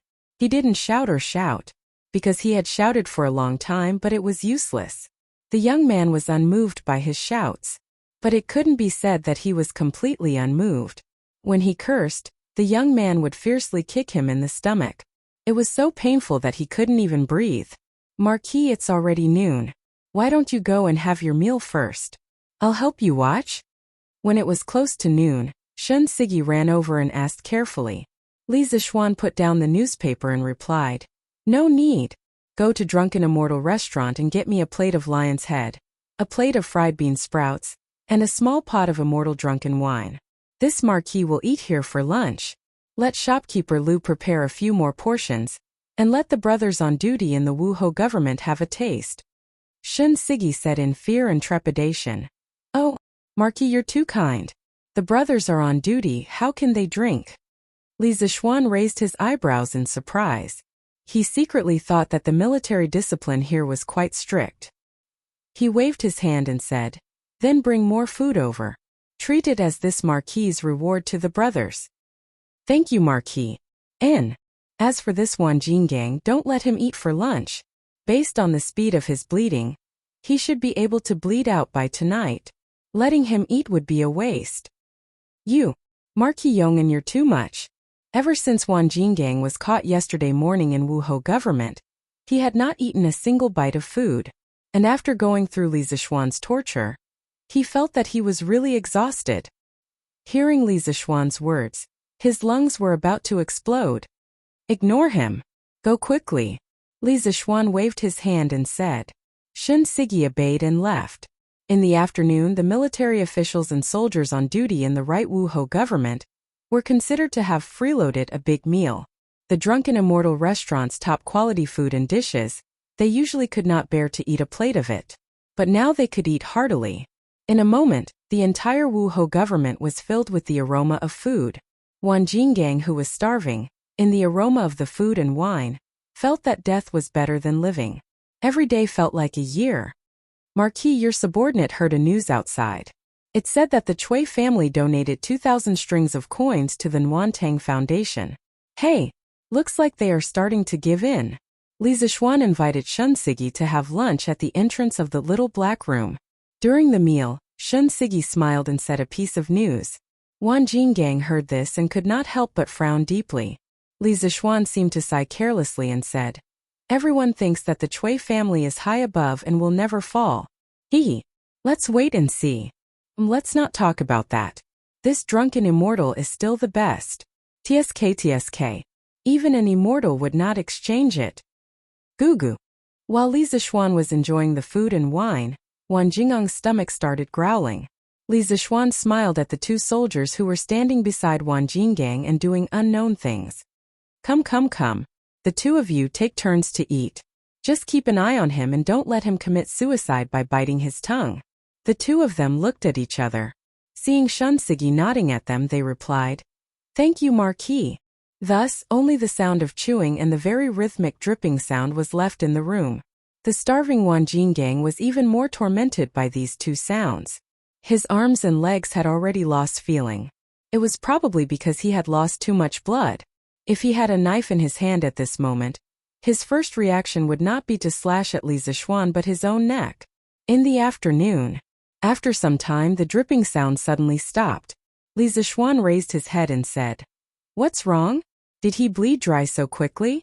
The two of you quickly press on his arm and help him squeeze. Maybe he can squeeze out some blood. Shunsigi, help me get another pot of wine. How can there be no wine for such an elegant thing? Haha. Wan Jingang's face turned even paler. He roared with his already hoarse voice. Lunatic! Lunatic! You are the devil! I beg you to kill me! Heh! You want to die? How can it be so easy? Your blood hasn't been drained yet. Li Zishuan laughed. Chapter 1090. Hearing Li Zishuan suddenly ask for wine, Shun Sigi was stunned at first, but after seeing Li Zishuan give him a meaningful look, he instantly understood and hurriedly left to carry out the order.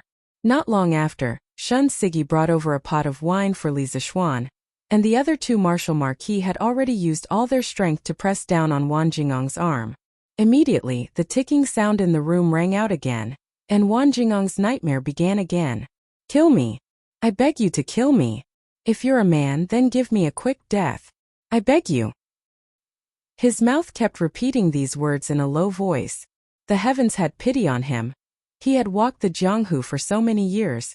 What kind of injuries had he not suffered? He had long seen through life and death, but this kind of waiting for death, this kind of torture to his soul and his body, he really could not stand it. At this time, a quick death to him had already become an extravagant hope. Phew! The contents of these few newspapers are a little lacking. 5 in the afternoon, the sun was setting in the west. Li Zishuan stood up, sighed, and said as if he hadn't had enough. Wan Jinggang, this marquis will give you one last chance. If you are willing to speak honestly, this marquis will give you a way out and ensure your safety. If you are not willing to speak, then this marquis will leave now, and tomorrow the people of Wuhou government will send you, who is on your last breath, to the Supreme Court. TSK. I reckon that by that time you will become a dried corpse. Do you know what is a dried corpse? Just like a dried fish. Li Zishuan looked at Wan Jinggang and said in a cold tone. After a day of torture, Wan Jingang's spirit was already on the verge of collapse, and Li Zishuan's last words was the straw that broke the camel's back, causing his face to be filled with fear, and he shook his head vigorously and said, "No, I don't want to become a dried corpse. I don't want to become a dried corpse. I'll speak. What you want to know, I'll tell you everything." Li Zishuan laughed and his heart heaved a sigh of relief. He sat down again and said, "Good. A wise man submits to circumstances. If you had cooperated earlier, you wouldn't have suffered so much, right? Marquis Yongyu, pull out the needle first, otherwise I will really turn into a mummy." Wan Jinggang said with trembling lips. No rush. This marquis knows what to do. Answer a few of my questions first. You. Ask away. What did you do before? I used to be a bandit in the Qinling Mountains, and then I became a blacksmith. When did you enter the Chui family? For years, no, it should be 5 years ago. I heard that the Chui family was recruiting a large number of pugilistic experts, so I went to try my luck. In the end, old Master Chui took a liking to me, so I became the Chui family's guard. Then have you heard of a maidservant named Nianyu? Hearing this question, Wan Jinggang was stunned. His face was once again filled with fear, and he said in a trembling voice, "You? How do you know her name? Could it be that the female ghost is still lingering around?" Cut the crap. Let me ask you, how did Nianyu die? Li Zishuan scolded coldly. She was raised into a human swine by Madame, and she was tortured to death. Wan Jinggang said the answer with a trembling voice. Sure enough, Li Zishuan heard, and the cup in his hand was crushed into pieces with a bang. Then tell me, why didn't Nianyu's parents report it to the authorities? Li Zishuan asked again. Wan Jinggang thought for a moment and replied, as far as I know, Nianyu's parents sold her to the Chui family a long time ago, and they rarely had contact with each other. After Nianyu's death, the family had ordered people to send 100 strings of cash to Nianyu's parents. It was said that their daughter was pregnant with the Chui family's flesh and blood, but she unfortunately died in childbirth and was buried in the Chui family's cemetery. Nianyu's parents didn't suspect much, and accepted the fact that Nianyu had passed away. Humph! 100 strings of cash? Madame Chui is a good-for-nothing. This Chui Shanfu is also a good-for-nothing. Wan Jinggang, you're loyal to such a master. I don't know if you'll feel ashamed after you die. Li Zishuan heard and sneered. Wan Jinggang couldn't help but lower his head at this moment, and kept silent. Li Zishuan continued. How did the Chui family deal with Nianyu's corpse in the end? I presume that with the couple's behavior, they definitely wouldn't bury her in the Chui family's cemetery, right? There was no answer to this question in the information provided by Pang Feiji. Marquis guessed correctly. Nianyu's corpse was buried in the 10-mile slope outside the city. Wan Jinggang replied. Are you sure? If there's half a lie, I will not only turn you into a human swine, but also cut you into pieces. Everything I said is true. Li Zishuan's mood suddenly became heavy. Apart from this matter, has the Chui family done any other heinous things in recent years? After a long pause, Li Zishuan asked again. Marquis, this I can't remember clearly. Wan Jinggang thought for a while and finally replied. Humph! Then let me ask you. How much fertile land has the Chui family seized in recent years? Li Zishuan asked with a cold face. Wan Jinggang was silent for a long time and replied. The Chui family has seized a lot of fertile land in recent years, but I can't say exactly how much. But it should be more than 100,000 mu. Do you know all the illegal things the Chui family has done in Hunan province? This I know a little. Tell me everything you know. Don't leave out a single thing. The interrogation went on until the third quarter of the evening. The Chui family's old debts were gradually dug out. Although these were not all of the Chui family's evil deeds, but what Wan Jinggang said was enough to shock everyone. Encroaching on land, kidnapping women, forcing women into prostitution, oppressing the poor, and even robbing and killing people. The Chui family, who had been glorious for thousands of years, actually did all of these things in the dark. It was not an exaggeration to say that they were full of evil. Humph! If the Chui family is not destroyed, the heavens will not tolerate it. If the Wang family is not destroyed, the wrong souls will not be appeased. Shun Sigi, bring it over and let him sign it. Li Zishuan had always had a fire in his heart. Following Wan Jingang's narration, the fire in his heart burned brighter and brighter. But he did not lose his temper here. He wanted to wait until the Chui family was destroyed. Then he would release it completely. Yes, Marquis. When Wan Jinggang confessed, Shun Sigi quickly found a document from the Wu Ho government. So Wan Jingang's confession was recorded. After all, there were no tape recorders or cameras in this era. They could only use pen and paper to record the criminal's confession. Marquis Yongyu, pull out the needle from my body, you can't go back on your words. Chapter 1091. At this time, Wan Jinggang suddenly realized that there was still a needle in his body. If this continued, wouldn't his blood be sucked dry? Pull out the needle from his body. Then take this bucket of blood out. Don't scare him to death. Then get him to sign his name. Li Zishuan felt that it was funny. Just the sound of water droplets could scare this guy to this extent. He had been in the martial arts world for so many years. That's right, the dripping sound in the room was actually the sound of water droplets. At first, the needle was indeed inserted into Wan Jingang's blood vessels, but after Li Zishuan secretly stuffed a note into Shan Sigi's hand to get a pot of water and a funnel, the dripping sound in the room became the sound of water. The two soldiers guarding Wan Jinggang said that they were helping to watch over Wan Jinggang to prevent him from biting his tongue to commit suicide. But in reality, they were just taking turns to hold the funnel filled with water. The funnel they were using had a large amount of water at the bottom, so the dripping speed was about the same as the dripping speed of blood.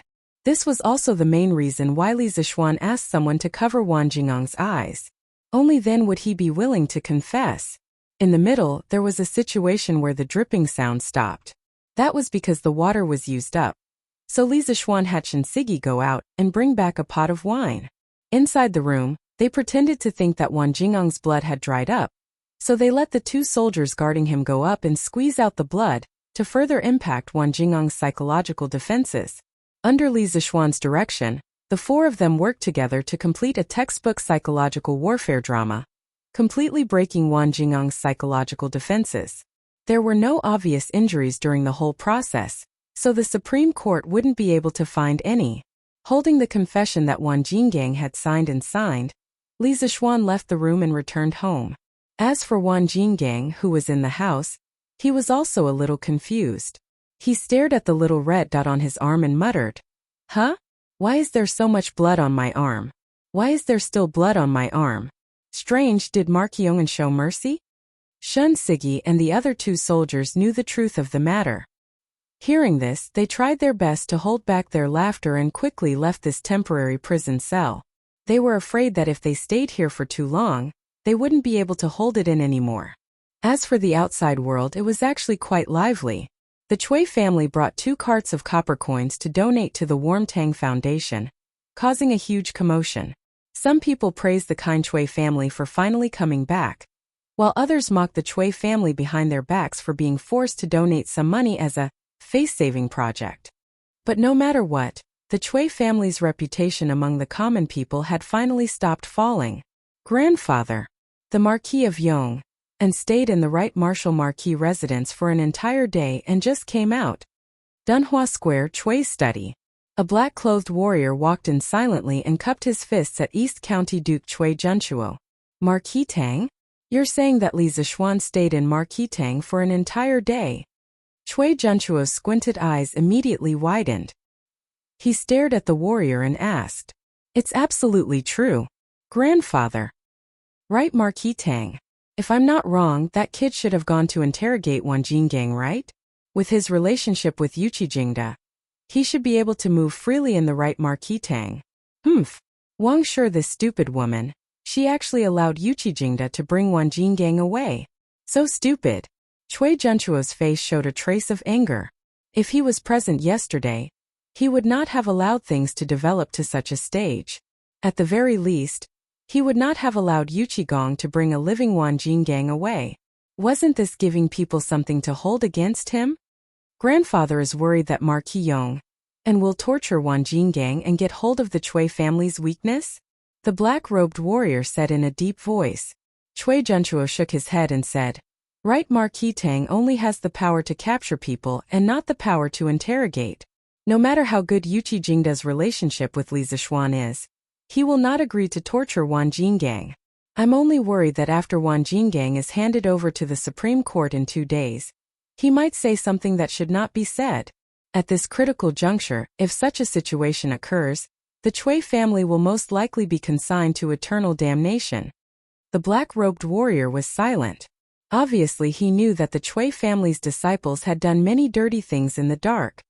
"Grandfather, Li is willing to make a trip to Marquis Tang tonight to shut Wang Jingang up."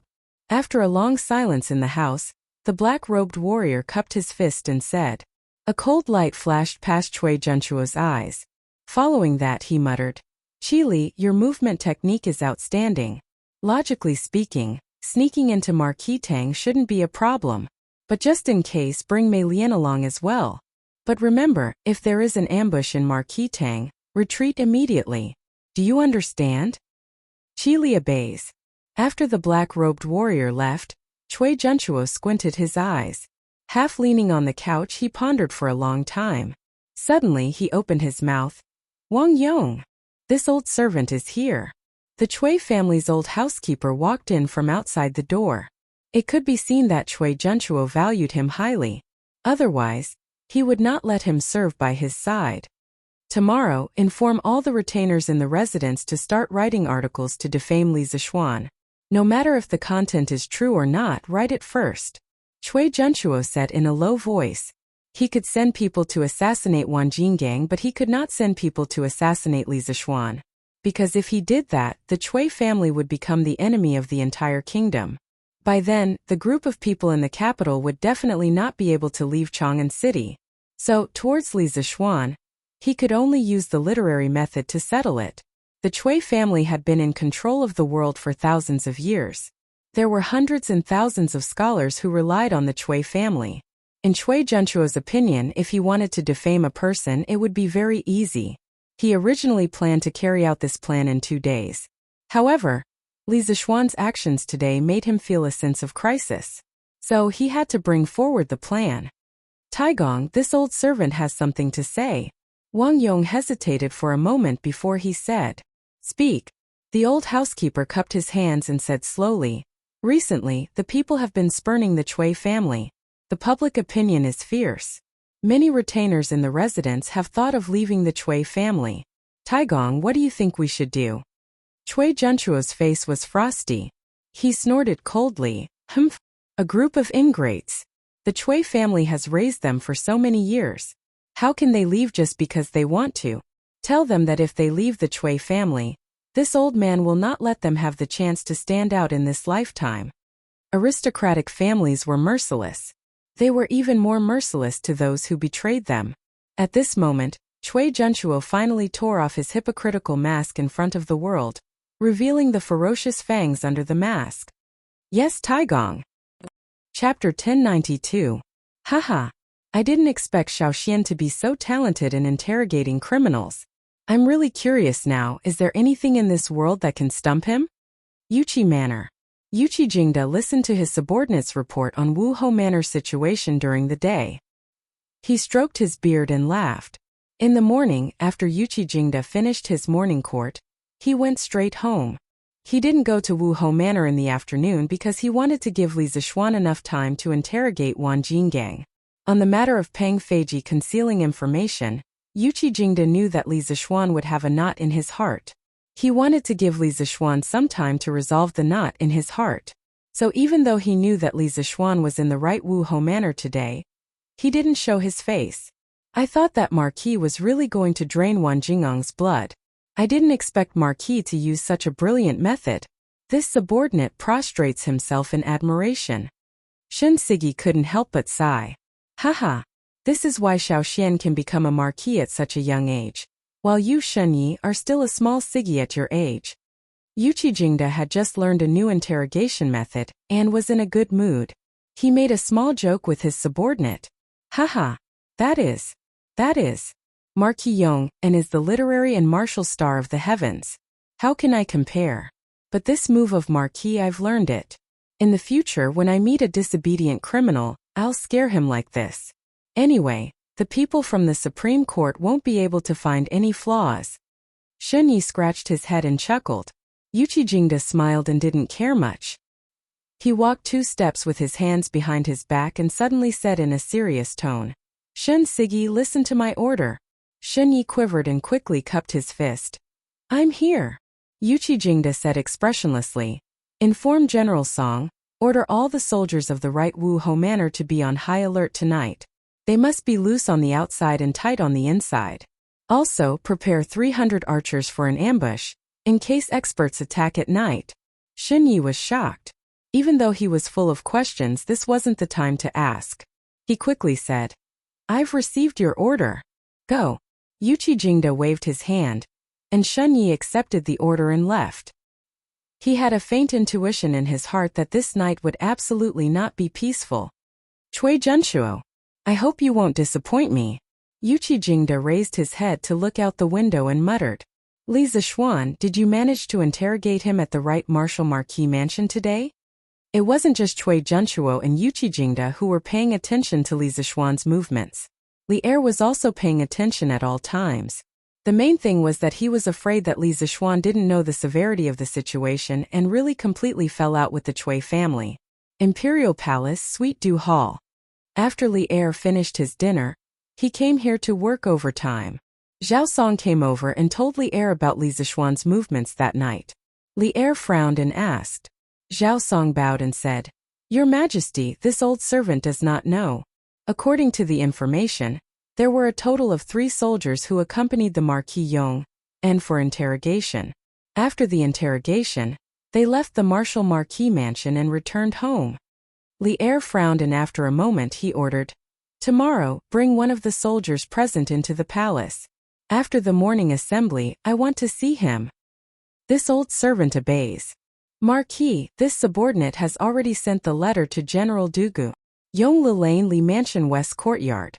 In the study, Peng Feiji cupped his fist towards Li Zixuan. What did Dugu Xian say? Li Zixuan asked. Peng Feiji cupped his fist and said, General Dugu said that he and Feiying will arrive at the place that Marquis mentioned on time. During the day, Li Zixuan heard that the old master of the Chui family had sent someone to donate money to the Warmtang Foundation. After he left the Right Marshal Marquis mansion, he felt that something was wrong. He estimated that with the Chui family's power, they would definitely know that he had stayed in the Right Marshal Marquis mansion for an entire day. As for the purpose of him coming to the Right Marshal Marquis mansion, Chui Junchuo, that old fox, would definitely be able to guess it even with his eyes closed. Following this train of thought, the Chui family might have some ideas about Wan Jinggang tonight. Hence, he asked the Dugu brothers to hide in the surroundings of the Marshal Marquis mansion tonight and help capture the assassins sent by the Chui family. He had also thought of asking the expert curly-beard guest to come over, but he felt that it was a waste of talent. No matter how deep the Chui family's background was, it would be difficult for them to send out an assassin of curly-beard guest's level. Hence, after thinking about it, Li Zixuan decided to leave the assassins that might appear tonight for the Dugu brothers to practice on. One of them was a martial arts master while the other was a flying dagger master. He believed that as long as it was not an assassin above the middle stage of a martial arts master, the two brothers would definitely be able to handle it. That's good. How's the workshop? According to your instructions, Marquis, the editorial staff of Datong Daily will all stay in the workshop to print all night. We expect to finish printing around midnight. Is the city gate ready? Reporting to Marquis, Feiying said that he could help Marquis arrange it. At that time, as long as no one wanted to enter the city, it wouldn't be a big problem. They could use some hanging baskets to transport things into the city. All right. You may leave. This subordinate will take his leave. After Peng Feiji left, Li Zixuan looked out of the window and said coldly, Tonight, the show is about to start. Translator. Transin editor. Transin. The night was dark and the wind was strong. Most people in Chang and had already fallen asleep except for the playboys in Peace Square. Swish swish. Two black shadows dashed out from Dunhua Square. They ran along the roofs of rows of houses, avoiding the patrolling Wu Ho mansion while dashing towards the Right Marquis mansion. Leaping onto roofs and vaulting over walls, these two people had performed these 4 words to the extreme. 6 minutes later, on a roof opposite the Wu Ho mansion, there were 2 black-clothed men. One of the shorter black-clothed men glanced at the situation in the Wu Ho mansion and said softly, Big brother, with just these few Wu Ho mansion with our skills, it would be easy to sneak in without anyone noticing. Isn't Taigong being too cautious? It's obvious that any one of us can do it. Why must he send us all at once? His words were filled with contempt for the enemy and confidence in himself. The other man frowned and reprimanded. Second brother, don't let your guard down. This is Chang'an City. If we are not careful, we will be wanted by the entire city. In a while, you will be in charge of keeping watch outside. At the crucial moment, you can make some movements and help me attract the attention of these Wu Ho mansion. I will go in and take care of Wan Jinggang. I will be out soon. This black-clothed man was Qi Li. The other one should be Mei Lian. Big brother, why don't I go? Anyway, these Wu Ho mansion can't do anything to me. Chapter 1093. Mei Lian, who was rubbing his palms together, did not realize the danger lurking in the darkness. He did not take Qi Li's warning to heart at all. Instead, he eagerly volunteered. No. Second brother, if you meet an expert with your movement technique, you might be in trouble. It's better for me to go.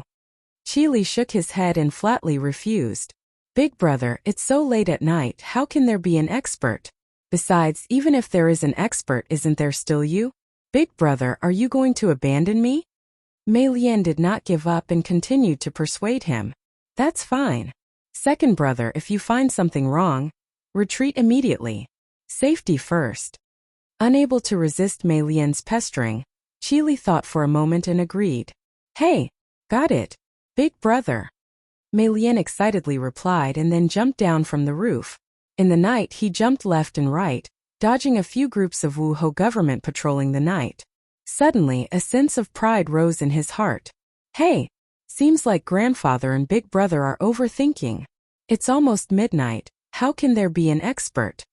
After knocking out a few Wuho guards without anyone noticing, Mei Lian could not help but mutter softly. At this time, he was less than 20 feet away from the small house where Wan Jinggang was locked up. Wan Jinggang, you're usually so arrogant.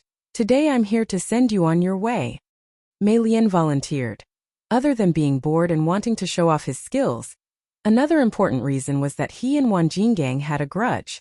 Once, when he was doing something good with a servant girl in the Cui family, Wan Jinggang bumped into them and even told Cui Junchuo. Although Cui Junchuo did not punish him and even gave the servant girl to him, this kind of experience of being stabbed in the dark would make anyone unhappy. Bang bang. Outside the room where Wan Jinggang was locked up, there were also two martial marquis guarding it. Mei Lian flashed, and before the two martial marquis could see who it was, they were knocked unconscious by Mei Lian. Creak! The door opened. Who is it? Wan Jinggang, who was hanging from the beam in the room, suddenly opened his eyes and asked aloud. Hee. Guess who I am? Mei Lian let out a sinister laugh, which was particularly eerie in the dark night. Mei Lian? It's you? Did grandfather send you to save me? Wan Jinggang was overjoyed. Clang! Mei Lian suddenly pulled out the dagger from her thigh and sneered. Heh! In your dreams, brat. Grandfather sent me here to shut you up forever. Wan Jinggang was furious and said in disbelief. Bullshit. Mei Lian, you faked Taigong's orders. When I get out of here, I will definitely complain to my grandfather. Tis. Mei Lian was even more furious. He sneered and said, Complain. Wan Jinggang, since you like to complain so much, go complain to the king of hell. As soon as he finished speaking, he dashed towards Wan Jingong's throat with the dagger in his hand. Swish swish. In the blink of an eye, just as Mei Lian's dagger was about to touch Wan Jingong's throat, he suddenly heard the sound of something tearing through the air behind him. His many years of combat experience told him that someone was shooting at him from behind. If he insisted on killing Wan Jinggang now, he would definitely be hit by 2 arrows. How could he do something that would hurt both sides? You have a death wish. Mei Lian roared angrily. He quickly turned around and waved his dagger. With 2 clanging sounds, the arrows were pushed to the side by him. Taking advantage of this gap, he realized that there were 2 martial marquis standing outside the door with bows in their hands. Humph! You overestimate yourself. Mei Lian's journey tonight had been smooth sailing. Even now, he looked down on all the martial marquises here. When he saw that someone was shooting at him, his first reaction was not to run but to take the initiative to attack. He wanted to kill the person who shot him to vent his anger. His figure changed, and he rushed out of the room in an instant. Then he went straight for the 2 soldiers who were holding the big bows. Swish, swish, swish. However, the moment he dashed out of the room, dozens of soldiers suddenly appeared from under the tables, cabinets, and bookshelves leaning against the wall. Dozens of arrows were shot at him at the same time. It's an ambush. No matter how dumb Mei Lian was, he knew that he had fallen into an ambush. He was shocked and ran out of the door without thinking. Despicable. Shameless. I'll kill all of you the next time I come. Mei Lian was too fast, even faster than the arrows. In the blink of an eye, he had knocked away a few soldiers and dashed out of the door. As he left, he did not forget to leave a threat. Fire. A general brought 300 archers and rushed to the outside of Wu Ho government. The general pointed at the direction where Mei Lian had fled and shouted, Swish, swish, swish. With 300 people shooting at the same time, no matter how fast Mei Lian was, it was difficult for him to dodge all the arrows. Clang. Second brother, be careful. Just at this moment, Qi Li, who had been lying on the roof opposite Wu Ho government, upon seeing this, immediately pulled out her sword, and in a flash she flew over. Her speed was more than 30% faster than Mei Lian. Ding ding pong pong. In the blink of an eye, Qi Li was beside Mei Lian. He danced with his sword, and after a series of ding ding pong pong sounds, all the arrows fell to the ground, and the brothers were unharmed. General Song, there are 2 assassins. When the Wu Marquis saw that there was an extra person on the battlefield, they quickly said in fear, Fire. All of you fire for me. Those who hit will be heavily rewarded. The general surnamed Song roared. Second brother. Let's go. Qi Li and Mei Lian retreated as they fought. In a short period of time, no one could do anything to them. The main reason was that their martial arts were too powerful. Want to leave? Not so easy. 9 swords beyond the swords, broken sword style. Even the archers could not do anything to these 2 experts. Seeing that they were about to fly away, General Song was anxious. At this moment in the dark night sky, there was an extremely clear sound of a sword. Then a young man with a sword in his hand was heading straight for Qi Li. So fast. So powerful. This was also a master expert. General Song was overjoyed, but Qi Li was shocked because he realized that when facing this sword, it was as if his hands and feet were tied, and there was nowhere for him to hide. Although the other party was also a master expert, his strength could completely suppress him. This made him realize that Wu Marquis government had already set up an inescapable trap, waiting for them to come in. Qi Li had no choice but to fight with his sword. Big brother, let me help you.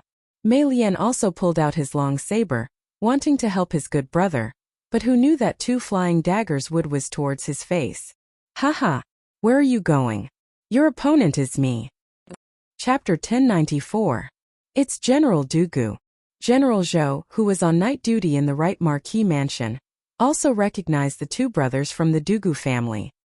He exclaimed and quickly said, "Soldiers, listen to my order. Set up the formation and surround the enemy. Tonight, no one is allowed to leave." Yes, sir. Nearly 1,000 soldiers of the Right Marquis mansion answered loudly and quickly got into formation. The infantrymen held swords on the inside, while the archers held swords on the outside. The military formation quickly pressed down on the 2 black-clothed assassins. Second brother. Don't fight. Leave if you can. Otherwise, none of us will be able to leave tonight. Qi Li did not expect the Right Marquis mansion to be surrounded by nearly 1,000 marquises, and the 2 Dugu brothers. These 2 had become famous after fighting Li Zishuan at Snake Spirit Mountain. The 3 of them were actually able to fight Badian, who was at the peak of the Grandmaster realm. Now that Dugu Xian had already entered the Grandmaster realm, and Dugu Feiying's flying dagger skill, which could threaten a martial Dao Grandmaster, must have improved as well. Under such circumstances, Qi Li almost did not want to fight. That was what he thought, and that was what he did.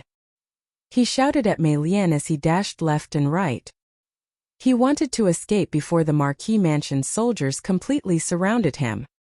He did not want to fight Dugu Xian head-on. His body movements were very strange. He was like a shadow drifting in and out of the crowd, but he could always find the best path and the best time to quickly pass through the gaps between people. It was like a scene of 100 flowers passing through, but not a single leaf touching the body. The lethality of Dugu Xian's swordsmanship was quite high, but it was difficult to use it in the crowd. In such a restricted state, he could not target Qi Li with his swordsmanship. In the blink of an eye, Qi Li was about to escape the encirclement of the Right Marquis soldiers. Seeing that Qi Li was about to leave, the soldiers of the Right Marquis mansion quickly released arrows under the command of their general. For a moment arrows rained down, but it was difficult to hit Qi Li's body. What a strange movement. Seeing this, Dugu Xian was surprised. Immediately, he decided not to pursue Qi Li, and turned to join forces with Dugu Feiying to encircle the other assassin who was weaker in martial arts. Mei Lian, who was already no match for Dugu Feiying, felt even more pressure. Not long after, her body was cut a few times. Big brother, leave quickly. Leave me alone. Mei Lian saw that the Wu Hou army had also turned around and surrounded him. Furthermore, he still had 2 experts by his side attacking him with all their might. He knew that he had no hope of breaking out of the encirclement. Hu asked his movement technique to be inferior to his big brother's. Thus he roared at the night sky. Whoosh! In the dark night, a roar of unwillingness and anger could be heard. Second brother, big brother will bring our brothers to save you. It sounded like Qi Li's voice. After that, there was no more sound in the darkness. Hey, you see, your companions have all run away. I think you should just surrender. Maybe I'm in a good mood and won't kill you? Dugu Feiying glanced at the direction where Qi Li's voice came from, and then smiled at Mei Lian. Although Mei Lian had already touched the threshold of Grandmaster realm, and his actual strength was slightly higher than normal martial Dao Grandmasters, Dugu Feiying was a man who had just surpassed Grandmaster Pinnacle in a head-on battle. He could completely suppress Mei Lian. Not to mention that his big brother Dugu Xian had also come to help him. Surrender without a fight? Dream on. Even if I die, I'll drag someone down with me.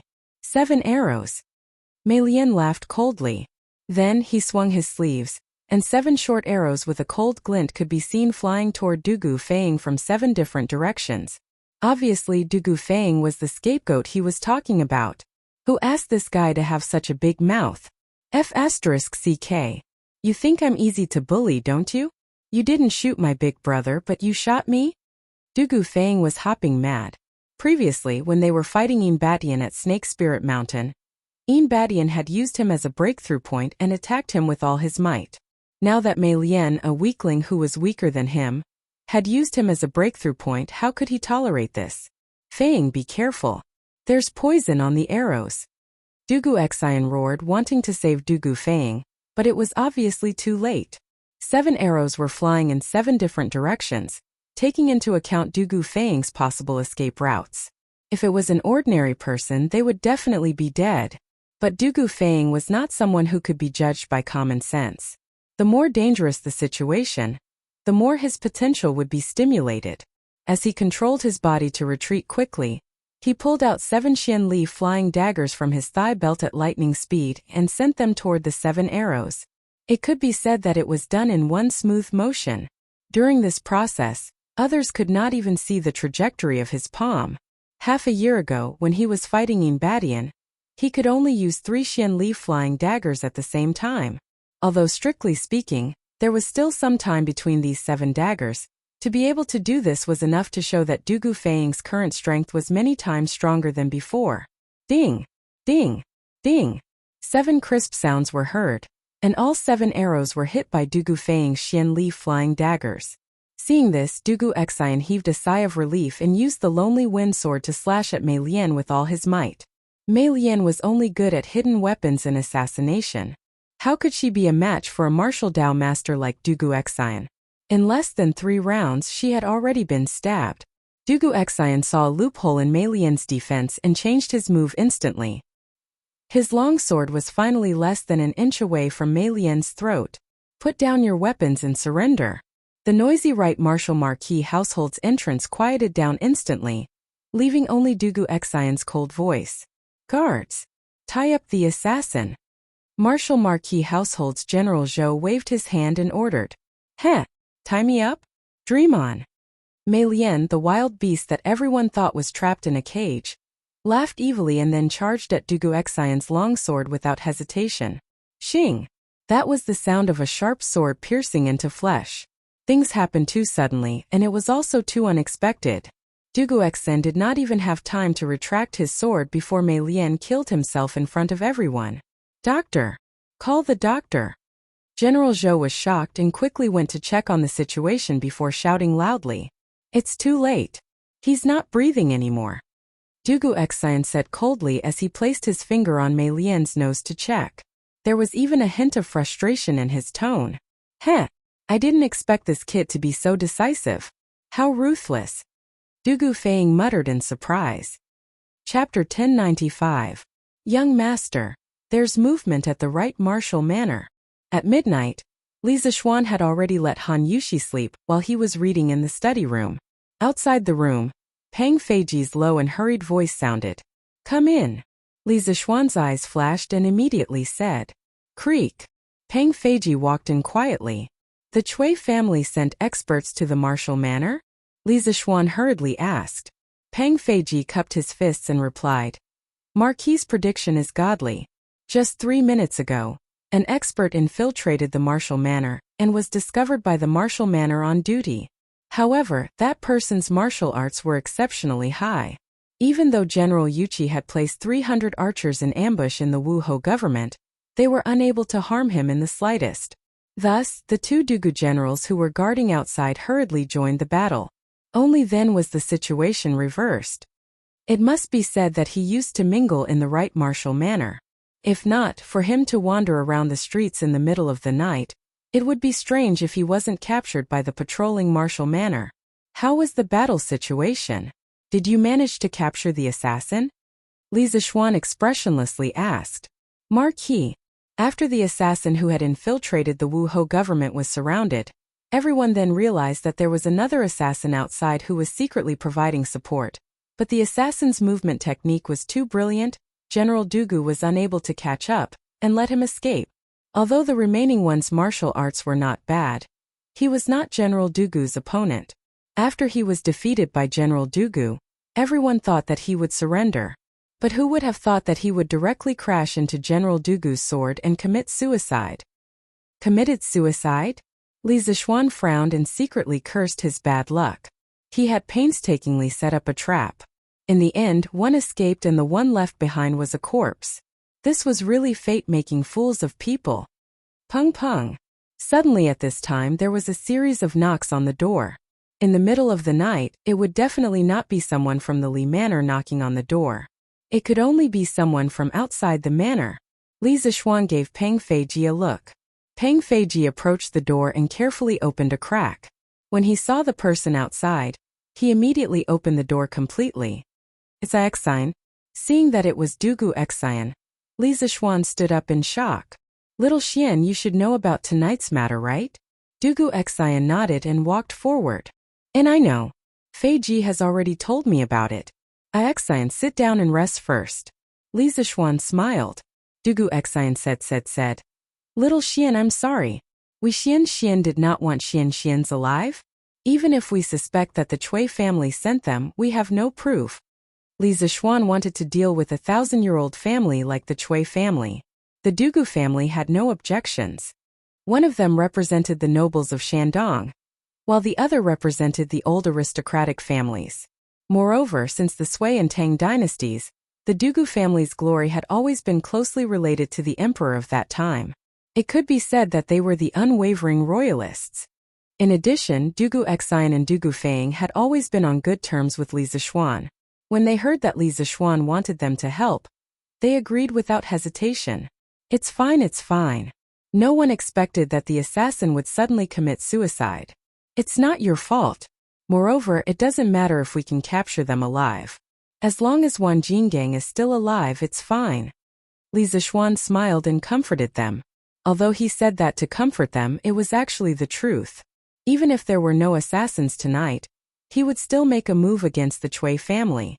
But I think I know a little about the identities of these two assassins. Dugu Xian shook his head and said hesitantly, Oh? Just where did they come from? Li Zixuan was also very curious about what kind of assassins they were. They could actually beat Dugu Xian in terms of movement techniques. Dugu Xian frowned and said, The leader should be Qi Li. He has 3 brothers, Qi Li, Melian, Wangliang and Swan and I. Because more than 10 years ago, the 4 of them killed and robbed people in the Taibai mountain area and took over the mountain as kings. They were called the Taibai 4 Ghosts. But after the world was peaceful, no one knew where they went. Qi Li, Melian, Wangliang and Swan and I. Together, they became Qi Mei, Wangliang and Swan and I. Calling them the Taibai 4 Ghosts is just right. After Li Zixuan heard this, he muttered to himself. Then he asked, Xian, how do you know that they are the Taibai 4 Ghosts? Dugu Xian recalled. The leader of the assassins, his movement technique was like a shadow. He could always determine the most suitable place to land in the shortest time. At that time there were thousands of martial marquis around. Not only did they not obstruct him, they became a barrier to help him escape. This movement technique is very similar to the 5 elements ghost steps that I heard from my second uncle. And this 5 elements ghost steps is the unique movement technique of the Taibai 4 Ghosts, Qi Li. Li Zixuan blinked and said in amazement, There is such a magical movement technique in this world? After we destroy the Chui family, we must capture this Qi Li and interrogate him. Dugu Xian was speechless. What did he mean by, after we destroy the Chui family? He spoke as if he was drinking soup. Was the Chui family something that could be destroyed so easily?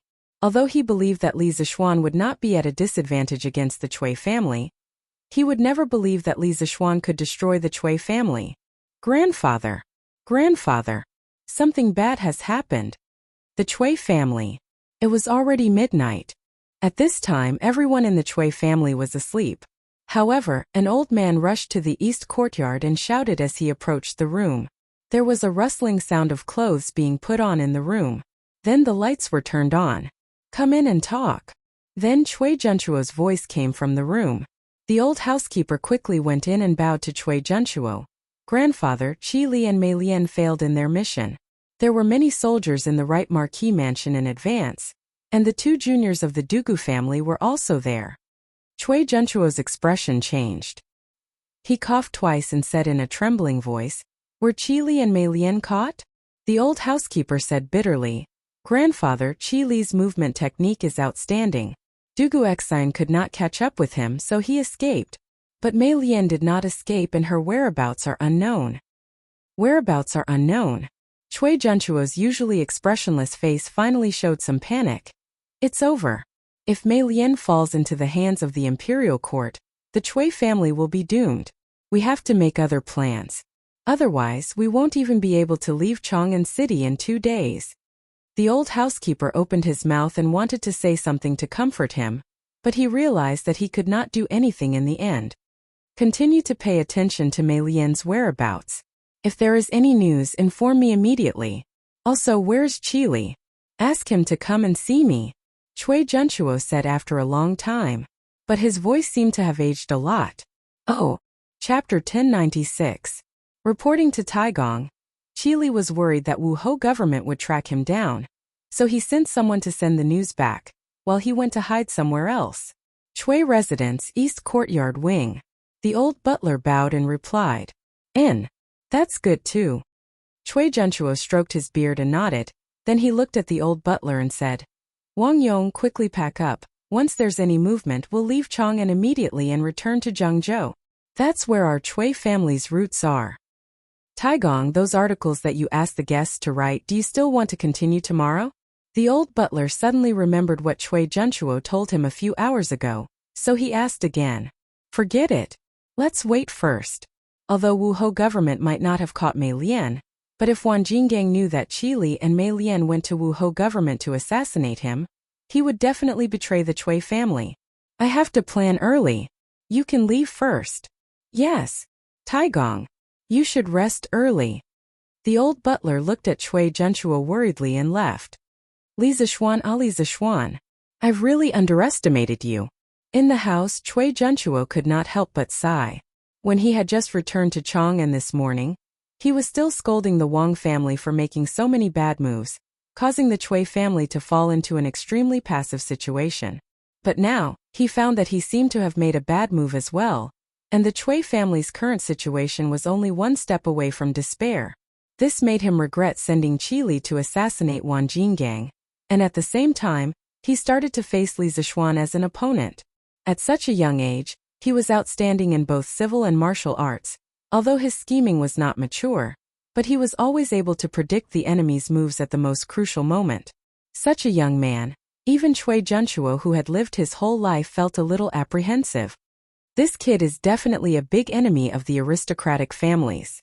If the 5 families and 7 hopes do not unite to get rid of this kid, there will be a disaster in the future. In the silent night, Chui Junchuo sighed. This night was very short for ordinary people. It was nothing more than lying in bed and dreaming. However, for people like Chui Junchuo, Li Zishuan, and Peng Feiji, this night was very long. The long Chui Junchuo couldn't sleep because he was worried. The long Peng Feiji couldn't sleep because he was excited. The long Li Zishuan couldn't sleep because he needed to be in command and strategize. Bang bang. "Marquis, your subordinate has something important to report." At midnight, Peng Feiji knocked on the door of Li Zishuan's study room. There was a hint of urgency and excitement in his voice. "Come in." Peng Feiji pushed the door open and entered. "Marquis, the things that you asked for have all been printed." General Feiying informed the city gate officer, and used more than a dozen hanging baskets to move them into the city. "It's in the courtyard now." Li Zishuan was shocked. He turned around and said, "Okay, follow the plan immediately." Peng Feiji was stunned. He pointed at himself and asked, "Marquis, you want your subordinate to go up?" Li Zishuan kicked him in annoyance and said, Nonsense. If you don't go up, do you want me to go up? It's not like you don't know how to use it. Go quickly. Okay. Your subordinate will go right away. Peng Feiji laughed and covered his butt as he went out. It was obvious that he was very happy. Half an hour later. Marquis, if your subordinate can't get down later, what should I do? Li Residence, West Courtyard.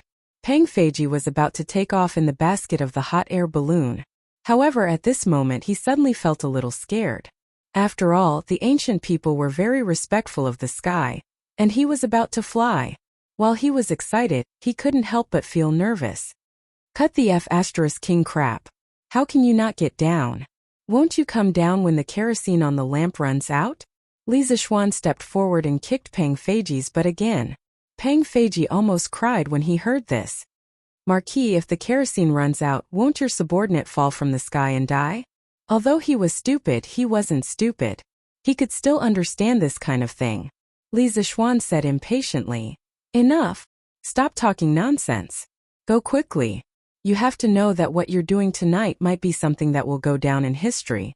When the Chui family is destroyed, you'll definitely have a part to play. This was a very tempting picture. Peng Feiji's breathing quickened when he heard this. He was just an insignificant bodyguard, but now he was going to participate in such a great undertaking of destroying the Chui family. He might even be able to leave his name in history. It was hard not to be excited. Okay, Marquis, watch carefully.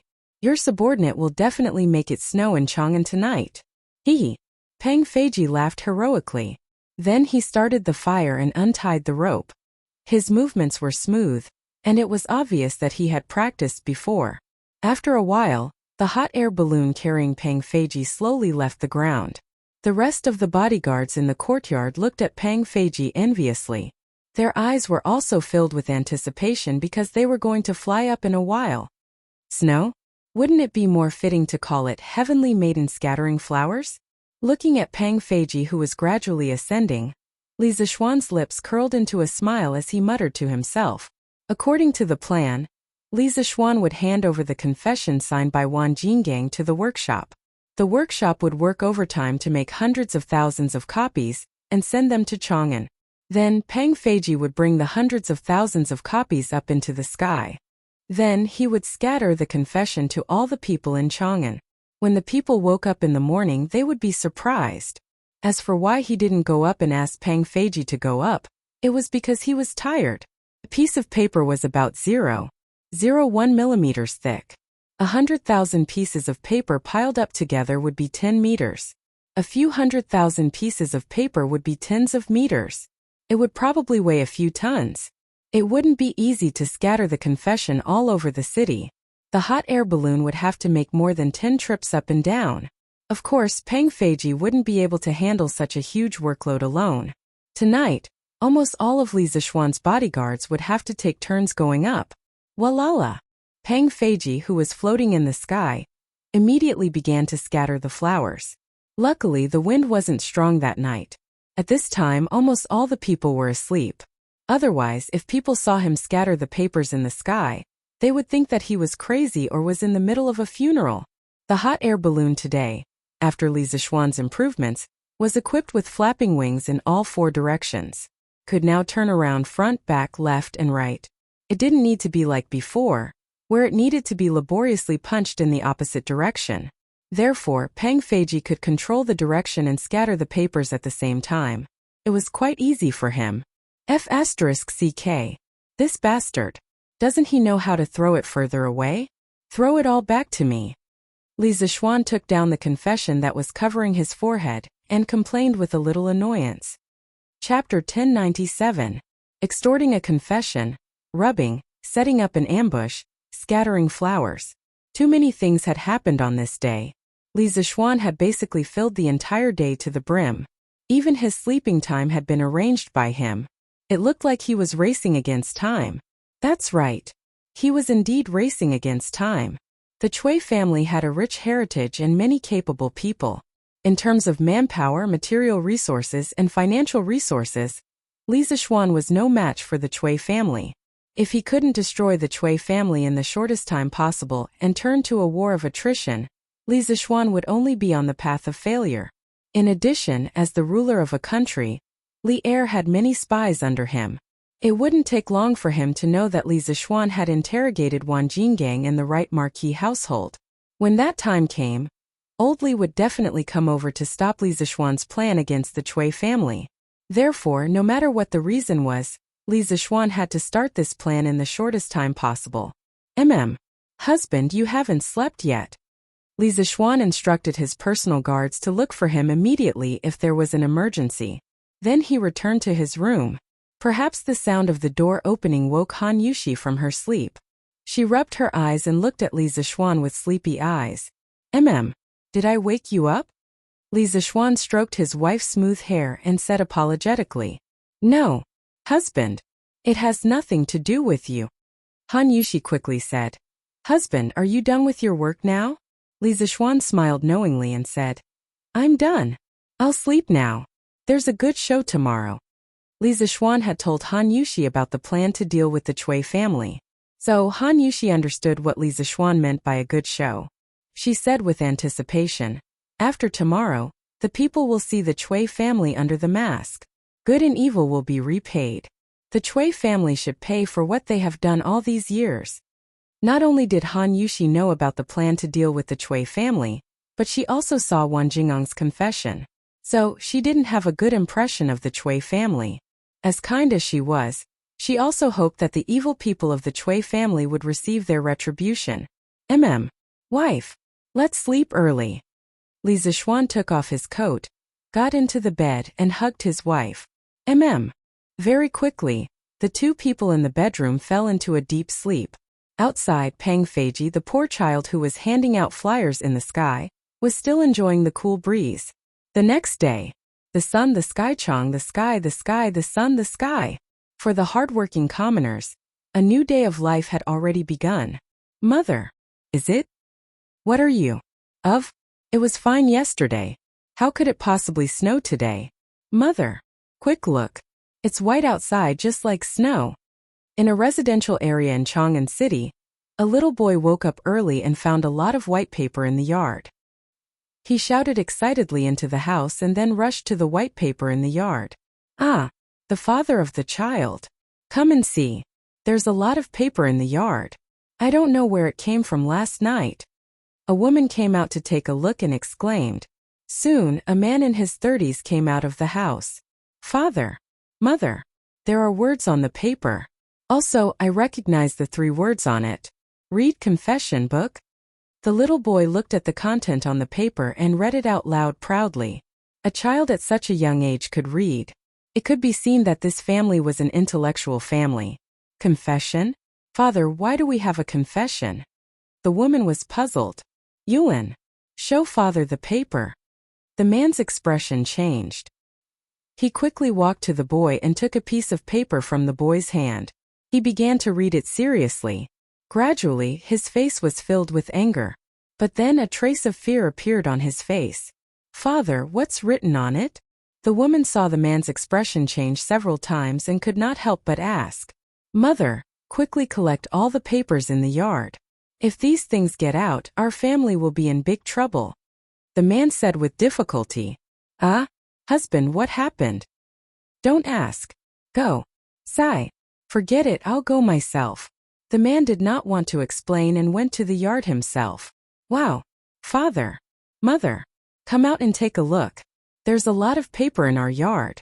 At this moment, the words similar to what the little boy said came from the yard next door. The middle-aged man was stunned. The woman came up and asked, Husband, I don't think we're the only ones who have this. Master Wang's house next door should have it too. Are we still going to pick it up? No. He wasn't going to pick it up. Chang'an City is going to change. The man muttered absent-mindedly. Bastard. This Madame Cui is really a good-for-nothing. Bah. The Cui family likes to bully the common people and bully men and women. They should be struck by lightning.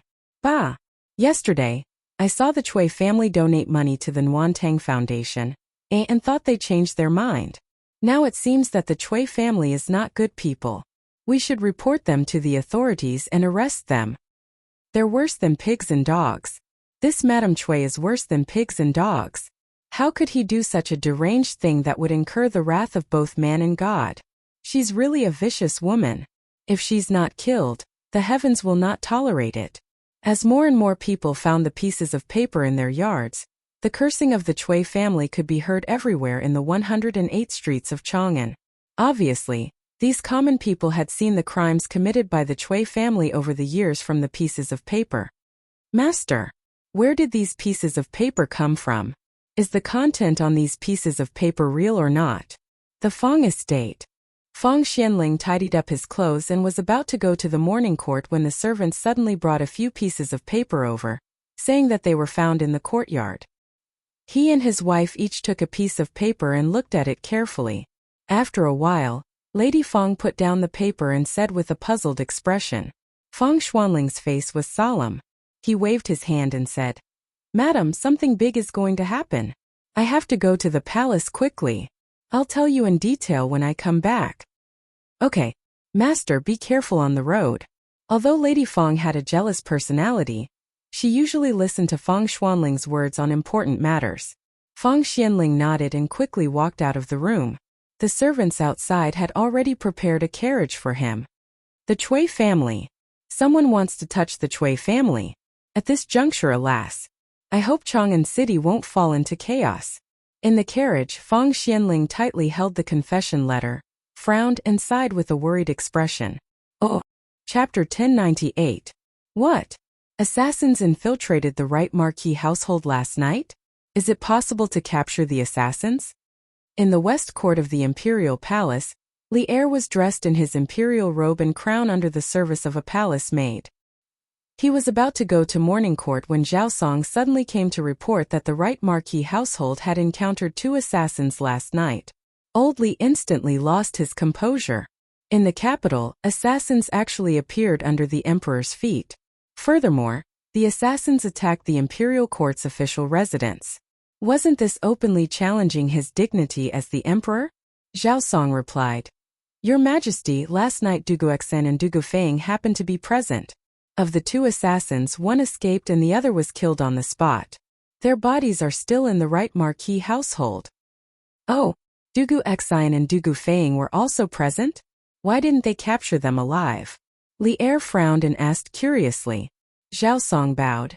This old servant does not know why the 2 Dugu generals happened to be present, but it was said that the assassin had already been defeated by Du Guoxen. But no one expected him to seek death and directly collide with Du Guoxen's sword.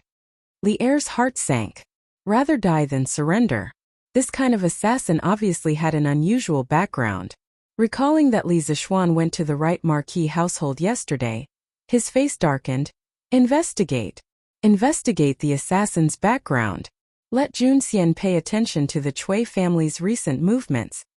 Although he did not want to start a war with the Chui family, but he would not allow the Chui family to jump.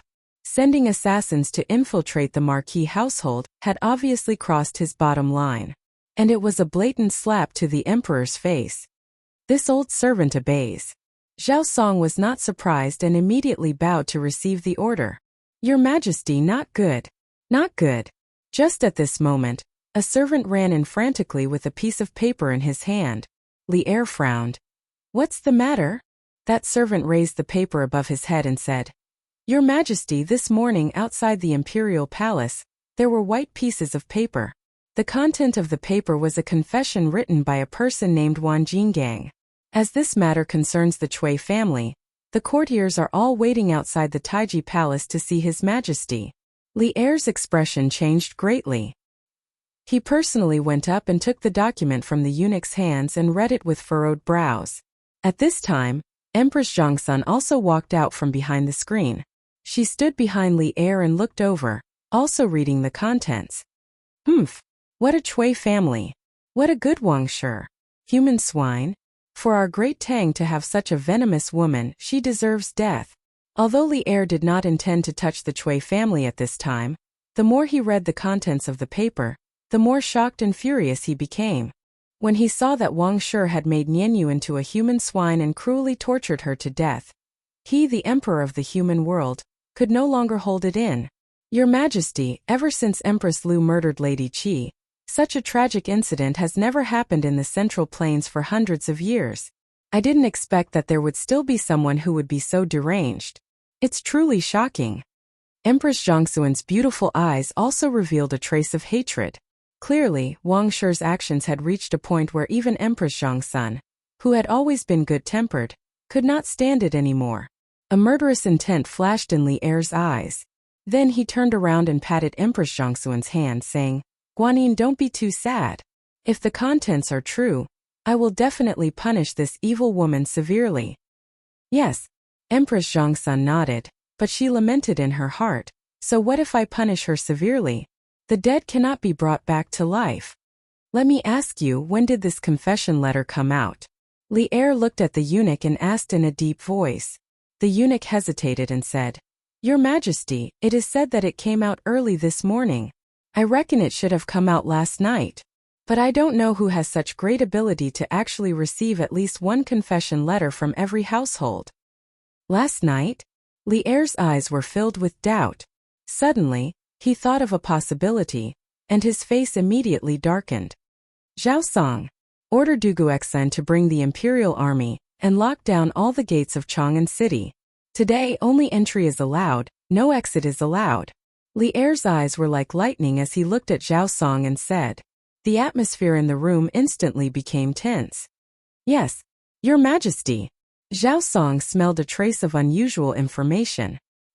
He felt that something big was going to happen in Chang'an City today. "Also, tell Li Zishuan to come and see me after the morning court." "Yes. All right. I will go to the morning court first. The rest will be discussed after the morning court." Outside Taiji Palace. Compared to the past, today was especially lively. Even the word lively was not enough to describe it. Perhaps it was not an exaggeration to say that it was boiling. Preposterous. The Cui family has enjoyed 1,000 years of reputation, but they have committed countless evil deeds. If Your Majesty cannot punish the Cui family severely, I, Wei Zheng, will kill myself on the coiling dragon pillar outside the main hall today. Even though Troll Wei liked to scold people, he was a man with a strong sense of justice. Otherwise, he would not have donated so much money to the Nuantang Foundation a few days ago. He had almost sold everything he had. This morning, when he saw the confession letter in the courtyard, he was shocked. After the shock, he was filled with endless anger. He did not even bother to eat breakfast and rushed into the palace in a huff. "Left Prime Minister Wei, please calm down. We still do not know if what is written on the letter is true or false. Let's wait for Your Majesty's verdict before we talk about other things." An imperial censor saw that Wei Zheng was so angry that his face turned purple. He hurried over to calm him down. "Bah! Bullshit. This confession letter is full of facts. Every evil deed that the Cui family has done is recorded in great detail. Even Wan Jingang's signature has been copied. How can it be false? Besides, this Wan Jinggang is now being held by the right Marquis household. We will know when the trial begins." Chang Yaojin spat a mouthful of old phlegm at the place where the imperial censor was standing and shouted at the top of his voice. He did not have a single good impression of the Cui family. He would not let go of this opportunity to beat a drowning dog. "General Yuqi, this Wan Jinggang is really in the right Marquis household?" Towards Chang Yaojin, this shameless old man spitting at him, the imperial censor was of course cursing in his heart. However, he knew that he could not argue with this old hooligan. Thus he found Yuqi Jingda to ask. Yuqi Jingda stroked his beard and said, "Jija is right. Wan Jinggang is indeed in the right Marquis household. In a while, he should be handed over to the Supreme Court. This confession letter was also personally signed by him. Only I do not know how it spread throughout the entire city." This last sentence was half true and half false. He knew that this was arranged by Li Zishuan. However, he did not understand how Li Zishuan was able to spread the confession letter to every corner of Chang'an City in one night. At the same time, he did not expect that Li Zishuan would make a move on the Cui family so quickly.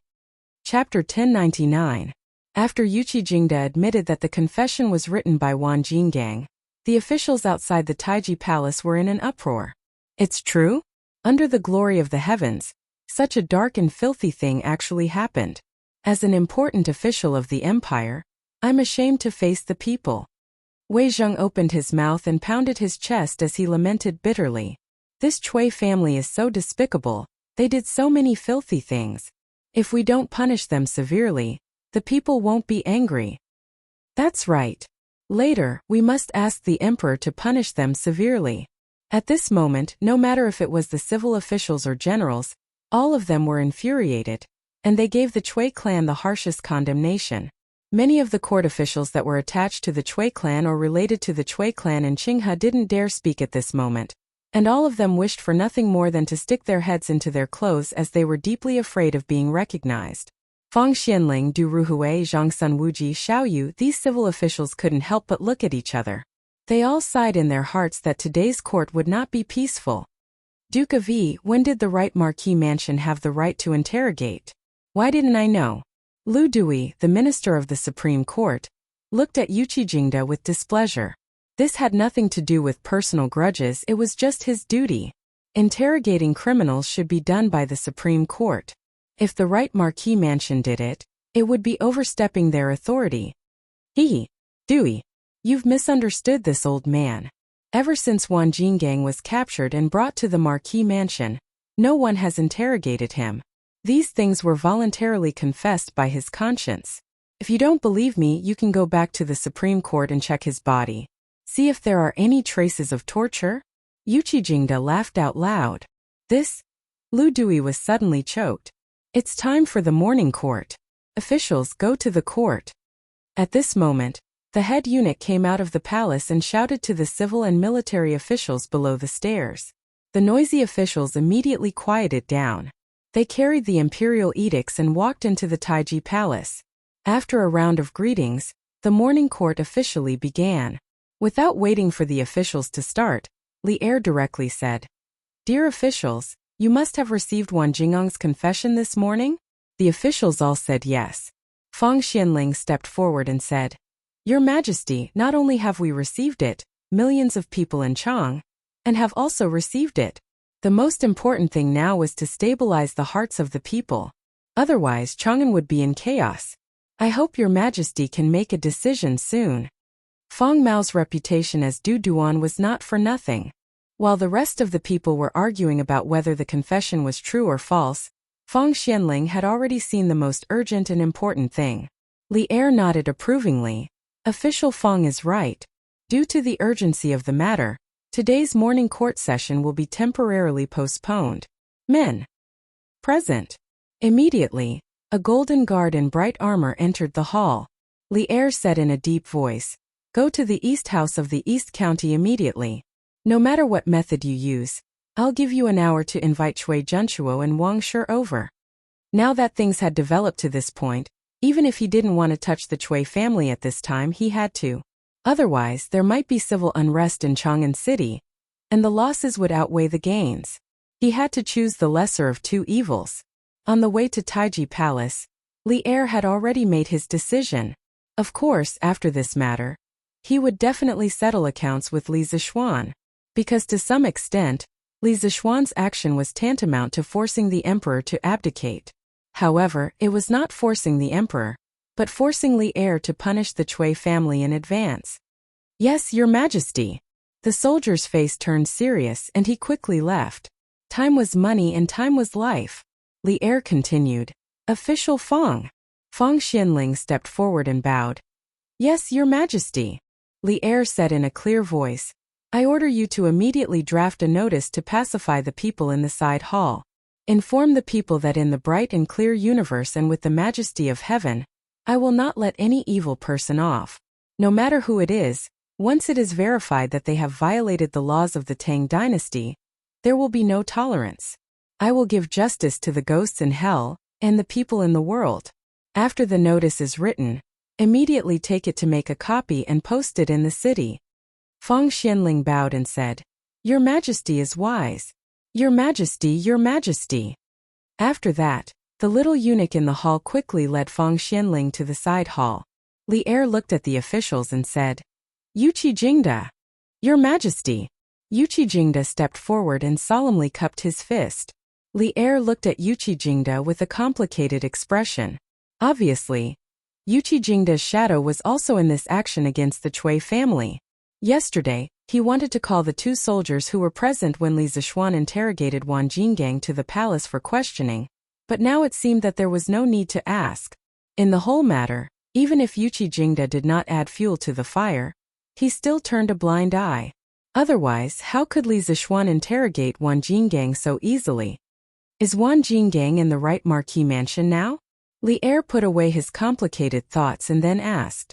Yuchi Jingda replied, Your Majesty, Wang Jinggang is still in the right marquee mansion now, but last night, there was an assassin who wanted to kill him. Fortunately, Your Majesty had arranged for 300 archers in advance and the two generals of the Dugu family to arrive in time. Otherwise, the consequences would be unimaginable. Once this was said, the civil and military officials were shocked again. There was actually an assassin who dared to sneak into the yamen to carry out an assassination right under the emperor's nose. We already know about this matter. Jingda, you must investigate the identity of the assassin. If necessary, you can ask for help from the Supreme Court. Li Er furrowed his brows and ordered, Go and bring Wang Jinggang over right now. Let him confront the Chui family in a while. Your Majesty. Yuchi Jingda received the order and left. Where is Duan Jixuan? Your Majesty. A general in his 30s stepped forward and bowed with cupped fists. You are ordered to lead your subordinates, Suo Wei, to patrol the city to prevent the people from causing chaos. Your Majesty. Duan Jixuan also received the order and left. Now that everything had been arranged, Li Er was slightly relieved. Next, he just had to wait for the Chui family to come to the court to confront. Ooh! At the same time outside the palace, the people were already in an uproar. Some people woke up in the morning and saw the confession letter in the courtyard. Although they were angry, they did not dare to voice out their anger because the other party was the Chui family. Hence, many people's first reaction was to hide the confession letter and not let the Chui family know that the confession letter came from them. But when they discovered that there were confession letters in other places, the anger that had been suppressed in their hearts for a long time finally did not need to be suppressed anymore. With the example of the people blocking the Chui family a few days ago, today the angry people called their friends and headed towards the Chui family in groups of 3 to 5. They felt injustice for the wronged souls, so they wanted to eliminate the evil. Their hearts were filled with anger, so they wanted to destroy the Chui family. This place of hiding evil. Oh. Chapter 1100. Grand Duke Bad News. Bad news. Half an hour ago, Chui Manor. Old housekeeper Wang Yong held a few pieces of paper and hurried towards Chui Junchuo's room in the east courtyard. After Chui Junchuo let him in, he hurriedly said, What is it now? Chui Junchuo did not sleep well last night. When the sky was about to brighten, he barely managed to take a short nap. Now that his sleep was disturbed, he was a little annoyed. Wang Yong said, Grand Duke, bad news. When the servants woke up this morning, they found that there were papers everywhere in the manor. And not only our manor, other families also have them. Chui Junchuo frowned and said with dissatisfaction, It's just a few pieces of paper. How can it make you so flustered? Grand Duke, this paper is Wan Jingong's confession. The old housekeeper's voice had a sobbing and sorrowful tone. Confession. These 3 words were like a bolt from the blue, striking Chui Junchuo until he could not find north. Wan Jinggang confessed? How is this possible?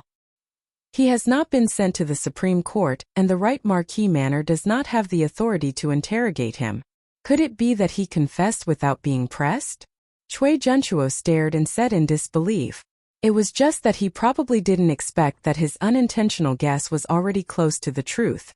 Wan Jinggang was more or less confessing without being pressed. Grand Duke, I received news this morning that Mei Lian was captured in the right Marquis Manor last night, but he chose to commit suicide. This old servant guessed that Wan Jinggang might have known that Qi Li and Mei Lian tried to assassinate him last night, so he revealed the truth to the right Marquis Manor.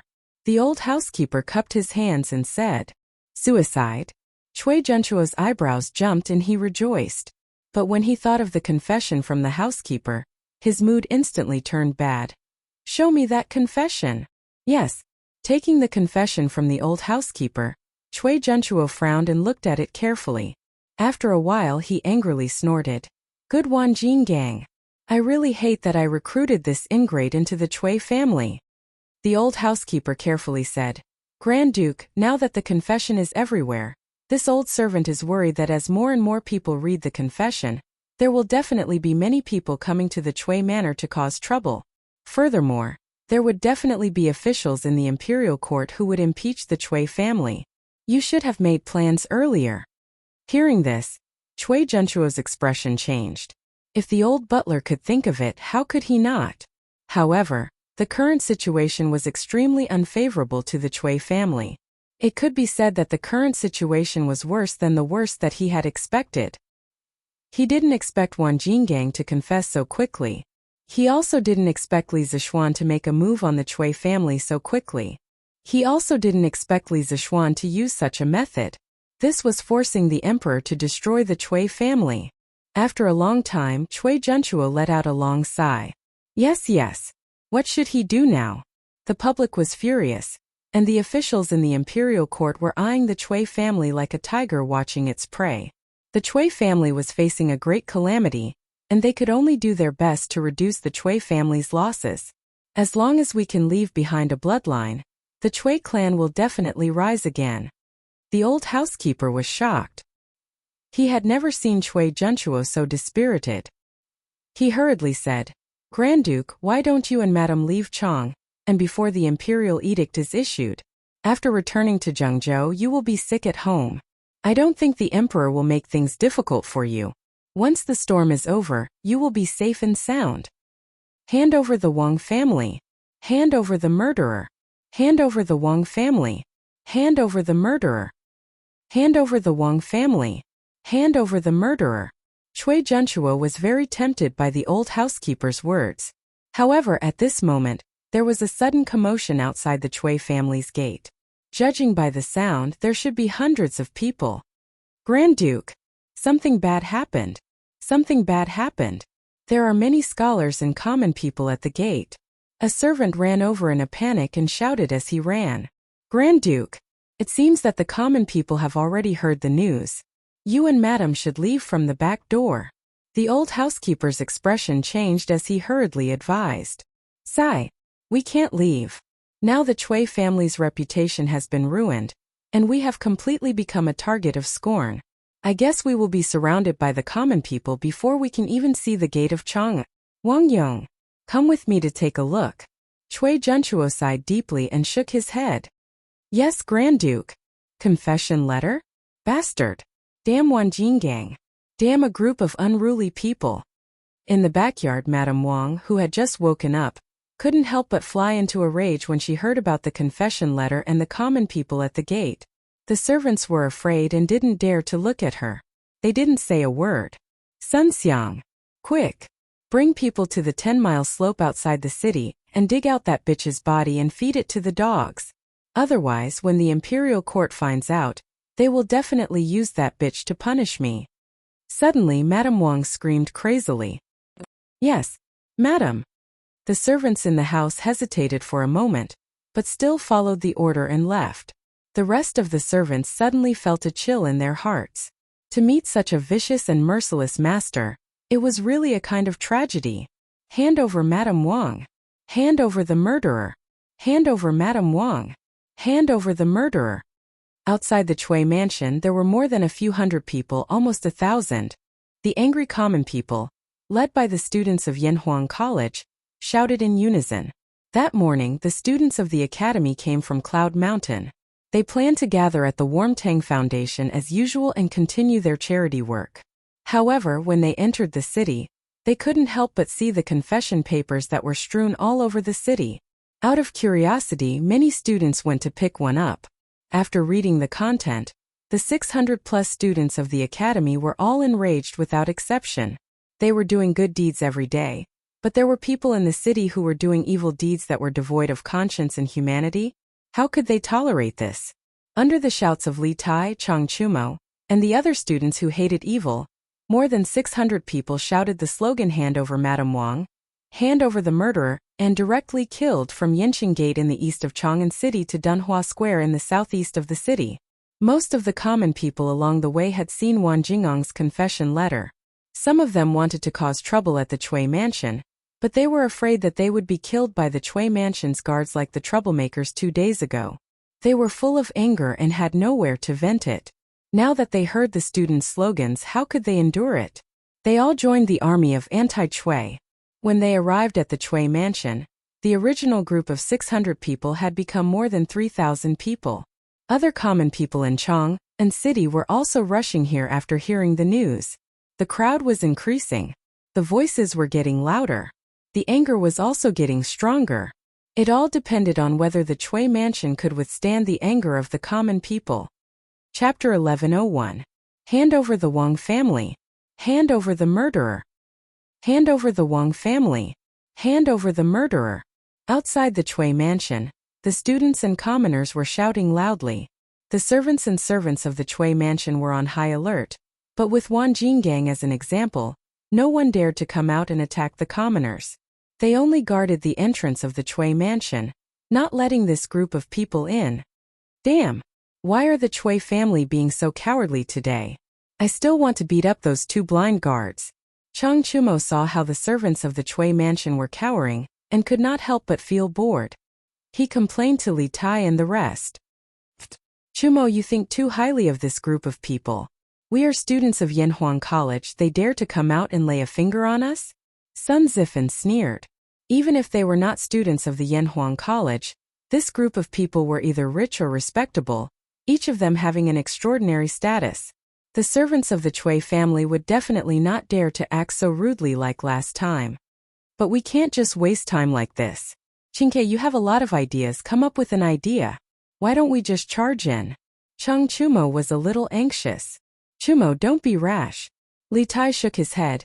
He looked at the group of servants who were blocking the entrance of the Chui mansion. His eyes flashed and he whispered, "Oh right, Cho Nyo, bring a few people to guard the back door of the Chui mansion. See if there's a chance to enter from there."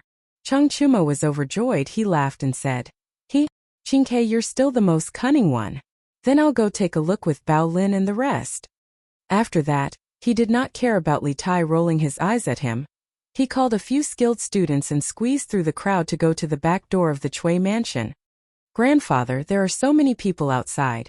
I think you should go to the manor outside the city to lie low for a while." At the entrance of the Chui manor, Chui Junchuo peeked through the crack of the door and looked at the densely packed crowd outside. He couldn't help but feel his scalp go numb, because he felt that those angry commoners outside looked like they wanted to eat people, eat their Chui family's people. To think that he, Chui Junchuo, had lived a glorious life. Now that he was old, he had to suffer the curses of the people. It was truly a pity. Wait for the imperial edict. It should be soon. We can only wait for His Majesty's decision. Chui Junchuo sighed, and with her hands clasped behind her back, she walked into the manor with a desolate face. The Chui family has occupied fertile land, oppressed the common people, abducted common women, and tortured and killed the maidservants. Hand over the Wang family and the murderer. Hand over the Wang family and the murderer. Outside the Chui manor, as more and more people came. In less than 15 minutes, more than 2,000 people came. Naturally, the cries of the people became louder and louder. Towards the end, the students of the academy did not even need to organize them. They spontaneously began to shout slogans over and over again. Ever since the establishment of the Tang Empire, there had never been such a grand event in Chang'an City. However, today's grand event was indeed a funeral for the Chui family. It was also a matter of life and death for the Chui family. You better behave yourself. Get over here. Don't even think about running. Come. Kneel. Hey. Make way. Make way. At this moment, a group of people slowly squeezed from the back of the crowd. After a lot of effort, they finally squeezed into the group of Yanhuang College students. Chonyo, what are you doing? Li Tai saw Chang Chumo, who had gone to the back door of the Chui manor to look for an opportunity, come over with 2 servants of the Chui manor. He could not help but ask with a puzzled face. Hey, Qingke, Zifan, Ku, I just caught 2 sneaky and shifty-eyed servants of the Chui family at the back door. After questioning them, I actually got a big piece of news. Chang Chumo made the two unlucky servants kneel down and then smiled proudly at Li Tai and the rest. What news? Li Ku asked. Chang Chumo did not directly answer. Instead, he kicked the servant in front of him and said, Hey, Sun Xiang, right? This person in front of you is His Highness King of Han and this is His Highness King of Wei. Hurry up and tell them what your mistress wants you to do. Only then will you be safe. Otherwise, no one will be able to protect you. When he heard that the two young men in front of him were both kings, the servant was first afraid. Then he seemed to see some hope. The Chui family was now in a precarious situation. If he could cling onto the thighs of these two kings, he might really be able to survive. Thus he quickly said, Young Master Chang, I'll talk. Chang Chumo nodded his head in satisfaction. Then he turned around and looked at the people behind him. He used his internal energy and said loudly, Everyone quiet down. I just caught a servant at the back door of the Chui Manor. Everyone quiet down and listen to what this servant has to say. Chang Chumo's voice was mixed with internal energy and transmitted to everyone's ears. The noisy crowd immediately quieted down. Sun Xiang, mistress has always treated you well. How can you do something that betrays her? A servant guarding the entrance of the Chui Manor couldn't help but shout at this moment. Noisy! Chang Chumo dashed forward and gave him a big slap on the face. Receiving this angry slap, the servant spat out a mouthful of blood and was no longer able to speak. Sun Xiang, quickly say it. Chang Chumo clapped his hands and said lightly. Sun Xiang shrunk his neck and looked at Chang Chumo, this violent maniac, with some fear. Then he said, I'm a servant of the Chui Manor. This morning, after mistress found out that the entire city was filled with Master Wan, the entire city was filled with Wan Jingang's confession, she was worried that the imperial court would find Miss Nianyu's body based on the clues in the confession. Thus, she ordered me to go to the 10-mile slope outside the city. To the 10-mile slope to dig out Nianyu's body and feed it to the dogs. Wow! After hearing this, the crowd was in an uproar. The people who were already angry became even angrier. When their anger couldn't be tolerated, they could only explode. She didn't even let go of a dead person. This mistress of the Chui family is so cruel. Beast! She's worse than pigs and dogs. Wang deserves to die. It's really intolerable that such a vicious woman is not killed. Kill Wang! Kill Wang! Thousands of people were about to riot in an instant. The servant guarding the entrance of the Chui Manor suddenly felt the pressure. How can this Mistress Chui be so inhumane? Qing Ke, I can't stand it anymore. After hearing this, Li Ku gnashed his teeth. If it wasn't for his special identity as a prince, he would have already killed his way in. Nianyu, I'm Nianyu. Mother has let you down. At some point, an old woman and an old man squeezed to the front of the crowd. The old woman collapsed in front of the Chui Manor and cried bitterly. Her sobs were like the wail of a dying beast.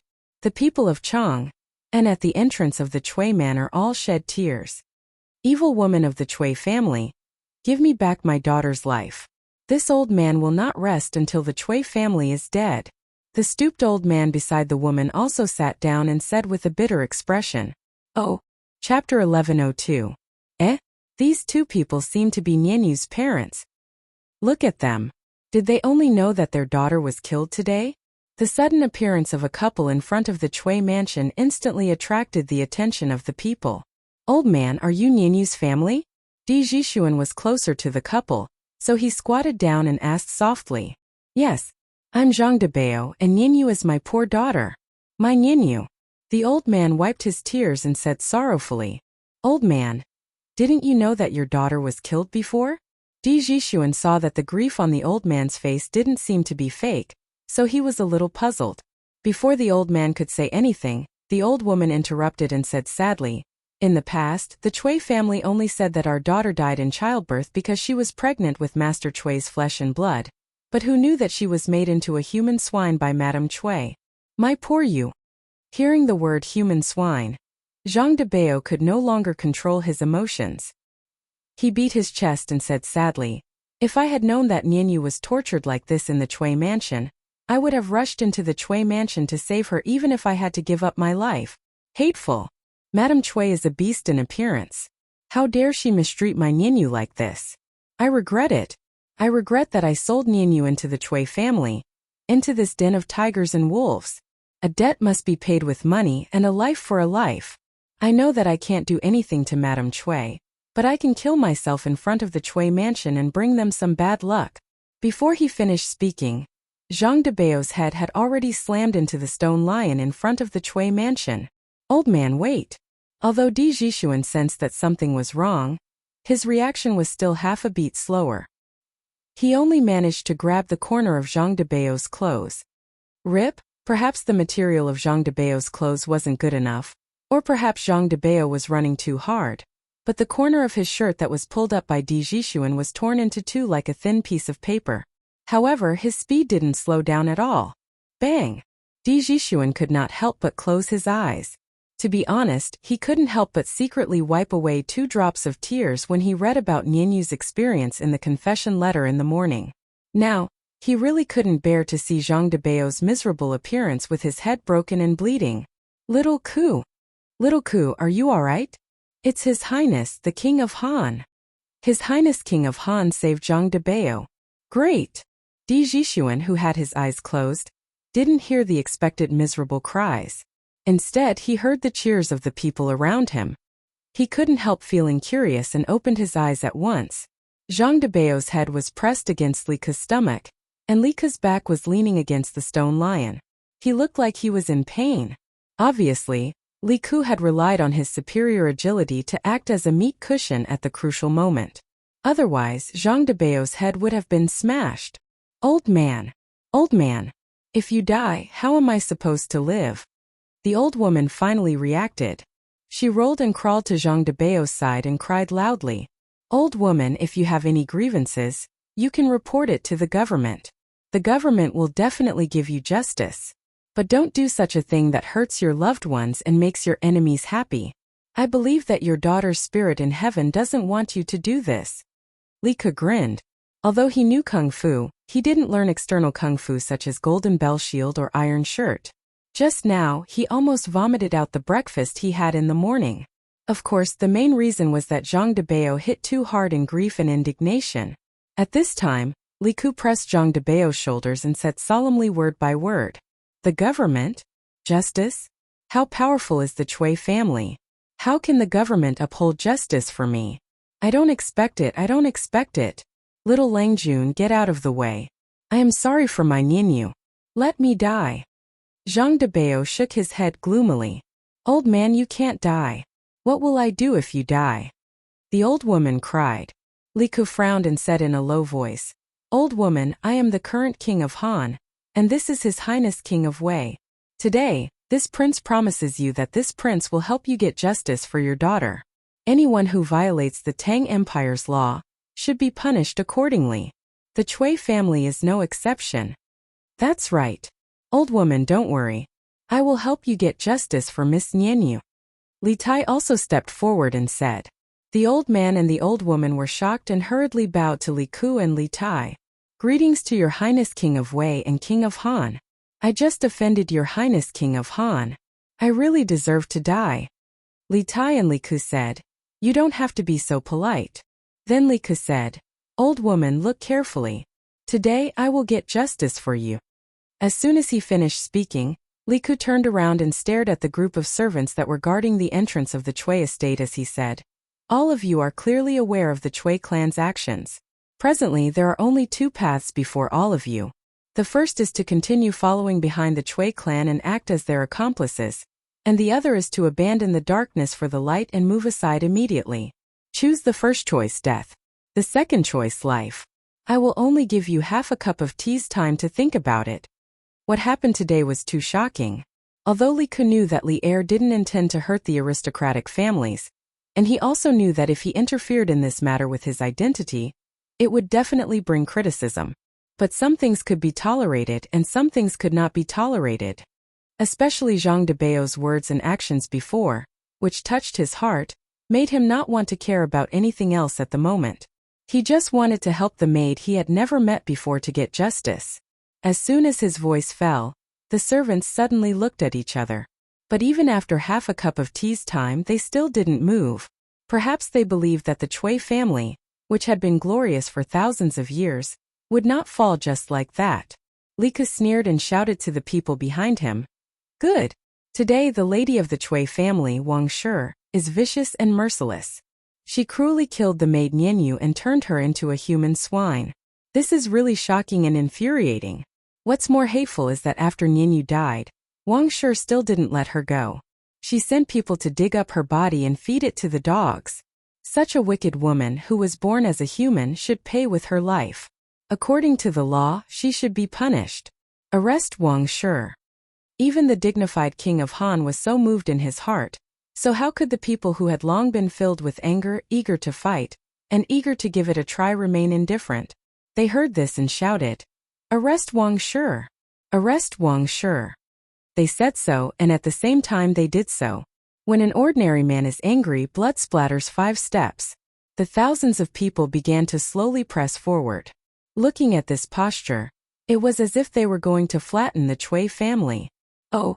Chapter 1103. Don't come over. Don't come over. You dare to barge into private residences in broad daylight. Be careful that I don't send you to see the officials. Seeing the army pressing in, the servants of the Chui family started to feel terror. There were only a dozen of them. How could they be a match for thousands of common people and students? Also, many of these students were of noble status. Even if they wanted to attack, they did not dare to. Capture Wang Shi. Capture Wang Shi. At this time there was no need for anyone to command. Wang Shi had sent people out of the city to destroy the corpses and evidence. Zhang Debao had angrily hit the stone lion. These 2 matters ignited the anger of the common people. The people of Guangzhou never lacked courage. Previously they had been angry, but due to the power of the Chui family, they did not dare to act rashly. But when a person's anger could not be suppressed, then they would either die in silence or explode in silence. This group of people filled with courage chose to explode in the end. The anger of the Son of Heaven, millions of corpses, blood for thousands of miles. The anger of an ordinary man, 2 corpses, blood for 5 steps. Even a clay figurine had a temper, much less these strong men of Guangzhou. The prestigious families that had been high up for almost 1,000 years were so insignificant and lowly in front of the angry common people. The servants of the Chui family retreated again and again. In the end, they had no place to retreat because behind them was the gates of the Chui family. Charge! Charge in! Capture Wang Shi! Capture Wang Shi! Someone shouted loudly. The common people threw away their fear and pressed towards the servants in front of the gates of the Chui family. It was really pressing. Facing this enormous flow of people, the servants of the Chui family were like small boats in the ocean, insignificant and powerless. This was the power of the common people. This was the power of the common people that those high and mighty people usually said to be weak. After today, after knowing how powerful they were, there might be fewer people in the aristocratic families and fewer tragedies like Nianyu. Nianyu, today these common people will help you get justice. While they are late, justice has not been absent. On a beam across from the Chui mansion, Li Zixuan was holding a jug of wine and coldly watching from the sidelines. At this moment, he saw the citizens rushing towards the Chui mansion, so he poured himself a cup of wine and murmured. Of course, the main reason he came here was because he was worried. If the Chui family sent out powerful experts to kill the commoners, he could take care of them. After all, there were many of his students here. Boom! Just at this moment, the Chui Manor's iron gates, which had stood tall for thousands of years, under the impact of the commoners, were basically unable to put up any resistance and instantly collapsed. It was a pity that the door had just been fixed after Li Zixuan damaged it a few days ago. But now he was being stepped on again. Ah! Run quickly! The people outside are rushing in. The maids and servants of the Chui Manor, upon seeing the manor's door collapsing and countless people rushing in, screamed and screamed as they frantically ran for their lives towards the direction of the backyard. Although the martial artists and guards in the yard knew martial arts, when faced with thousands of commoners, no matter how high their martial arts skills were, they would not dare to rush in and send themselves to death.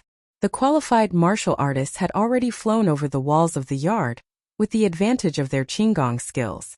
The unqualified martial artists, whose Qinggong skills were not good, could only escape to the backyard with the maids and servants. Instantly, like an eagle chasing a flock of chicks, a flock of eagles was chasing a flock of chicks towards the backyard. As time passed, the space for these chicks to survive would only become smaller and smaller. Capture the Wong family. Capture the Wong family. The flood of 4,000 to 5,000 people pushed towards the backyard while letting out earth-shattering shouts. F***CK. Who is that bastard? How dare he take the opportunity to bully the Chui Manor's maids? Bao Lin. Bring people to capture that bastard. After the commoners rushed into the Chui Manor, although most of them were heading towards the backyard to capture the Wong family, there were still some who wanted to take advantage of the chaos, such as stealing, molesting, or raping the maids of the Chui Manor. The ugliness of human nature was revealed in the chaos. Chang Chumo's sharp eyes saw a rascally young man hugging a maid and trying to molest her. He immediately roared in anger. Yes, Brother Cho Nyo. Yuchi Baolin responded.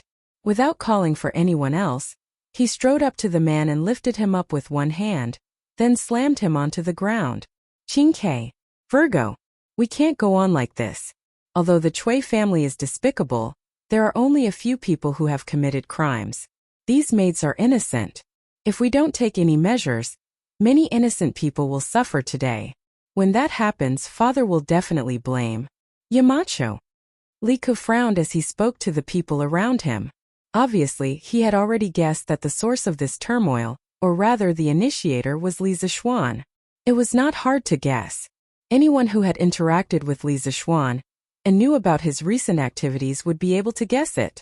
Li Tai nodded and said, Little Ku, you are right. We can't let the commoners do as they please. I think it's better to have all the students of the college spread out in groups of 10 to maintain order. Little Ku, you are skilled in martial arts, so you take command. Li Ku did not decline.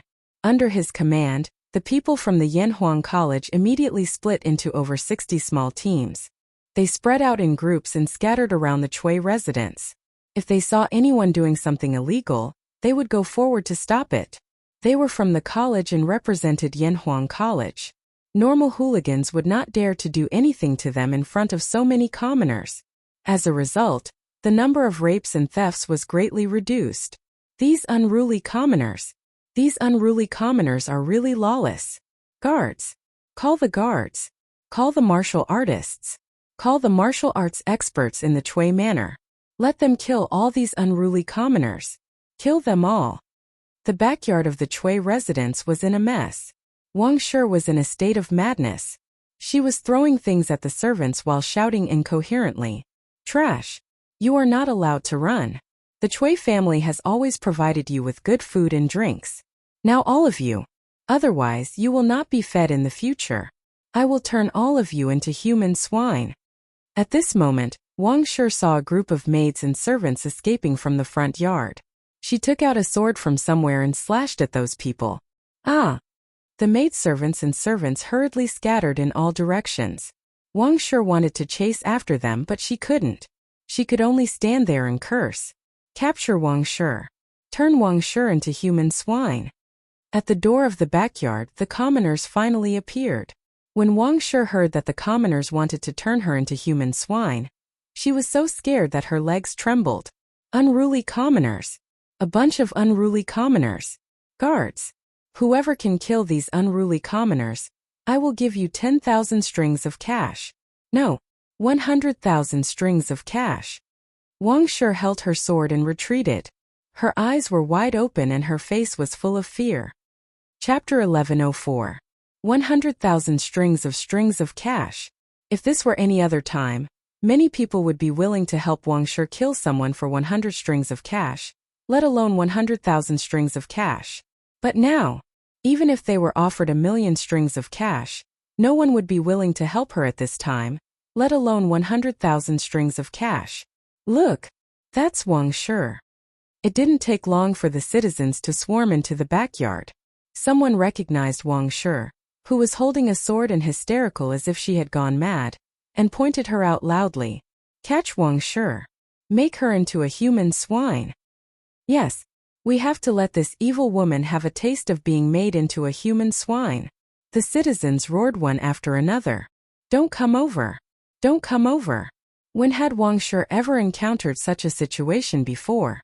With a panicked expression, she actually placed the sword against her own neck. She retreated while speaking in fear. The maids and servants around her had already run far away from her. Even when they saw her move, no one came to stop her. Look, the old master of the Cui family is here. At this moment someone shouted, and the citizens immediately quietened down. The crowd opened up a path, and Cui Junchuo walked over with more than a dozen armed guards. Ah! Don't come over. I don't want to be made into a human swine. Don't come over. At this moment, Wang Shi's mind was no longer that of a normal person's. Cui Junchuo and the others walked toward her, but she mistook them for citizens who wanted to kill her. Her body trembled, and she didn't even notice that the sword had left a bloody mark on her neck. Wang Weizhu, take a good look. I'm here. Cui Junchuo growled at Wang Shi with a dark expression. Ah! Don't come over. I don't want to be made into a human swine. Wang Shi was even more terrified. She screamed and exerted force with her hand, and the sword in her hand slit her throat without any resistance. She immediately collapsed to the ground, leaving behind a pool of blood. Bam! Everyone fell silent. No one would have thought that the dignified matriarch of the Cui family would be so frightened by a group of citizens that she committed suicide. Although this venomous woman deserved to die, the commoners felt that such a death was too easy for her. Cui Junchuo took a few deep breaths. He did not expect that the people would invade the Cui residence in such a large scale. Now that the Cui residence had been destroyed, Wang Shi had committed suicide, and the Cui family had become the laughingstock of the world. This result was worse than the worst that he had expected. He glanced at Madame Wang's corpse, then turned to look at the vast crowd behind him. With all his strength he said in a deep voice, I am Cui Junchuo. He was the former master of the Cui family. The Cui family has indeed done a lot of wrong things in recent years, and Wang Weizhu really shouldn't kill Nianyu privately. It's my fault for not managing the family well. But now that the Wang family is dead and the mastermind has been eliminated, why don't all of you disperse? The East County Duke Cui Junchuo. Many people knew about this person. Hearing him say this, many people subconsciously prepared to give up. In any case, the most vicious Wang Shi in their eyes was already dead. There was no point in staying here any longer. Although Madame Wang is dead. But what about the people that the Cui family has invaded and kidnapped over the years? Just when some people wanted to leave, someone in the crowd shouted, and the crowd became restless again. That's right.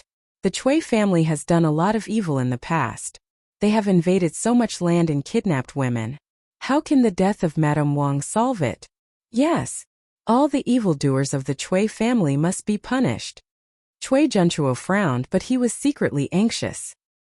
He was anxious that the people from the imperial court had not arrived yet. That's right, at this time, he would rather go to the imperial court to be judged than to reason with these people.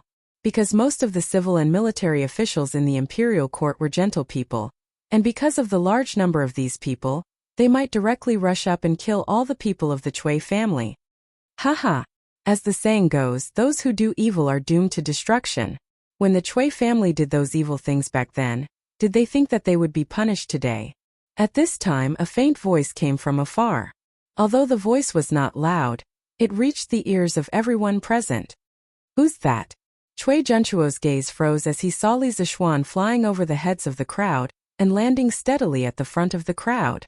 Marquis Yong'an, did you enjoy watching the show from the side? When enemies meet, their eyes are exceptionally red. At this time Cui Junchuo of course hated Li Zixuan, but more than that, there was a trace of indescribable complexity. At first he did not think that he would lose. Yesterday he even had the thought of turning defeat into victory and retaliating against Li Zixuan. But he did not expect that after just one night, Li Zixuan had successfully made the Cui family, a 1,000-year-old aristocratic family, into a street rat that everyone wanted to beat up.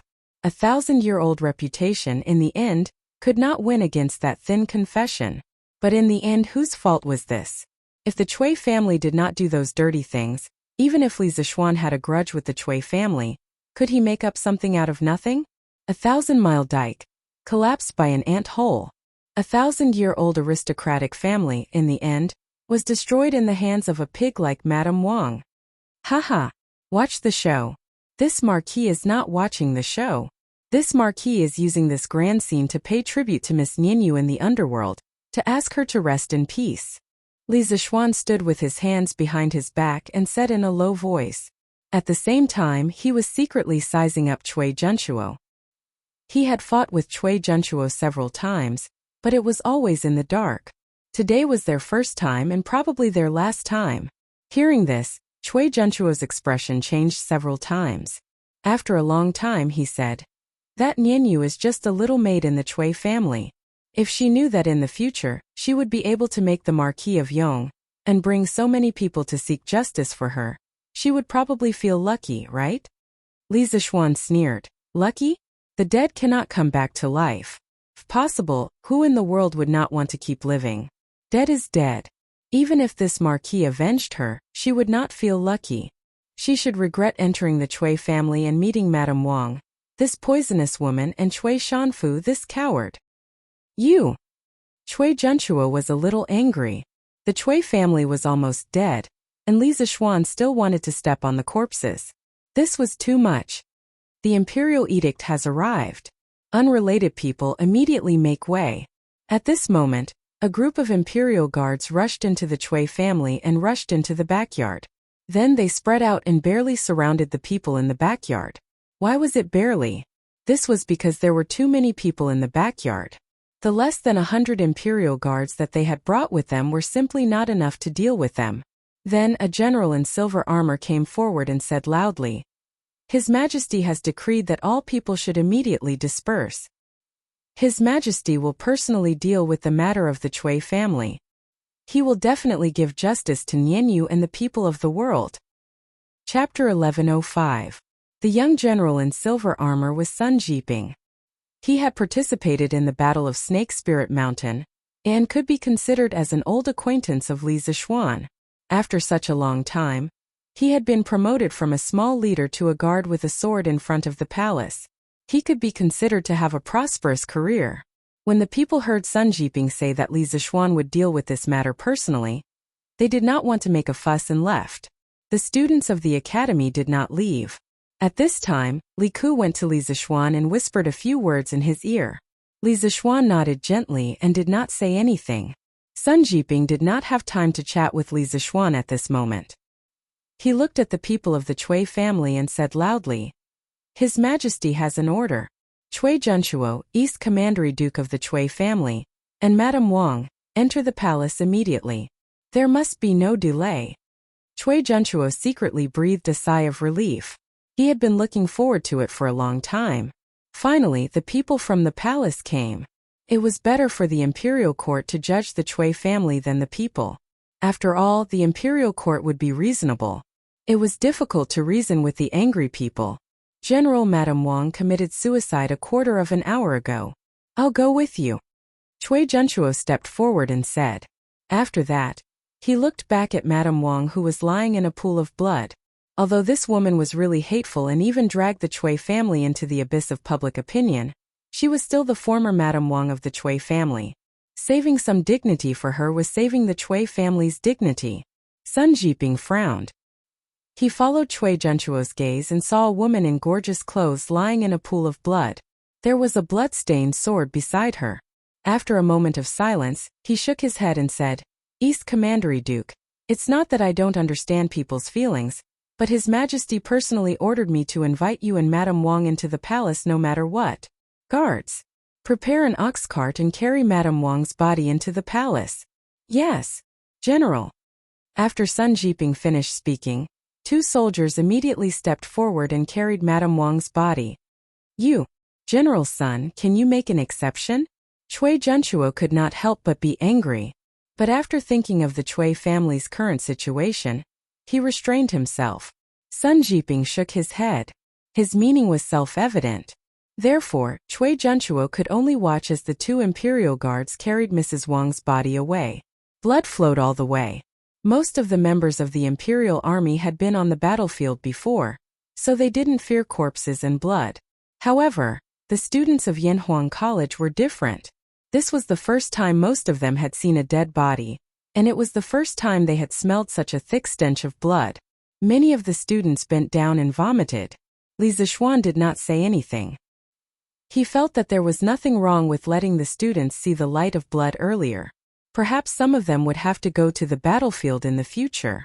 East County Duke, please go ahead as well. After Wang Shi was loaded onto the ox cart, Sun Jiping pointed to a prisoner's cart next to him and said to Cui Zhenchuo, there was no other way. Li Er had given him a strict order. There was only 1 hour in total. He couldn't possibly let Cui Zhenchuo run behind the horses right? Or let Cui Zhenchuo ride a horse behind him. If the criminal got lost, how was he going to explain himself? After thinking about it, only the prisoner's cart was more reliable. It could guarantee the speed and ensure that the criminal wouldn't escape. Anyway, in Sun Jiping's opinion, the Cui family would definitely not be able to make a comeback this time. There was no need to be afraid of Cui Zhenchuo's identity. Cui Zhenchuo's expression changed. After hesitating for a moment, he finally sighed and walked toward the prisoner's cart. Before entering the prison carriage, he looked at Li Zixuan with a complicated gaze and said, this old man never thought that there would be a day when I would become a prisoner. This old man also never thought that I would be defeated by you. Marquis Yong'an, I have underestimated you after all. You are the variable of the aristocratic families, and also the variable of the Tang Empire. Li Zixuan shook his head and said expressionlessly, East County Duke, you are not a stupid person. You should understand that the Cui family's ending today is not because of me, but because the people of the Cui family don't know how to respect and do all kinds of evil. Hearing this, Cui Zhenchuo sighed and then got on the prisoner's cart. Sun Jiping waved his hand, and the imperial guards quickly left the backyard of the Cui family. At this time he had time to say goodbye to Li Zixuan. Marquis, His Majesty's order is urgent. I will chat with Marquis another day. I will leave first today. General Sun, please wait. Li Zixuan smiled and cupped his fists in return. He pointed to the dozen or so commoners who were tied up in the corner of the courtyard and said, these people are all criminals who took the opportunity to steal property and molest maids in the chaos just now. They have been tied up by my students. Now, I'll have to trouble General Sun to bring people to send them to the Supreme Court. Sun Jiping was a little surprised and said, there is such a thing? Marquis, please help me catch these criminals. I will report it to His Majesty and ask for a reward for Marquis. Li Zixuan waved his hand and said, no need. This has nothing to do with me. It was all done by the students of the academy. If you want to ask for a reward, you should ask for a reward for them. General Sun, you should quickly return to the palace and report. Sun Jiping suddenly woke up and quickly said, then I will leave 20 imperial guards to help Marquis take these criminals to the Supreme Court. I will take my leave first. Okay. Li Zixuan nodded. Sun Jiping took Cui Zhenchuo and Wang Shi's corpse and rushed to the palace. Cui Zhenchuo, who was standing in the prisoner's cart, might be thrown vegetables or rotten eggs by the people on the road. Li Zixuan didn't care about this. What he needed to consider now was the problem of dealing with the aftermath. Today you all performed very well. If it wasn't for you stopping these people from doing evil, more innocent maids would have been harmed today. At that time I would have become a sinner. I am very pleased that you all were able to plan and act according to the situation. I am very satisfied with this batch of students from Yinhuang College. You are the pride of the academy. Li Zixuan turned around and looked at the group of travel-worn youths. He thought that if it wasn't for them organizing at the last minute to maintain order, those ruffians who had mixed into the crowd would have taken advantage of the chaos to do whatever they wanted. Once those people lost the restraint of the rules, they could do anything evil. Therefore, he said to the students with a gratified face. He wasn't being modest, nor was he being pretentious. He was sincerely grateful to this group of students. Without them, today's good thing would have turned into a bad thing. He would also blame himself for the innocent maids for a long time. Yamacho, you are too serious. These are all things that we should do. Liku said with a smile. That's right. Yamacho. These are all things that we should do. The rest of the students said one after another. Today's experience filled them with a sense of accomplishment. They would probably never forget it for the rest of their lives. Thank you, Marquis Yong, and thank you all young gentlemen. At this time the Chui family's maids spontaneously came over and bowed to Li Zixuan and the students to express their gratitude. Chapter 1106. All right. You can all go about your own business. I will personally send these rascals to the Supreme Court. In the backyard of the Chui residence, after receiving the heartfelt gratitude from the maids of the Chui residence, this group of young lads who were in the middle of puberty suddenly felt a little smug. Li Zixuan hurriedly waved his hand and chased them away. Hee. Yamacho, why don't we help you send these people to the Supreme Court? Sun Zifan chuckled. Li Zixuan slapped the little fatty's head and said crossly, I think you're just trying to slack off and not work, aren't you? Quickly go to the foundation and help. Ayo. Yamacho, you are wrongly accusing a good person. I am just afraid that you will be tired. Sun Zifan shouted mischievously. The students laughed, but they still followed Li Zixuan's request and returned to the Warmtang Foundation. Li Zixuan watched the students leave with a complicated gaze. He was about to order the guards to take away these rascals when the Chui residence's servants all knelt down in front of him. Marquis, now that the Chui family is gone, please take us in, Marquis. We are all able to endure hardships. The other servants were also eager to try. Li Zixuan's family treated the servants well. This was basically known by everyone in Chang. For these servants, to be able to enter the Li residence was tantamount to entering heaven. Li Zixuan frowned and said, This Marquis' residence does not lack servants. Moreover, the emperor has not made a decision on how to deal with the Chui family. You should wait a little longer. Even if the Chui family is really gone, you can go back to your hometown and find other ways to make a living instead of continuing to be servants. Now that the world is peaceful and the emperor is very kind to the people, this Marquis believes that as long as you are hardworking, your life will not be bad. Marquis, but we are all slaves, how can we make a living? Everyone says that Marquis is unparalleled benevolence. I hope that Marquis can be kind and take us in. The crowd hesitated for a moment, and a slightly beautiful servant girl said pitifully to Li Zixuan. In ancient times there were 5 types of household registration. The first was noble registration, usually for aristocratic families. The second was good registration, which was for ordinary people. The third was merchant registration, which, as the name suggested, was for merchants. The fourth was slave registration, which was the status of slaves. Once sold, they may be slaves for life, unless the master was generous and was willing to give the government a large sum of money. The fifth was cheap registration, which was for prostitutes, entertainers, and so on. And so on. Li Zixuan's frown deepened. Not to mention that his residence didn't lack maids and servants. Even if he did, he wouldn't hire them here. First of all, who knew which of these people were loyal and which were traitors? Furthermore, that maid's way of talking about moral coercion made him feel disgusted. If the Chui family really falls apart, this Marquis will petition His Majesty to abolish your slave status and return you the status of good citizens. As I said before, the world is peaceful now. As long as one is diligent, one will definitely not starve. Li Zixuan said expressionlessly. After saying that, he turned around and called for a group of imperial guards to pick up the thugs in the corner. They left the Chui residence and headed in the direction of the Supreme Court. After transmigrating to the Tang dynasty, although Li Zixuan had become a high-ranking official, this was the first time he went to the Supreme Court. Speaking of which, if it weren't for a few imperial guards leading the way, he probably wouldn't have known which direction the Supreme Court's door was facing. Who asked him to be an otaku? Unless it was absolutely necessary, he would definitely not go out, let alone wander around aimlessly. If it was someone else who transmigrated, they would definitely tour the entire Chang'an city in less than a week. After all, this was a traditional Tang dynasty building. The Supreme Court was located in Yining Lane. Yining Lane was beside the Kaiyuan Gate, in the northwest corner of Chang'an City. The Chui family was located in the southeast corner of Chang'an City. From the southeast corner of Chang'an City to the northwest corner of Chang'an City, the journey was about 30 kilometers. Luckily, the Imperial Guards found a horse and a few ox carts from the Chui family. A group of people rode on the horses and tied the criminals to the ox carts. The speed was much faster than walking on foot. Otherwise, if they were to walk on foot, it would probably take half a day. Even so, Li Zixuan's group still had to spend nearly 2 hours to reach the Court of Justice in charge of the Great Tang's prisons, the Court of Judicial Review.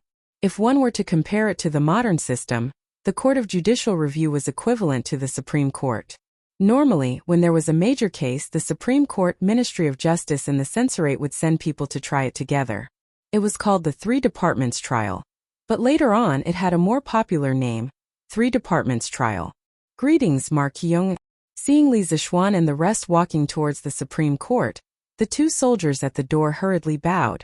Although Li Zixuan did not know them, they recognized Li Zixuan. After all, this fellow was the man of the hour in Chang'an City this year. Is Lu Tingwei here? Or is Sun Shaoqing here? Li Zixuan nodded and asked. The current minister of the Supreme Court was Lu Dui, and the head of court was another title for the minister of the Supreme Court. Normally, people would not directly address him as the minister of Court X, but as the head of Court X. This was because when the Supreme Court was first established in the Han Dynasty, the highest official in it was called the head of court. Although the title was changed to the Minister of the Supreme Court during the Northern and Southern dynasties, the Tang people were still used to calling him the head of court. This was a common knowledge that Li Zixuan had learned after being in the officialdom for so long.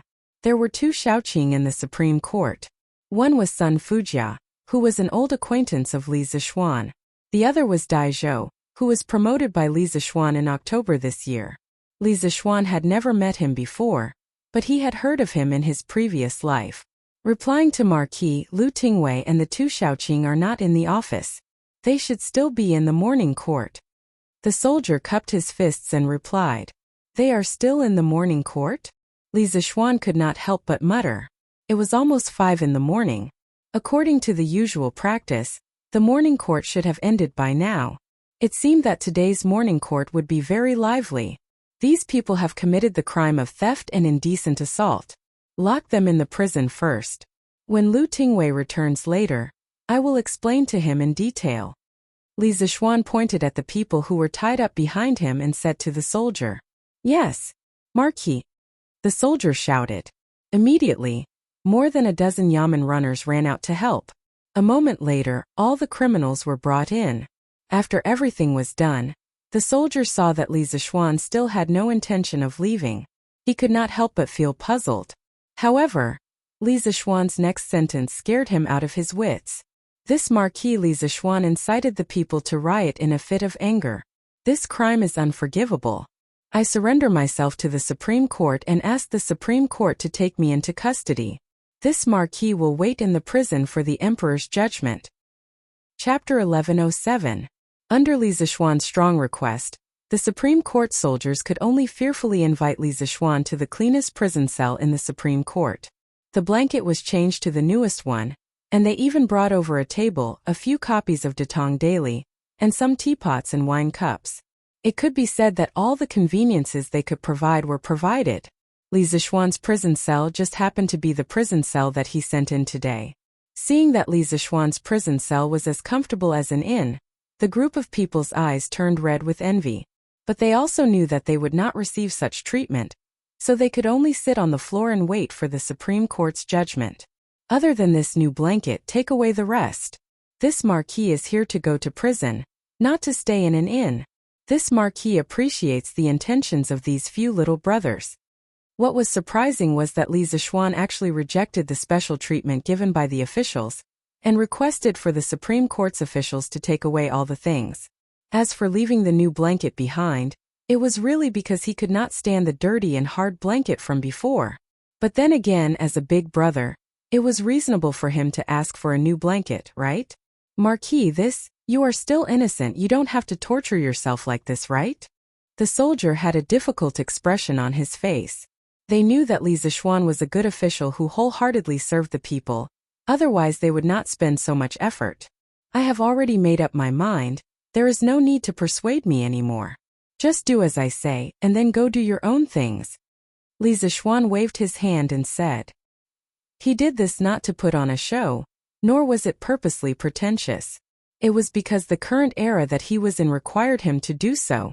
This time, although he had used the power of thunder and successfully pushed the Cui family into a state of eternal damnation, But the method he used was somewhat taboo, because he had used the public's will. In this era where the imperial power was greater than the heavens, you as an official actually dared to use the public's will to force the emperor to do something he did not want to do. Today you force the emperor to deal with the Chui family, then tomorrow you would use the public's will to force the emperor to abdicate the throne. In the era of imperial power, whether the emperor's mind was big or small, he would not like such an official. The big-minded ones might tolerate you for a period of time, but the small-minded ones would directly kill you, a potential threat. Therefore, Li Zixuan didn't have anything else to do today. Instead, he took the initiative to turn himself in. He had to show this attitude. Now, he was still in charge of his family. Even if he didn't think for himself, he had to think for his family, right? Seeing Li Zixuan's insistence, the soldier had no choice but to remove the things from the prison cell. Li Zixuan sat cross-legged on the couch and closed his eyes in deep thought. After an unknown period of time, a series of footsteps suddenly came from outside the prison cell. Li Zixuan opened his eyes and saw a middle-aged man wearing a dark red official's robe with a dark blue belt around his waist walking over with a few soldiers. The man had a head full of black hair, a pair of indifferent tiger eyes, and a straight figure. He could be considered to have a dignified appearance. This official, Dai Zhou, greets the Marquis of Yong'an. The middle-aged official asked someone to open the cell. Then, he cupped his hands and bowed to Li Zixuan, who was sitting cross-legged on the bed. Although he was older than Li Zixuan, his official position was lower than Li Zixuan's. Since he was in the officialdom, he should follow the rules of the officialdom. So it's Dai Xiaoqing. Nice to meet you. Li Zixuan stood up and cupped his hands in return. This marquis's body is guilty. Dai Xiaoqing shouldn't be so courteous. Dai Zhou shook his head. Whether Marquis is guilty or not, His Majesty has yet to make a conclusion. But just based on the fact that Marquis is willing to seek justice for a maid he doesn't even know, this Dai Zhou still admires Marquis. This Dai Zhou dared to say anything. Now, the officials in the imperial court who had some brains basically knew that the confession letter was related to Li Zixuan. But Li Zixuan's methods were obviously taboo. Under such circumstances, Dai Zhou still dared to publicly praise him. If it fell into the ears of someone with ulterior motives, it might become a weakness. Dai Xiaoqing must be joking. This marquis is young and impetuous. I don't know the severity of the matter. Fortunately, this marquis didn't cause any big trouble. Otherwise, I'm afraid my conscience will not be at ease for the rest of my life. Li Zixuan shook his head and sighed with emotion. Then he asked, May I ask Dai Xiaoqing how His Majesty dealt with the Chui family in the morning court today? Dai Zhou replied expressionlessly, Madame Wang killed people. Although she had committed suicide, her behavior was so vile that it angered people and gods alike. His Majesty ordered the Chui family to bury Madame Wang's body in the wilderness. They are not allowed to enter the Chui family's ancestral mausoleum, and they are not allowed to look for a place with good feng shui for her. East County Duke Chui Junchuo didn't manage his family well. He allowed his family to embezzle the land of the common people, and allowed his family members to kidnap women. His Majesty decreed that he was stripped of his title of East County Duke and sent back to Zhengzhou. He was ordered to return all the land that he had embezzled in the past 10 years to the common people within a month. Those who kidnapped women must also be handed over to the local government within a month. In addition, His Majesty sent the left Prime Minister Wei Zheng to Hunan Province to thoroughly investigate all the officials who have covered up or colluded with the Chui family in Zhengzhou in recent years. He wanted to clean up the local government and return the common people to the common people. Hearing this, Li Zixuan was relieved. Old Li was finally willing to completely deal with the Chui family. His plan was not in vain. Moreover, sending Wei Zheng to Hunan Province was the most ruthless move. Didn't your Chui family get wind and reign in Hunan Province in the past? Wasn't it all because the local government took care of you? Now I will remove those officials who took care of you. Let's see how you can continue to be lawless in Hunan Province. His Majesty is wise. In this way, Miss Nian, you can finally rest in peace. Li Zixuan murmured. Marquis, I have something to say, but I don't know if it's appropriate. Dai Zhou hesitated for a moment and asked. Li Zixuan's first impression of Dai Zhou was not bad. Hearing this, he smiled slightly and said, Vice Minister Dai, please. Dai Zhou waved his hand and dismissed his attendants. Then he looked at Li Zixuan with shining eyes and said, I believe that with Marquis's wisdom, he must have known that this method would hurt the enemy 1,000 times and hurt 800 times. But why did Marquis still use this method?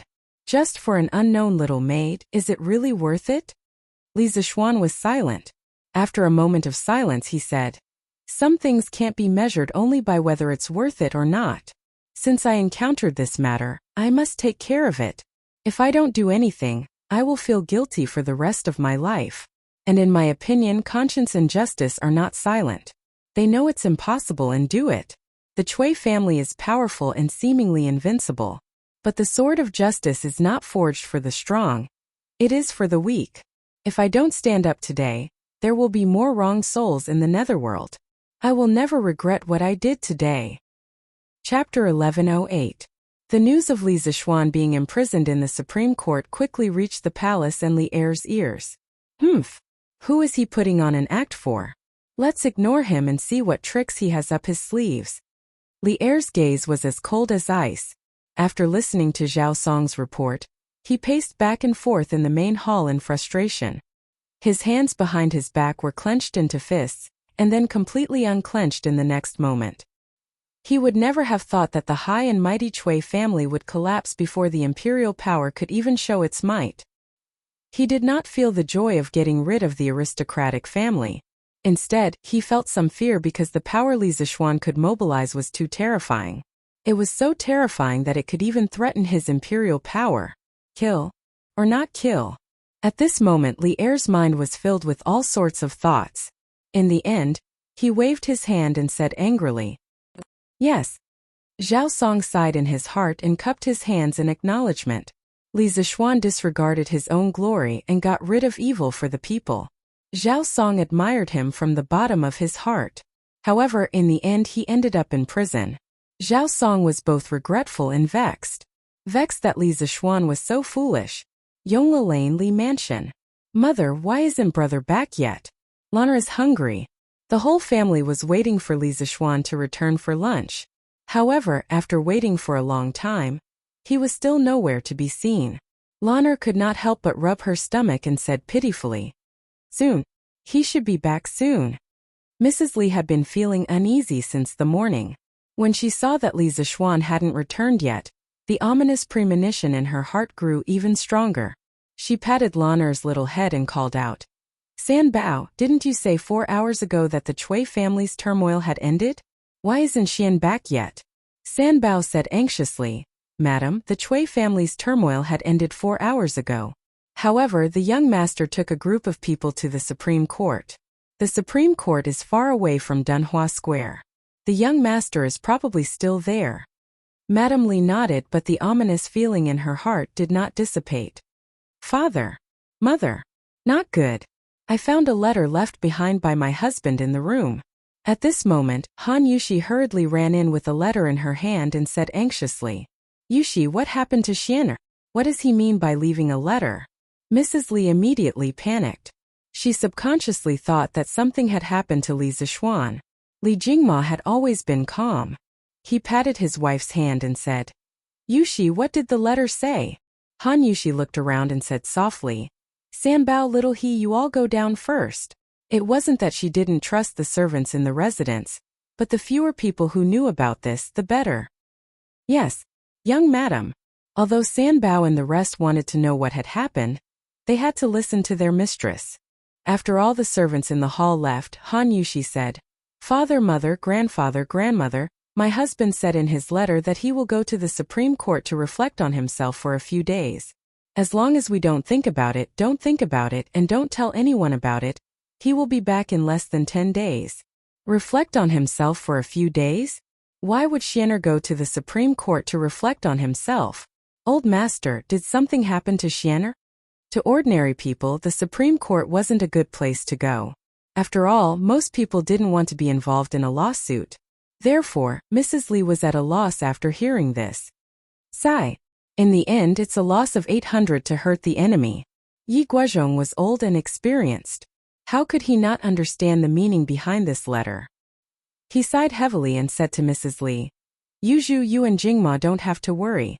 Although Xian destroyed the Cui family, the hidden danger is also quite big. Now that he has tied himself up in the Supreme Court, retreating in order to advance, he might be able to resolve the danger for himself. We can only do as he says. Don't think about it, and don't tell anyone about it. This is the only way to help him. Li Jingma understood immediately. Although he was worried about his son, he couldn't say it out loud. He could only force himself to calm down and comfort her. That's right. Don't worry, madam. Xianer has always been very confident. If he says nothing will happen, nothing will happen. We'll just do as he says in the letter. Let's eat. Li Zixuan quietly lived in the Supreme Court. Of course, there were very few people who knew about it. His family didn't say anything. The officials who knew that he was in prison were basically the big shots in the court. Naturally, they wouldn't be so bored as to spread rumors. The collapse of the Cui family made the common people unable to adapt for a while. Of course, this matter also became the most talked about matter in the first year of Xingguan. It could also be said that it was the biggest news in the first year of Xingguan. 3 days had passed, but the enthusiasm of the commoners in their discussions about the Cui family had not diminished in the slightest. The commoners who had participated in the Cui family operation had been bragging to the people around them for the past 3 days, but they still enjoyed it. After all, they were the awesome people who had defeated the Cui family, a 1,000-year-old family. Of course, in these 3 days, the common people didn't know that Li Zixuan had been locked up in the Supreme Court's prison. The students of Yanhuang College also didn't know. The upper echelons of the Tang dynasty, without exception, chose to deal with this matter coldly. They chose the three-nose policy. Don't talk, don't ask, and don't say anything. The people of the Li family firmly followed Li Zixuan's three-nose policy. Don't think, and don't say anything. As a result, it was naturally difficult for others to know that Li Zixuan was in prison. However, it didn't mean that everyone didn't know. Father, is our Yamacho locked up in the Supreme Court by you? That night, son Zifan returned home and found his father. He asked angrily, "What's wrong with you?" When the students of Yanhuang College participated in the warm winter operation, in principle, the students who lived close to the school could go home at night. Sun Fujia raised his eyebrows and said in a deep voice, "Fanner, where did you hear this news from?" Asking this meant that Sun Fujia tacitly agreed that Li Zixuan was in the Supreme Court. Sun Zifan couldn't help but open his eyes wide and said, "It can't be? Father, you guys really locked up Yamacho?" "No, Yamacho is such a good person, why do you guys want to lock him up?" Sun Fujia knew that he had misspoken and scolded with a straight face. "You're just a child, so don't interfere in this matter. It's because the Marquis of Yong and is too good a person that he has to stay in the Supreme Court's prison for the next few days. This is to help him get rid of a disaster. If you really want what's good for your Yamacho, then keep this secret for this old man.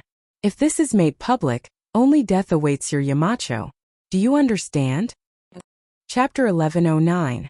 An entire night had passed, but Sun Zifan's mind was still replaying the words his father said to him last night. He did not understand why good people had to go to jail if they were too good. He did not understand why he could not spread the news that Li Zixuan was in jail and get more people to help. He also did not understand why Sun Fujia refused his request to visit the prison. He didn't sleep much the entire night because the person he respected and admired the most was still locked up in prison. He felt very uncomfortable. "Qingke, you're right.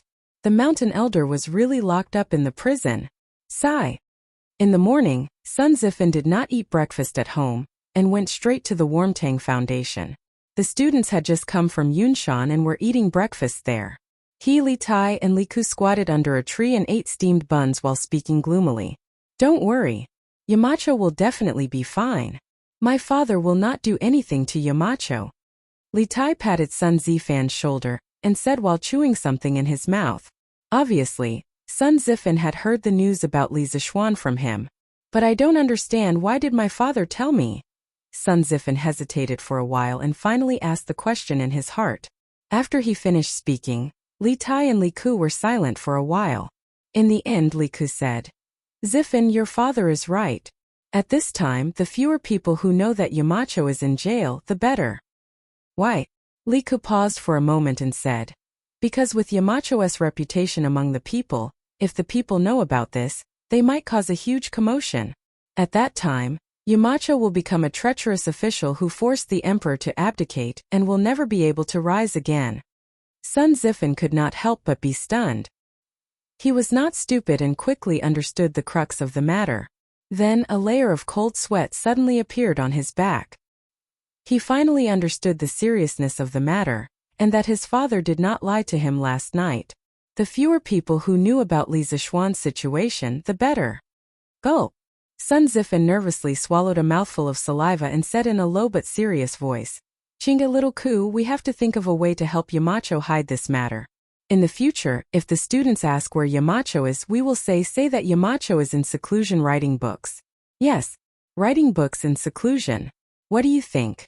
Li Tian nodded and said, let's say that.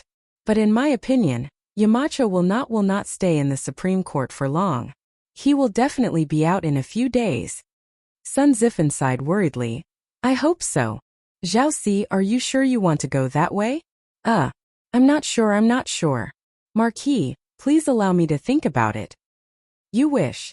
As the saying goes, do not regret your moves. With your chess skills, how can you play chess? In the Supreme Court's prison, Li Zishuan and a soldier sat opposite each other. There was a chessboard on the stone table between them, and they were playing chess. In the past few days, Li Zishuan had been either playing chess with others or writing books. Coincidentally, the reason that Sun Zifen had used to fool people had actually come true. Li Zishuan was really in seclusion writing books. He was writing the academy's teaching materials for next year. However, his seclusion was too unprofessional. Who would find someone to play chess with during seclusion? At this moment, the officer named Zhao Si opposite Li Zishuan looked like he was about to cry. He thought to himself, since you don't want me to regret my move, why did you ask before? Smack. Haha. I checkmate you. Li Zishuan's single carriage directly attacked the root of the problem, checkmating Zhao Si. Checkmate again? Zhao Si scratched his head, looking depressed. He stared at the chessboard without blinking, thinking of a way to break the game. Li Zishuan saw this and laughed. Haha. No need to look anymore. You have nowhere to go. Give me the money. Zhao Si looked at it again, unwilling to give up. In the end, he still couldn't see a way out. He could only take out a copper coin from his pocket and put it in Li Zishuan's hand. Unconvinced, he said, Again. This time I'm so close.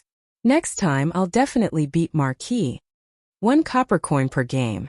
Oh no, to be precise, if Zhao Si lost, he would give Li Zishuan 1 copper coin. If Li Zishuan lost, he would give Zhao Si 100 copper coins. In order to attract people to play chess with him, Li Zishuan set up a bet where one put in twice the effort and 100 times the return. In the past few days, he had actually won a few dozen copper coins. He was truly a heartless abuser. In his previous life, Li Zishuan was not a chess expert. It was mainly due to the influence of the elders in his village that he started playing chess when he was young. Later on, when he grew up, he knew how to use the computer. He also often went to penguin games to abuse or be abused by experts. Occasionally, he would study a few endgames online. To modern professional chess players, he was very noob. However, to the people of the Tang dynasty who had not experienced the information explosion era, he could already be called an expert. At least it was not much of a problem for him to completely abuse the people in the Supreme Court prison. Scram! Brat, you only have that little bit of skill and you still have the nerve to show it off? Let me do it. Just at this moment, Dai Zhou silently arrived behind Zhao Si and fiercely kicked Zhao Si's, but as he said, this prison cell was very special. It was not locked, so Dai Zhou was able to silently walk in. Hey! This subordinate greets Dai Xiaoqing. Dai Xiaoqing, please. Zhao Si rolled and crawled up from the ground. Not only was he not angry, he even smiled cheekily at Dai Zhou. If this was in the modern world, he would definitely be a bootlicker. Marquis Yong'an, how about this Dai play a few games with you?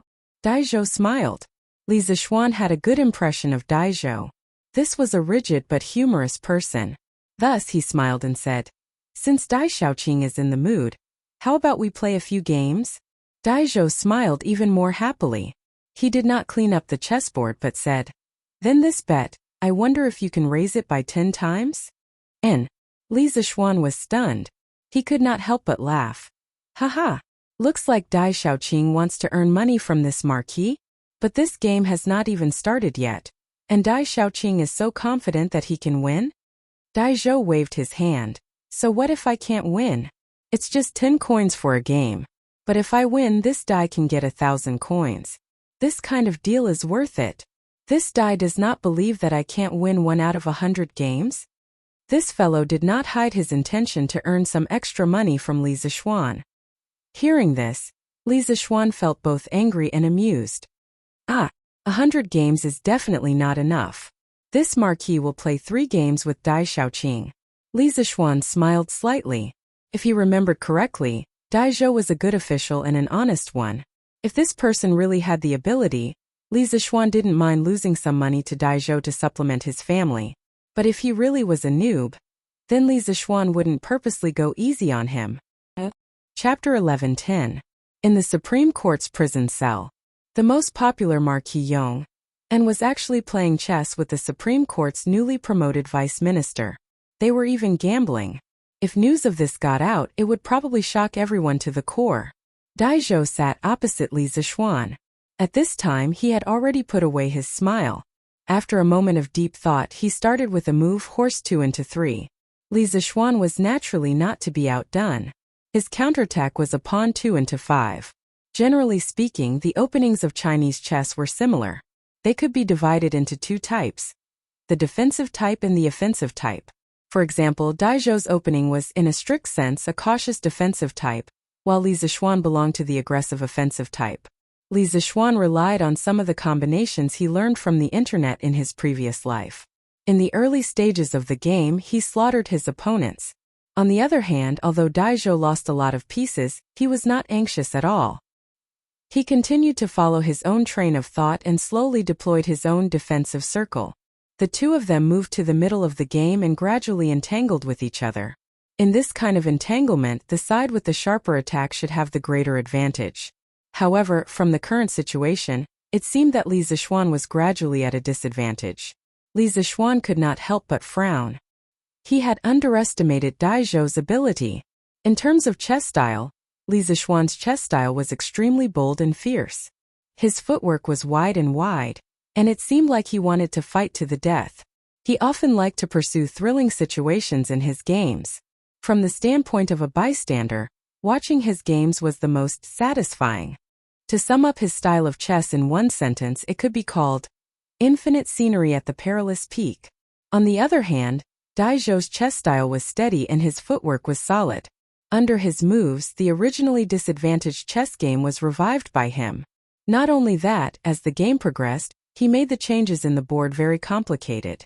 It was as if he had set up a Dragon's Gate formation. It was both real and fake, and it confused Li Zishuan many times. Time and time again, he set up ambushes to lure the enemy deep. Dai Zhou quickly killed Li Zishuan's carriage and horse. The scales of victory were slowly tilting towards his side. Gulp! Zhao Xi's eyes almost popped out of their sockets as he watched from the side. Such an exciting game made him feel like he was watching 2 peerless experts exchange blows. The flashes of swords, the neighing of horses, it was very intense. Only then did he realize that Li Zishuan hadn't used his full strength when they were playing chess. Haha! Thank you for letting me win. Marquis, you have lost the first round. Under Dai Zhou's careful planning, all the advantages that Li Zishuan had gained in the beginning were finally wiped out. Moreover, in the process, Li Zishuan suffered heavy losses. After the final battle, all the escape routes of Li Zishuan's commander were blocked by Dai Zhou. Finally, Dai Zhou raised his head and chuckled. He was as happy as a child in his 30s. One is a vice minister of the Supreme Court, while the other is a marquis of the current dynasty. Yet, they are actually gambling and playing chess in this prison. If news of this were to spread, would you feel honored? Or would I feel honored? Unknowingly, Li Er was standing outside the prison cell with his hands behind his back. It seemed that he had been standing there for a long time. Beside him was Zhao Song, who was gasping for cold air. His forehead was sweating in the middle of winter. The 3 unlucky fellows in the prison cell quickly came over to greet him. Li Er directly said to Dai Zhou, "Minister Dai, you are in such a good mood. You can leave first. I will look for you later." Dai Zhou's forehead was full of sweat. He thought to himself that today was really an unlucky day. In his own territory playing chess to earn some extra money, he actually met Li Er. How unlucky! Most importantly, he was about to get the 1,000 copper coins when Li Zishuan came. How should he ask Li Zishuan for money later? Yes, Your Majesty. Dai Zhou was thinking about how to get the 1,000 copper coins back. He saluted Li Er and left with Zhao Si. At the same time, to prevent the other prisoners from affecting Li Er and Li Zishuan's conversation, he also ordered the prison guards to transfer all the prisoners in the nearby prison cells away. I heard that you were reflecting on yourself here. But now it seems that you are living quite well here. Li Er stood in front of Li Zishuan and said expressionlessly. Li Zishuan smiled helplessly and sighed. 3 feet of land without any sunlight. I am just trying to find joy in hardship. Li Er's gaze froze and said, Are you blaming me? No.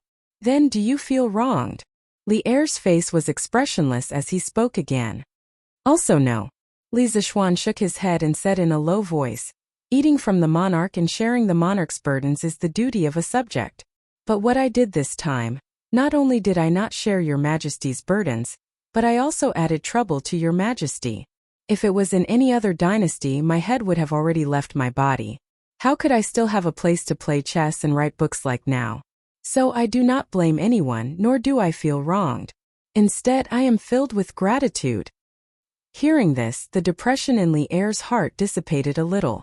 With his hands behind his back, he paced around the cell and said, Do you know that in these 3 days the Empress has come to find me 3 times, Chang'e has come to find me 5 times, and Chongqian has come to find me 3 times? They were all speaking on your behalf. In the end, if I did not let you go, I would become a fatuous monarch in their eyes. Li Zishuan was moved. He hurriedly said, I am grateful for the friendship of the Empress, the Crown Prince and the Princess. But entering the prison to reflect on myself was my own choice. I feel very uneasy for causing trouble for your majesty. Haha. If I had known that you were such a troublemaker, I would not have placed you in the imperial court. Li Er shook his head and scolded unhappily. Then he did not speak again. At this time he noticed a thick stack of manuscripts on the bed and asked casually, What are these? Li Zishuan cupped his hands and answered, Your Majesty, these are the teaching materials of the academy for next year. I happen to have nothing to do in the prison, so I settled down to write books. So many? You wrote all of them in the past few days? Li Er's face was suddenly shocked. This was because even if 3 scholars worked together to compile this thick stack of manuscripts, they would not be able to write so much in 3 days. Subconsciously, he went forward and flipped through it to see if the contents were scribbled by Li Zishuan to make up the numbers. But when he opened it, the word awkward was written on old Li's face. This was because he had flipped through some of the contents in the 2nd volume of chemistry. He could not understand the equations in it at all. Ahem. I did not expect you to be so concerned about your academy. Even in prison, you did not forget to compile teaching materials. In order to hide the embarrassment on his face, Li Er hurriedly coughed and said, Chapter 11:11. Your Majesty, what do you mean by my academy? That's your academy. You're the dean of the academy. I'm just a gardener, using the academy to realize my dreams. The one who really uses it is your Majesty, and the one who benefits is Tang Empire. When these seedlings of Yanhuang College grow up, they will definitely hold up the vast blue sky for Tang Empire. In the Supreme Court's prison, Li Zishuan cupped his hands and said to Li Er, he had no choice. Being born in such a feudal society, if he wanted to develop the academy well, he had to hug the thigh of the royal family. Li Zishuan didn't want to rebel against Li Er. This boss was too strong, and he couldn't do anything. Whoever didn't want to do it, he wouldn't do it anyway. Even in the modern world, if you want to do well, don't you need to hug the thigh of others? Li Er's gaze was deep. He was satisfied with Li Zishuan's attitude. Although what happened a few days ago made him angry, Li Zishuan still knew when to advance and retreat most of the time. Brat, if you had always been so sensible, how could you have fallen to the point of being imprisoned? If it weren't for the fact that the Empress and Chang'e were pleading for you, I would have beheaded you long ago. Li Er said resentfully. Li Zishuan said with a smile, Your Majesty is magnanimous and wise. Naturally, it's not something that ordinary people can compare to.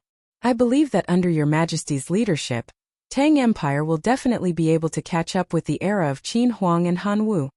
Since old Li was willing to come to the prison, it meant that he had no intention of killing Li Zishuan. He was only here to find a way out.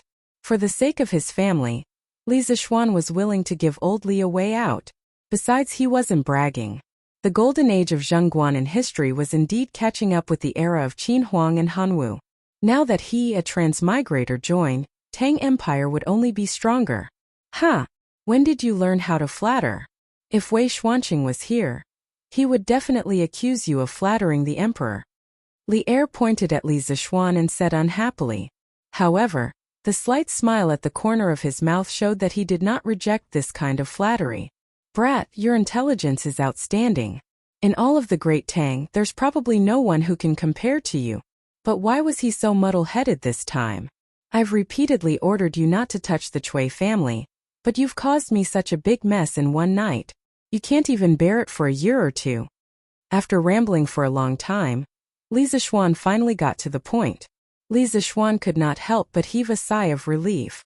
Anyone who had quarreled with friends before would know that under normal circumstances, if the other party didn't even pay attention to you after a quarrel or kept talking about other things, it meant that the other party was really angry. However, if the other party was willing to talk to you about the source of the quarrel, it meant that the other party wanted to resolve the conflict and eliminate the differences between them. Your Majesty, you have the world at heart, so of course you have to consider the big picture. However, I don't have to think so much every time. The Cui family is heartless and has killed so many people. Since I've seen it, I can't stand it anymore. Otherwise, I'll definitely dream of the cries of the ghosts in hell. I know that I've let my emotions affect my decisions, but if I were given another chance, I would still do the same. Even if I'm punished by Your Majesty, I won't regret it. Li Er fell silent. For some reason, he suddenly recalled what Empress Zhongsun had said to him last night. Your Majesty, the Marquis of Yong, and inciting the anger of the people to destroy the Cui family was indeed a little impulsive. However, I don't believe that with the Marquis of Yong'an's intelligence, he wouldn't have not thought of the severe consequences. However, he still did it in the end. This shows that he dares to love and hates evil. He isn't an ambitious and scheming person. Thus, I believe that Your Majesty's worries are unnecessary. The Great Tang needs a righteous hero like the Marquis of Yong, and Your Majesty also needs a loyal and capable official like the Marquis of Yong'an. Moreover, the Marquis of Yong'an's own initiative to bind himself to the Court of Judicial Review was for Your Majesty's sake. He knew that with his current reputation among the people, if Your Majesty were to punish him, Your Majesty's reputation among the people would definitely be affected. With such a straightforward official, I don't wish for Your Majesty to make the wrong decision because of some groundless suspicions. I implore Your Majesty to reconsider. After a long silence, Li Er finally recovered from his contemplation. He inwardly breathed a sigh of relief, but at the same time, he also felt an inexplicable sense of loss. He looked at Li Zishuan with a complicated gaze and said, The Cui family is truly abominable, but you, a brat, inciting the people to riot is also unforgivable. If not for the imperial court doing its best to clean up your mess, Chang'an would have been thrown into chaos in the next few days. Seeing that you were able to reflect on your actions in the last few days, we will punish you with 2 months of seclusion. While you're at it, you have to submit a letter of self-reflection within 3 days. Hearing the light punishment of 2 months of seclusion, Li Zishuan couldn't help but rejoice, thinking that old Li was finally willing to let this matter pass. However, when he heard the letter of self-reflection, Li Zishuan's eyes widened and his forehead was covered in black lines. What's wrong? You're not willing to write? That's fine too. Li Er glared at Li Zishuan and was about to say something, but Li Zishuan quickly interrupted and said, No. Your Majesty. I'm willing to write. I'm very willing to write. In his heart, he was silently criticizing old Li Zishuan for forcing his son, Li Tai, to write a letter of self-reflection. Li Er snorted and finally dropped the subject. After a pause, he sighed deeply and said, Obtaining the world has the Tao. Obtaining the people is the same as obtaining the world. Obtaining the people's Tao and obtaining their hearts is the same as obtaining the people. The collapse of the Cui family overnight can be considered as a wake-up call for me. Li Zishuan secretly nodded. Li Er was indeed Li Er. After realizing the power of the people, the first thing he thought of was not to suppress them, but to obtain their hearts and use them for himself. What a bold spirit! Your Majesty, as the saying goes, a ruler is a boat, a commoner is water. Water can carry a boat, but it can also capsize a boat. The Cui family thought that the people were weak and powerless, so they wantonly oppressed the people and harmed the servants. They had no respect for the people and finally died in the vast ocean of the people. Your Majesty is diligent and loves the people. You are wise and mighty, and will definitely be supported by the people. The big boat of Tang Dynasty will also be carried by the people, and will never sink. Li Zishuan clasped his hands and said with emotion. He could only say sorry for unintentionally stealing someone's famous words. Li Er's eyes lit up and said, "Water can carry a boat, but it can also capsize a boat." Haha. Well said. Well said. Hearing this, my trip today was not in vain. Li Er, who had a clear mind, laughed and walked out of the prison. The power of the people united was indeed great, but as long as the people became the water that carried the boat, what was there to fear? Chapter 11:12. Many people subconsciously thought that it was Li Er's famous saying, "Water can carry a boat, but it can also capsize a boat." Actually, it was not. This sentence first came from the chapter of Sun Zi, Duke Ai. It was Sun Zi narrating a conversation between Confucius and Duke Ai of Lu. At that time, Confucius said, "Qiu Wenji, a ruler is a boat, a commoner is a river. Water can carry a boat, but water can also capsize a boat. If a ruler thinks of danger, how can danger not come?" In the 17th year of Zhengguan, Wei Zheng wrote in 10 Thoughts of Admonishing Taizong, "Resentment is not great, but it can be feared by people. Water can carry a boat, but it can also capsize a boat." Wei Zheng also said this. Li Er often used this saying to warn people. After a long time, it became Li Er's famous saying! Haha. Dai Xiaoqing. Thank you for taking care of me these past few days. After Li Er left, Li Zishuan patted his butt and also left. If he did not leave, was he going to stay here to celebrate the new year? Under Zhao Xi's lead, he left the prison cell. However, he met Dai Zhou outside the prison. He cupped his hands and smiled. When Dai Zhou saw Li Zishuan come out from inside, he did not look surprised at all. Obviously, he had already guessed that this would be the result. "Marquis, you're too polite. I won't tell Marquis to come again when you're free." It was rare that Dai Zhou actually knew how to joke. Li Zishuan laughed loudly 3 times before taking his leave. Zhao Xi reluctantly watched Li Zishuan leave. In his heart, he felt that it was a pity that there would no longer be that kind of gamble where one investment 100 times the return. However, Dai Zhou's next sentence made his eyeballs fall to the ground. Li Zishuan also almost fell to the ground. "Hey, Marquis, you still haven't paid the previous 1,000 coins. Yongla Lane Li Mansion." In the past, this place was filled with laughter, warmth, and harmony. However, recently, this place suddenly became silent. The mischievous Lanner no longer went to play with her friends. She only leaned on the big stone lion outside the mansion and looked at the end of the lane, hoping that someone would come back soon. Although Madame Li was very worried, she could not show it in front of Yi Guochong and old Madame Yi. She could only force a smile. Han Yushi usually appeared to be very strong on the surface, but only Xiao He and Xiao Shi knew that every night, there would always be faint sobbing sounds coming from the bedroom. Although Li Jingma looked calm on the surface, he kept thinking about his son in his heart. He was very irritated. The servants of the Li residence felt the heavy atmosphere and worked even harder.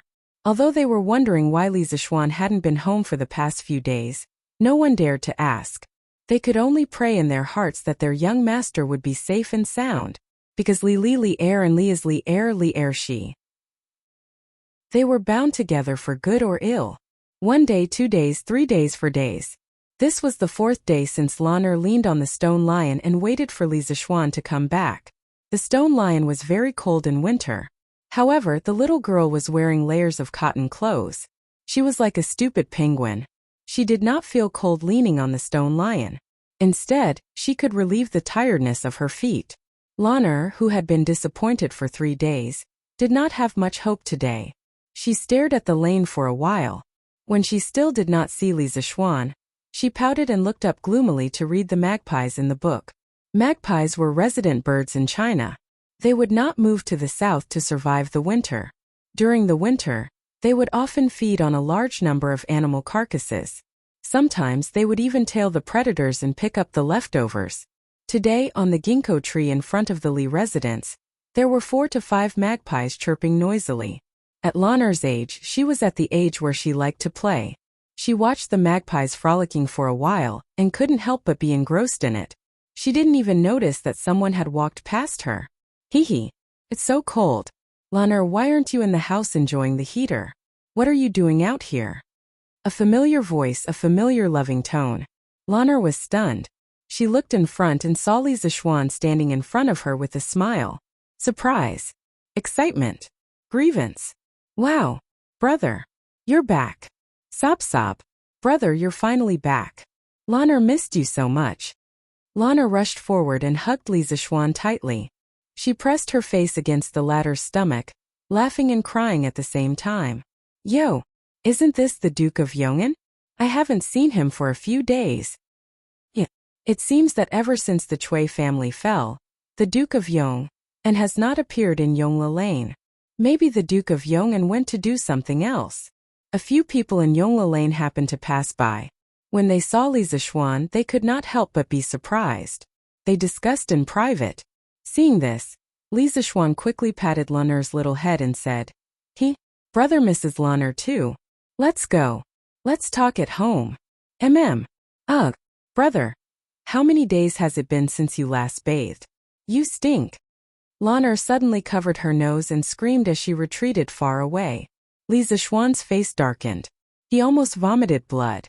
When he entered the residence, his father, mother, maternal grandfather, maternal grandmother, and his own daughter-in-law naturally came forward to express their condolences one by one. Even Yi Fashion, a taciturn person, came forward to say, "Cousin is fine now." This child had been helping out at the Warmtang Foundation for a while.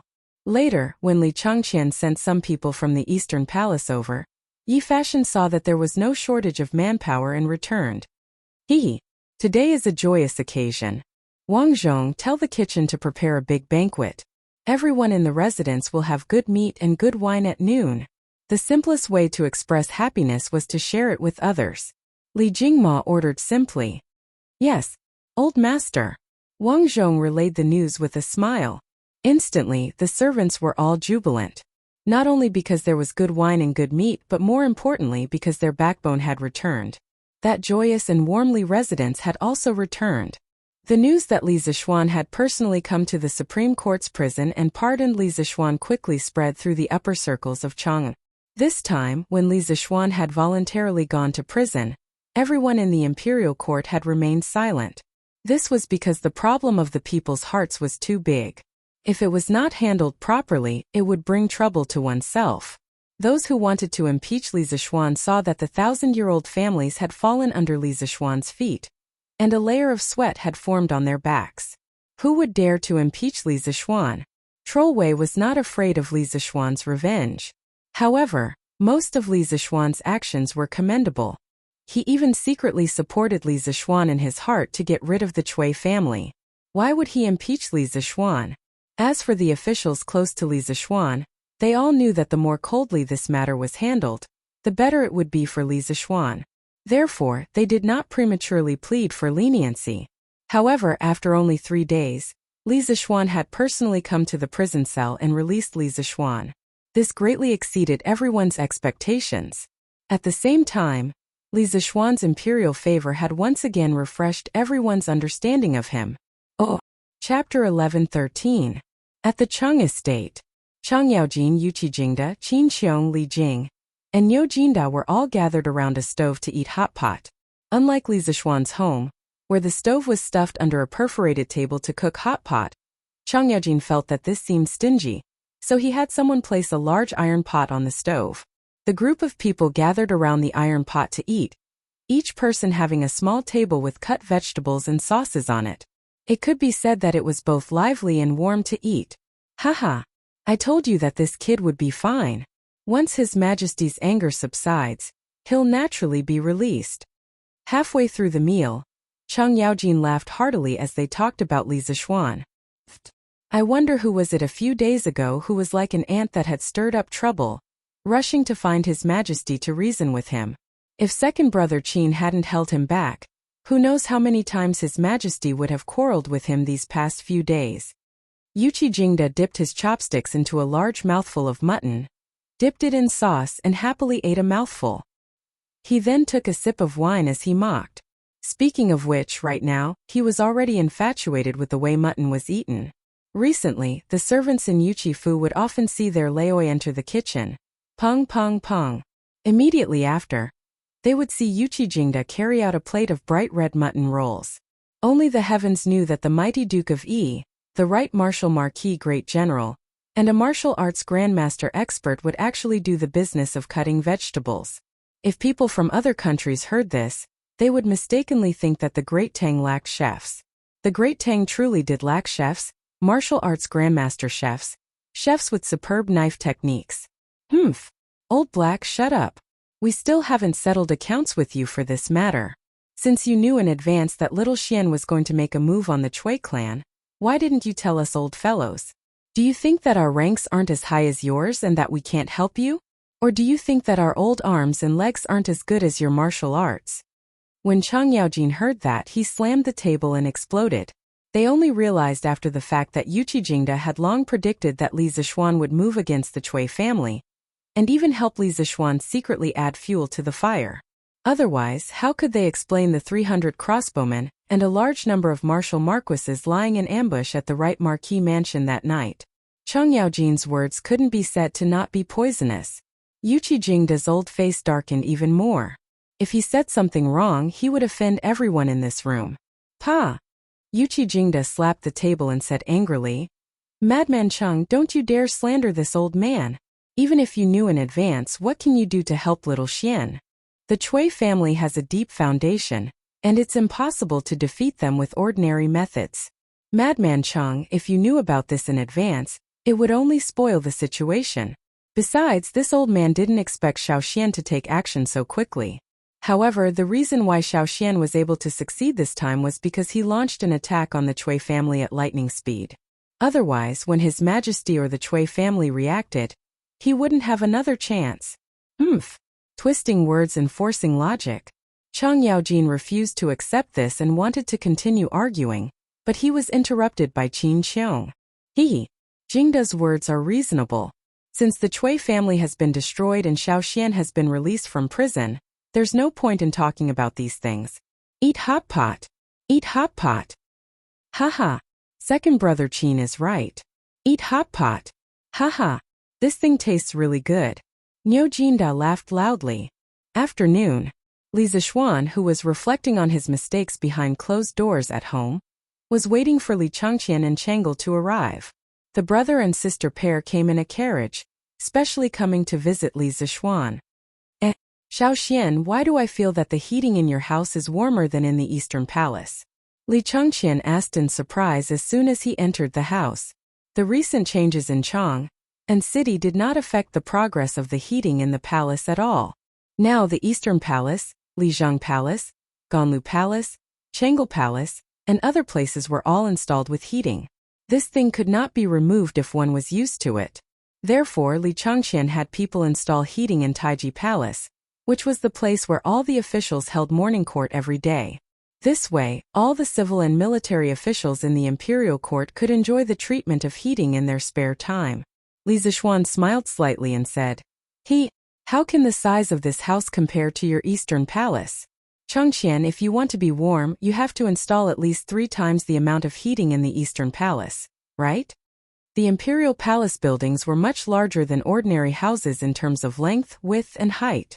Under the same environment, if the palace wanted to be warm, it naturally had to install more heating.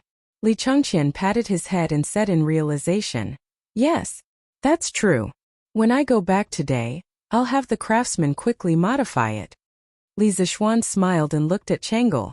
He asked, Changel, when it's winter, the air outside is cold. You have qi disease, so it's best if you don't go out as much as possible.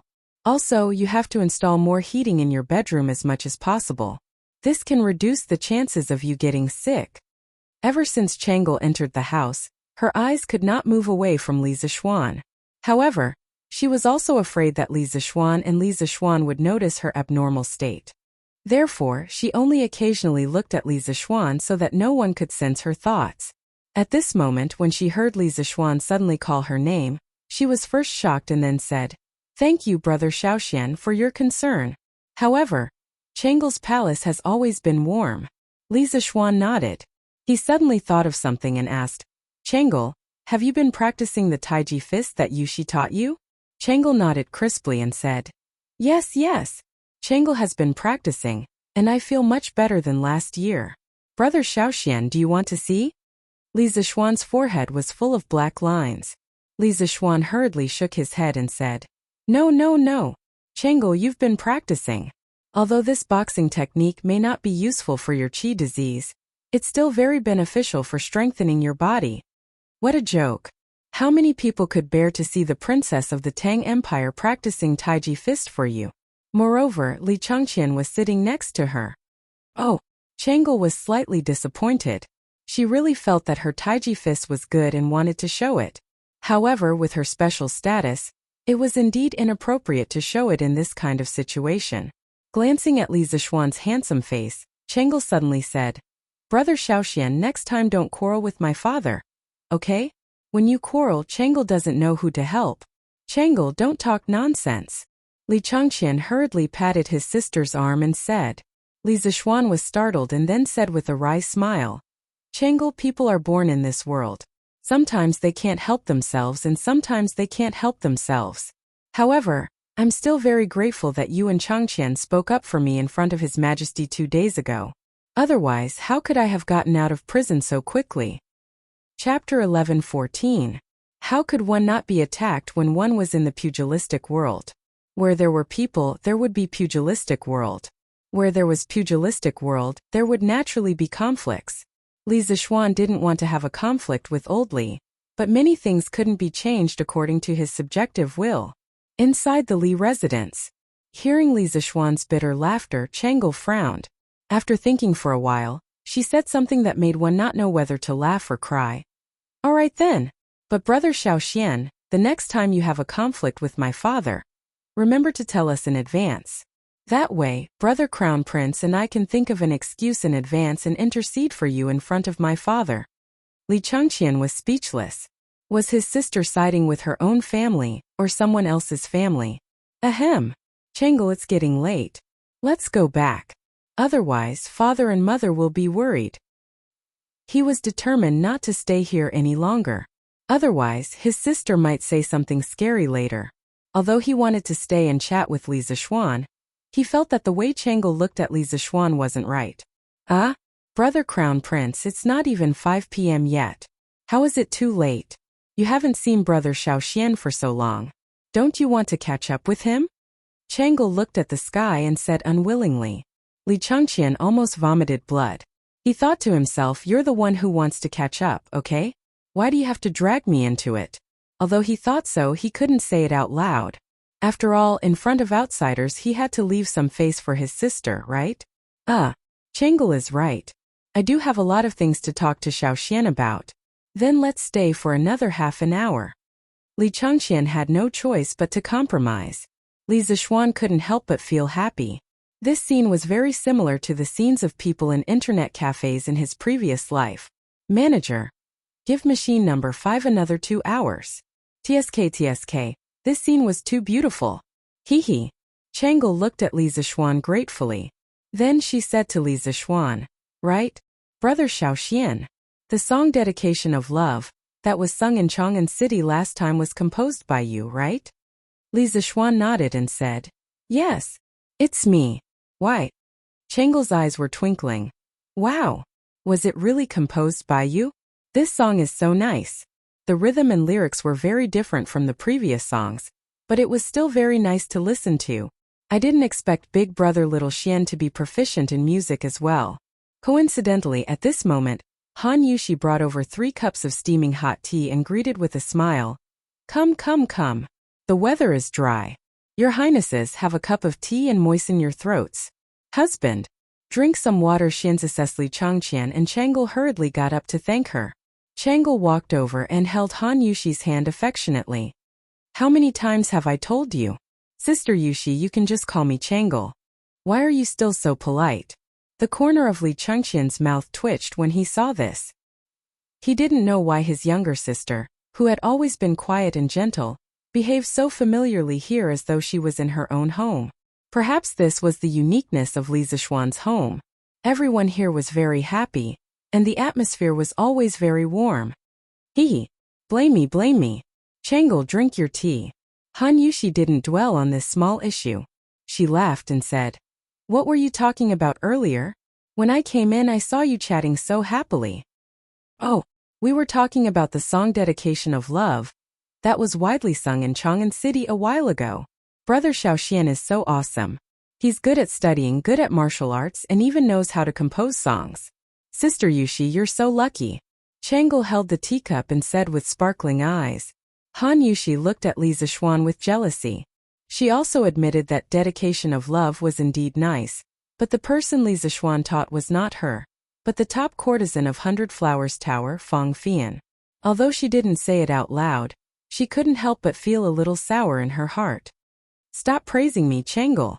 If you continue, Brother Xiaoxian will go to heaven. The corners of Han Yushi's mouth held a smile as she spoke. Chang'e smiled and said, It's not as serious as you say, Sister Yushi. By the way, Brother Xiaoxian, it's going to be the new year soon. Do you have any new songs recently? It'll be lively then. A new year song? Li Zishuan was stunned. Anti-songs, good luck, I wish you good luck, echoed in his mind. He hurriedly shook his head. Wasn't it a little too out of place to create this song in ancient times? No, I don't have any free time these days. How would I have time to think about this? Oh, Chang'e replied with a slightly disappointed, oh. Li Changqian then asked, Xiaoxian, speaking of the new year, Curious Pavilion Workshop has made a lot of money this year. And I didn't expect that there would be so many big deals as the new year is approaching. This is a good sign. Curious Pavilion will definitely be more glorious in the coming year. Li Changqian had shares in Curious Pavilion, as well as Chang'e. So when he saw that Curious Pavilion had made a lot of money in the past year, Li Changqian was so happy that he couldn't close his mouth. So many big deals recently? What kind of deals? Why didn't I know? Li Zishuan listened to the end, but he was puzzled. Husband, it's like this. Han Yushi hurriedly took over and said, 2 days ago, Faubert came to our house to look for you, but you weren't there at the time. I asked Faubert what happened, and Faubert said that he didn't know why the news of the heaters suddenly spread. Many people went to the workshop and asked Faubert to customize a set of heaters for their house. The price was negotiable. Many of them represented the officials of the imperial court. Faubert didn't want to offend them, so he came to ask for your opinion. Then, wife, did you agree? Li Zishuan asked. Han Yushi nodded and said, If you don't agree, it's a small matter if you don't make money, but it's a big matter if you offend people. Since our house is open to doing business, there's no need to offend people because of such a small matter. Yes, wife, you're right. But in this way, can the workshop's coal furnace and honeycomb coal production keep up? He didn't intend to introduce the heaters to the market so quickly at first, because it needed to be customized for every household. It was very troublesome and time-consuming. However, since so many people came to buy it with a small amount of money, he didn't need to reject them. I've also asked Faubert about this and he said that it can keep up. Han Yushi replied. Haha, Xiaoxian, you should be content. The workshop can now make nearly 1,000 strings of cash by customizing a set of heaters for every household. Where else can you find such a good business? But you have to thank my father. If he didn't get people to install heaters in Taiji Palace, the civil and military officials wouldn't know about the benefits of heaters. Li Changqian laughed loudly. Li Zishuan was secretly speechless. A customized set of heaters could make nearly 1,000 strings of cash. There were so many rich people in Chang'an City. Chapter 11:15. Oh, husband, the Warm Tang Foundation is almost done with work. There are close to 60,000 poor people around Chang'an City. Almost all of them have received coal stoves, honeycomb briquettes, food, and clothing from the foundation. Now there are only some finishing touches left. As for Dr. Sun, he has already held free medical services in 7 counties. I estimate that he will only be able to visit all 20 counties after the new year. At the mention of the workshop, Han Yushi thought of the Nguyen Foundation and asked softly, 60,000 households? They finished delivering so quickly? Li Zixuan was surprised. It's all thanks to the assistance of the people sent by the Crown Prince. Otherwise it wouldn't be so fast. Han Yushi pursed her lips and smiled. Li Chengqian said half-jokingly, Haha, this winter, Xiaoxian, you've not only brought warmth to the poor, but also to the rich. Haha. Li Zixuan couldn't help but smile. He thought for a moment and said, Then let's reward the students tonight. Let's have a hot pot together. It'll be lively. 600 people eating hot pot together? That's a good idea. I'll be there too. After hearing Li Zixuan's suggestion, Li Chengqian's eyes lit up. Chengle's eyes also sparkled. She was eager to give it a try. Chengqian, don't even think about it. The students are eating hot pot at the academy tonight. How are you going to come back if you go? Li Zixuan said mercilessly. The brother and sister pair immediately wilted. Han Yushi smiled. Then she seemed to have thought of something and suddenly said, Husband, His Majesty said that he wants you to reflect on yourself at home for 2 months. You can't go tonight, right? Silence. But then Li Chengqian laughed loudly. Haha, that's good too. None of us can go. This guy was clearly taking pleasure in his misfortune. Li Zixuan rolled his eyes and said with a smile, His Majesty said that I'm grounded at home for 2 months, but I was still at the Supreme Court this morning. So strictly speaking, these 2 months should start from tomorrow. I can still go out tonight. Poochie. Changle giggled. Her delicate little face was like a blooming white orchid, fresh and refined. She was really charming when she looked back and smiled. She had the potential to be the most beautiful woman in the world at such a young age. She covered her mouth and said happily, Big brother Xiaoxian, you're really cunning. If Imperial Father finds out, he'll definitely be furious. Imperial Father is so angry. Why are you still so happy? Of course, this was only what Li Chengqian thought in his heart, and he wouldn't voice it out at a time like this. At this moment, he first glanced at Changle and then looked at Li Zixuan. Little Xian, you're clearly twisting words and forcing logic. If my Imperial Father knew about this, he would definitely come looking for trouble with you. I think you'd better not go. It's just hot pot. Han Yushi nodded, indicating that she agreed with Li Chengqian's words. Since ancient times, the words of the emperor had always been of great weight. There was basically no official like Li Zixuan who didn't take the emperor's words seriously, and always wanted to take advantage of loopholes. Han Yushi felt that if this went on, it wouldn't be good if Li Zixuan came to settle accounts at an opportune time. Li Zixuan glanced at Li Chengqian in annoyance. Suddenly, his eyes lit up and he said, Hey! His Majesty only ordered me to be grounded at home to reflect, but he didn't specify which home. I'll stay in Yunshan to reflect these 2 months. This way, it won't be considered disobeying His Majesty's imperial edict. He was so insistent on going to Yunshan to make hot pot for the students. First, it was to reward them. Recently, these students had been running around for Operation Warm Winter. Second, a few days ago, the people had caused a ruckus in the Chui family. If it weren't for the students maintaining order on the spot, many dirty things would have happened. At that time, not only would he be impeached by the officials, but he would also feel guilty in his heart. He had to thank this group of students. As soon as these words came out, Changle was stunned. There was such a quick-witted person in this world. Li Chengqian was stunned. How could there be such a shameless person in this world? The more Li Zixuan thought about it, the more pleased he became. He said, Haha, it's settled then. Wife, quickly have the servants in the residence prepare the ingredients. Tonight, the academy will have a hot pot feast for more than 600 people. Have Wang Zhong take out all the frozen mutton in the freezer. I'll cut the mutton. Han Yushi was stunned, then she nodded and said, Okay. Husband, please wait a moment. I'll go arrange it right away. Although the mutton in the freezer at home was reserved for the new year in a few days, Han Yushi saw that Li Zixuan was in high spirits and didn't want to dampen his spirits. At worst, she could just buy some more in a few days. Chengqian Changel, have you eaten hot pot in the palace before? Yes, we've eaten. The siblings nodded fiercely. Not only had they eaten it before, they had eaten quite a bit. Then who cut the mutton in the palace? Li Zixuan was suddenly curious and asked. Li Chengqian looked a little embarrassed. He looked around and said, I heard Imperial Father say that Steward Zhao and the old consecrators in the palace took turns cutting it. The corner of Li Zixuan's mouth twitched. He didn't think that his initial worry would become a reality. Old Li was really deranged. For the sake of good food, he didn't even care about his face. Okay, then I'll have to cut the mutton next. I don't have time to accompany you. You two can do as you please.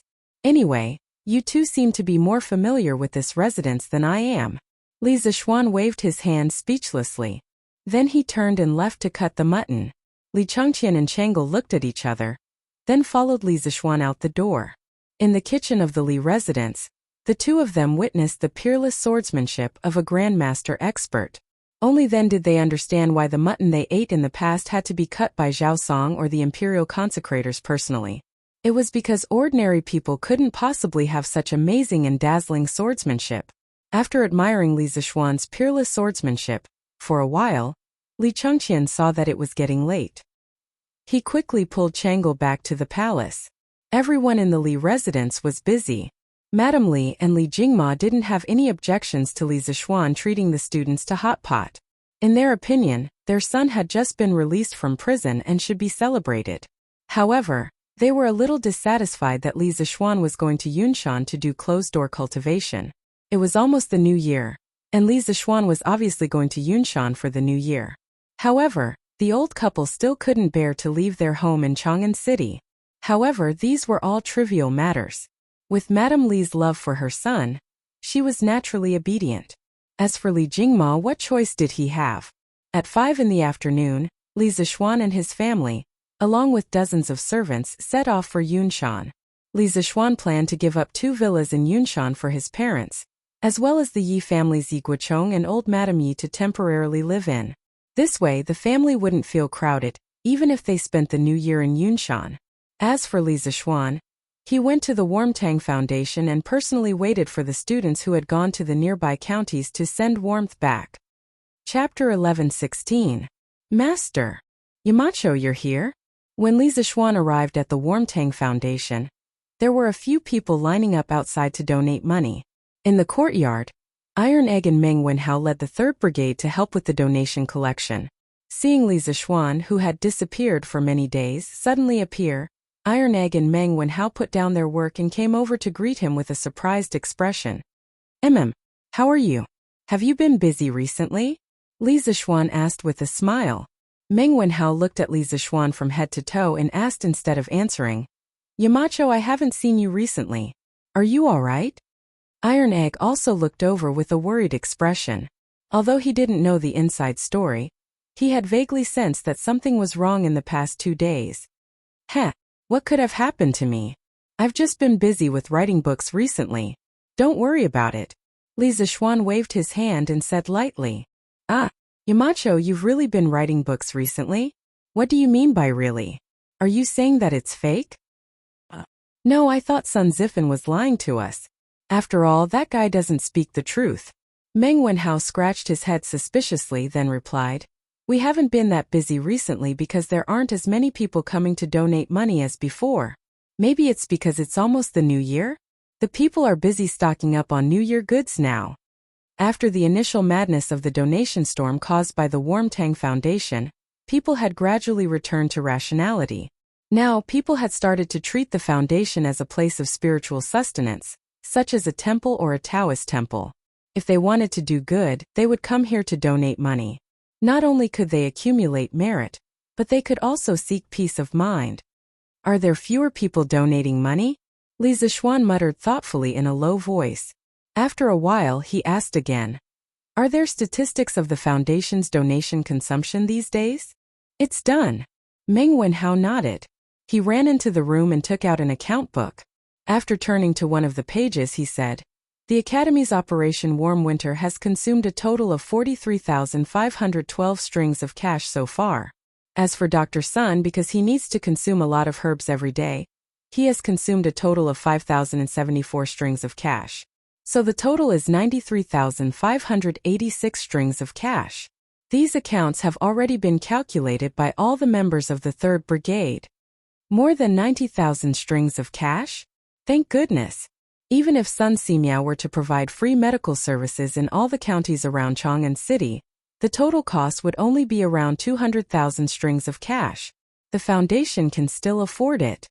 Li Zixuan thought for a while and sighed. "When will the rest return?" Li Zixuan asked again. Iron Egg glanced at the door. "Should be soon?"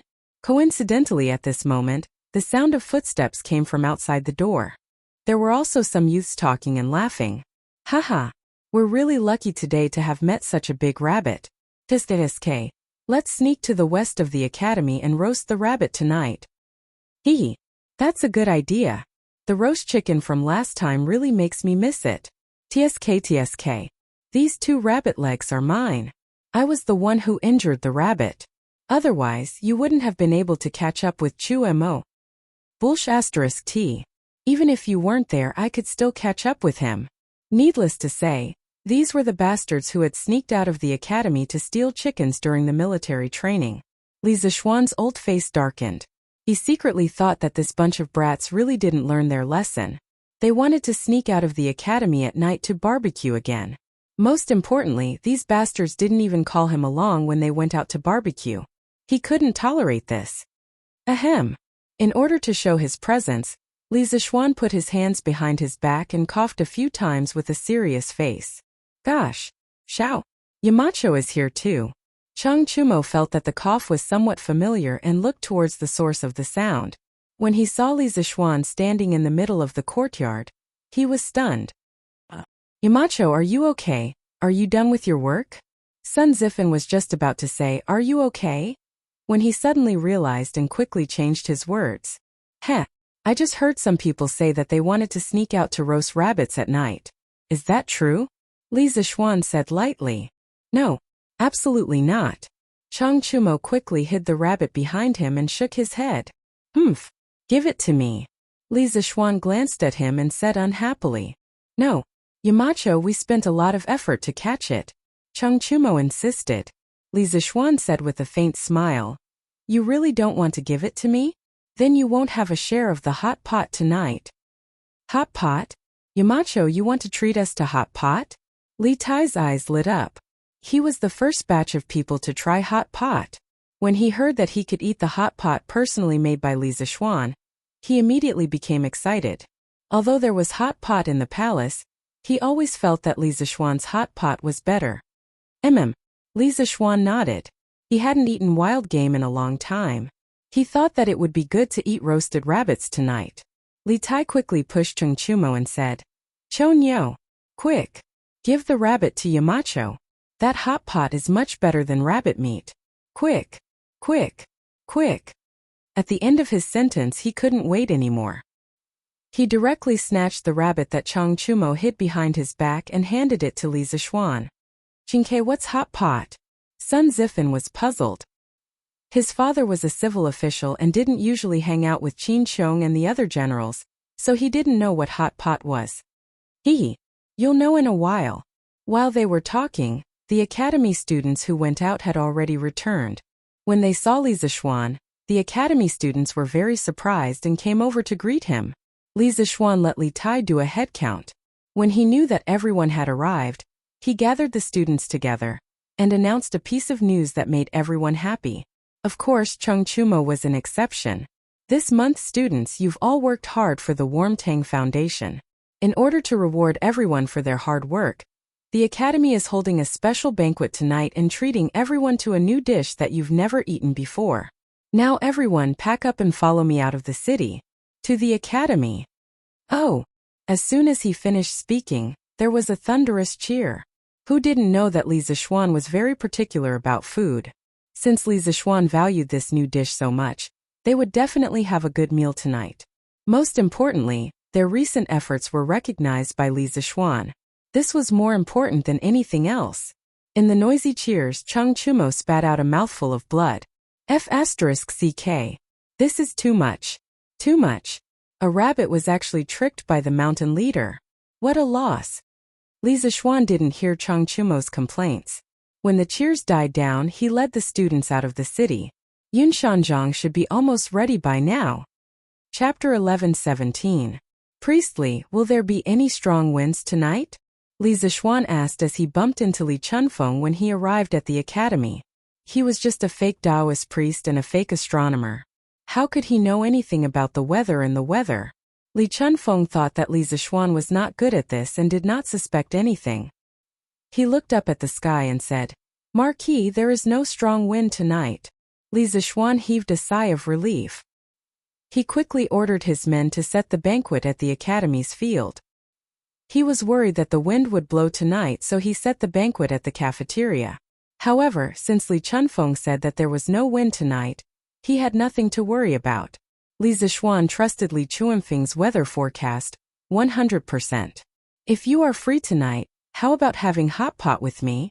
Although Li Chunfeng was not an official teacher of the academy, Li Gang had assigned him a dormitory because he often observed the sky at night in the Cloud Mountain. This way he would not have nowhere to stay at night. Since the Marquis has invited me, how can I not go? This is the first time I've heard of hot pot. Today is a good opportunity to broaden my horizons. Li Chunfeng placed his hands behind his back and chuckled. Li Zixuan was curious to see how Li Chunfeng would look like when he ate the hot pot. He wondered how Li Chunfeng would look like. Haha, I won't disappoint you. After knowing that the hot pot banquet was going to be held at the field, the students of the academy moved the tables, chairs, coal stoves, and even torches. The group of servants that Li Zixuan had brought along distributed the mutton, fish slices, bean sprouts, and other hot pot ingredients to each table. Strictly speaking, there were 8 people around one stove tonight. Just the students alone had more than 80 stoves. Including the academy's teachers, there were more than 100 stoves. It was a spectacular scene. Fortunately, there was no wind tonight. Otherwise, they would have to hold the hot pot banquet in the cafeteria. With so many coal stoves in the cafeteria, wouldn't they be poisoned? With all the ingredients on the table, there was no opening speech. Li Zixuan only shouted, "Let's eat." Then the students and teachers around the stove began to dig in. In the beginning, only Li Zixuan, Li Tai, Cheng Chumo, Qin Huayu, Yuqi Baolin, and the others were eating. This was because the others didn't know how to eat the raw ingredients around them. Fortunately, humans were very good at imitating. When the people nearby saw how Li Zixuan, Li Tai, and the others ate, they all followed suit. They began to dip the ingredients in the pot and dip them in the sauce to eat. It was like a stone falling into a lake. In the beginning, only the area near the point of impact was affected by the ripples. But as the ripples spread, the water surface further away would also be affected. Not long after, word spread from 1 to 10, and from 10 to 100. Basically, all the teachers and students on the field knew how to eat the so-called hot pot. Oh, delicious. It's so delicious. Is this still mutton? How come I've never eaten such delicious mutton before? Sun Zifen dipped his chopsticks into the mutton, dipped it in the sauce and put it into his mouth. The freshness of the mutton combined with the saltiness of the sauce almost made him swallow his own tongue. Delicious, it's really delicious. Li Tai didn't even raise his head. He was stuffing food into his mouth as he spoke vaguely. It wasn't that he was a reincarnation of a hungry ghost, but that the people around the stove were a bunch of animals. If he was like Sun Zifen, that idiot, he wouldn't be able to eat anything in a while and could only drink the soup. No one in the academy would accommodate him just because he was the Prince of Wei. F***CK. Chungchumo, are you F***King Pig? Bao Lin, why did you steal my food? Little Ku, you eat so fast too? Sun Zifen, who was lamenting for a while, looked down and was shocked. He could only hear him wailing like a ghost and howling like a wolf. This way of eating has a different flavor. I've eaten dozens of years of food before, but it doesn't seem to add up to the amount of food I've eaten in a year at the academy. Yanhuang College is really a paradise on earth. Li Gang, Yan Silu, Li Zixuan, and the heads of the 5 academic departments were originally sitting at the same table. However, Li Gang's grandson Lianren was called to another table by the drunkard. Li Gang's little grandson Lianren was able to take the seat as he wished. At this time, Li Gang tasted the mutton rolls that were dipped in the sauce with his chopsticks. He squinted his eyes and praised. "Ha! Li Wenji, I might not agree with other things you said, but I agree with this sentence very much." In the entire academy, there was only one person who dared to call Li Gang that. It was probably only the bearded man. This old hooligan didn't submit to anyone but Li Zishuan. As for Li Gang, this great scholar, he used to disdain him. However, after getting along with him for a long time, he would often bicker with him. At this moment, the bearded man ate a large portion of the mutton and drank a mouthful of iced wine. The hot and cold wine stimulated all the taste buds in his mouth. The mellow wine aroma made the fresh taste of the mutton roll even more intense. The bearded man had traveled all over the world in his life, but he had never enjoyed so much. At this time, when he heard Li Gang's praise, he couldn't help but loudly echo. Li Gang shook his head. He didn't get angry because of the bearded man's rudeness. He must have gotten used to it. "Mr. Bearded Man, why is your wine still smoking? Did you put it in the pot to cook?" Li Anren's eyesight was quite good. He could actually see the white smoke coming out of the bearded man's cup under the light of the torch. "Hey, Anren, when you grow up you must go to Yanhuang College. Don't be like your grandfather and spend your whole life studying. Do you understand?" The bearded man smiled at Li Anren and said, "You're not allowed to talk about my grandfather."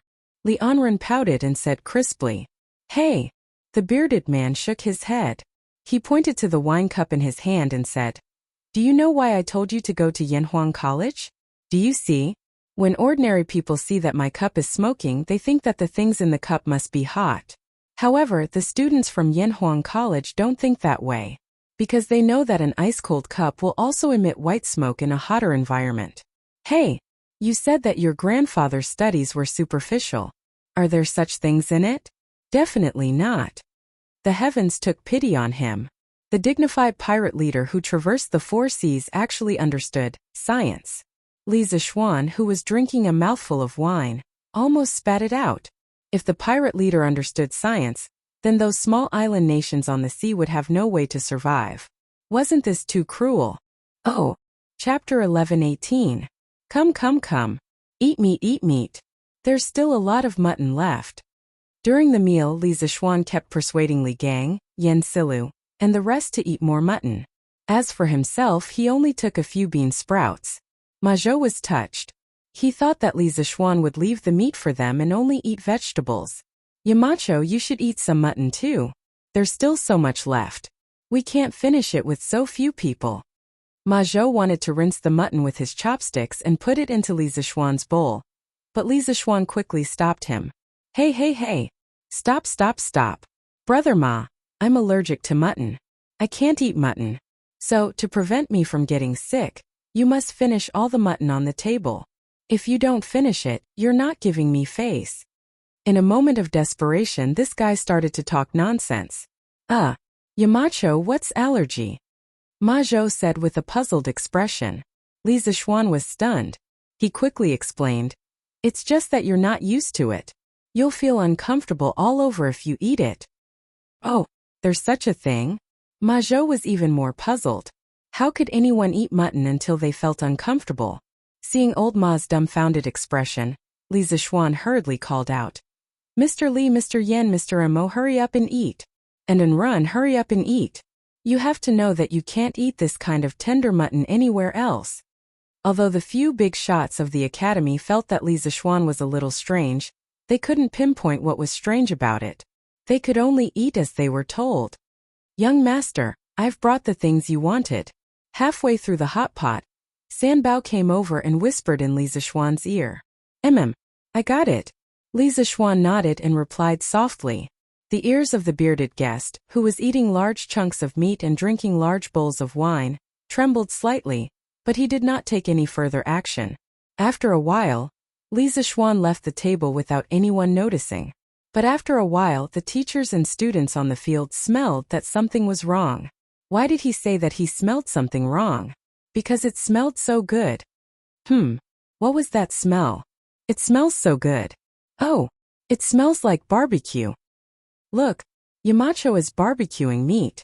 A group of people raised their heads and sniffed, trying to find the source of the fragrance. Someone shouted and everyone's eyes instantly turned to Li Zixuan. Li Zixuan was leisurely barbecuing a rabbit on a square grill. He kept turning it while sprinkling salt, pepper, cumin, and other condiments on it. The rabbit's body was already golden brown, and drops of oil dripped from it from time to time, making sizzling sounds when they landed on the flames.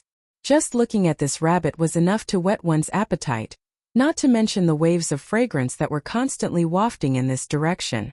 The teachers and students on the field all looked eagerly at Li Zixuan. F***ck. That's my rabbit. Burp. Chang Chumo sighed and couldn't help but burp. Who asked him to eat too quickly just now? He was completely full now. The greatest helplessness in life was when one's stomach was full when one encountered delicious food. Barbecued rabbit. Yamacho is barbecuing a rabbit. It smells so good. I didn't expect a barbecued rabbit to be so fragrant. Burp. It smells so good, but I'm so full. Barbecued meat was actually not a patent of modern people. Compared to modern people, the ancient people's love for barbecued meat could be said to be even greater. The Book of Songs said, "The head of the rabbit, the roasted meat of the cannon. The gentleman has wine, and he offers it with discretion." The meaning was, barbecued rabbit is wine. The more you eat, the better. By the Han Dynasty, barbecuing had already become a culture. According to historical records, Emperor Gaozu of the Han Dynasty, Liu Bang, often barbecued deer liver raw to go with wine. Emperor Zhao of the Han Dynasty also once held a barbecue festival. As the saying went, if a worker wants to do a good job, he must first sharpen his tools. As early as the end of the Warring States period, cloud-patterned square grills specialized in barbecuing appeared. The grill that Li Zixuan was using now had a rough outline similar to the cloud-patterned square grill. Sanbao found it in the workshop at the foot of the mountain. Although the barbecued rabbit was fragrant, the students' stomachs were already full. They could only snort the rabbit. Tsk. It should be about time. Under the watchful eyes of the crowd, Li Zixuan put the rabbit meat to his nose and took a sniff. He clicked his tongue and sighed. Everyone's face was full of black lines. They secretly thought that their Yamacho was too despicable. They clearly had better food, but they left it for last. Eat. Why are you all looking at me? Hurry up and eat. Whoever has leftovers on the table tonight will have to wash all the dishes today. Li Zixuan pointed at Chang Chumo's table and said loudly. All the students were shocked. What a joke! How many bowls and chopsticks were there? Wouldn't it be tiring to wash all of them? So, F***ck. Chang Chumo, these dishes are clearly on your plate. Why did you put them in my bowl? Bullsh**t. They were yours in the first place. There was a commotion from the crowd. Li Zixuan didn't pay any attention to these students. He carried the roasted rabbit and walked back to his previous table. Come. I just finished barbecued rabbit. Mr. Li, Mr. Yan, Mr. Amo, Mr. Su, Mr. Xiao, Brother Ma, do you all want some? Li Zixuan put the rabbit on an iron plate and took out a dagger from somewhere. He smiled and said to the people around the stove. Yamacho, you're really burp? I'm not eating anymore. I really can't eat anymore. Ma Zhou wanted to say that Li Zixuan was despicable, but halfway through, he couldn't help but burp. He shook his head and waved his hand. Everyone else was speechless. Li Anren's little face was bitter. Brother Xiaoxian, this rabbit meat is really fragrant, but Anren's stomach is too full. Brother Xiaoxian, can you leave some for Anren to eat tomorrow? Li Zixuan laughed loudly and said, Good. I'll leave a rabbit leg for Anren. Hey, Yamacho, since you gentlemen have no more space in your stomachs, why don't I help you share the burden? Suddenly, the bearded guest came behind Li Zixuan with a wine bowl and said. He had been paying attention to Li Zixuan's movements. When Li Zixuan first started barbecuing the rabbit, he saw it and immediately slowed down his eating speed. In addition, his martial arts realm was the best in the world. Not to mention one rabbit, even if there were two, he could finish it. This time it was Li Zishuan's turn to be helpless. He only wanted to be mischievous, but the bearded guest didn't let him be. How depressing. Since Mr. Zhang-san can still eat, then please. Li Zishuan invited with a smile. Haha, then I'll drink a few cups with Yamacho. The bearded man laughed heartily, while Li Zishuan held his forehead with his hand, feeling a headache coming on. Oh,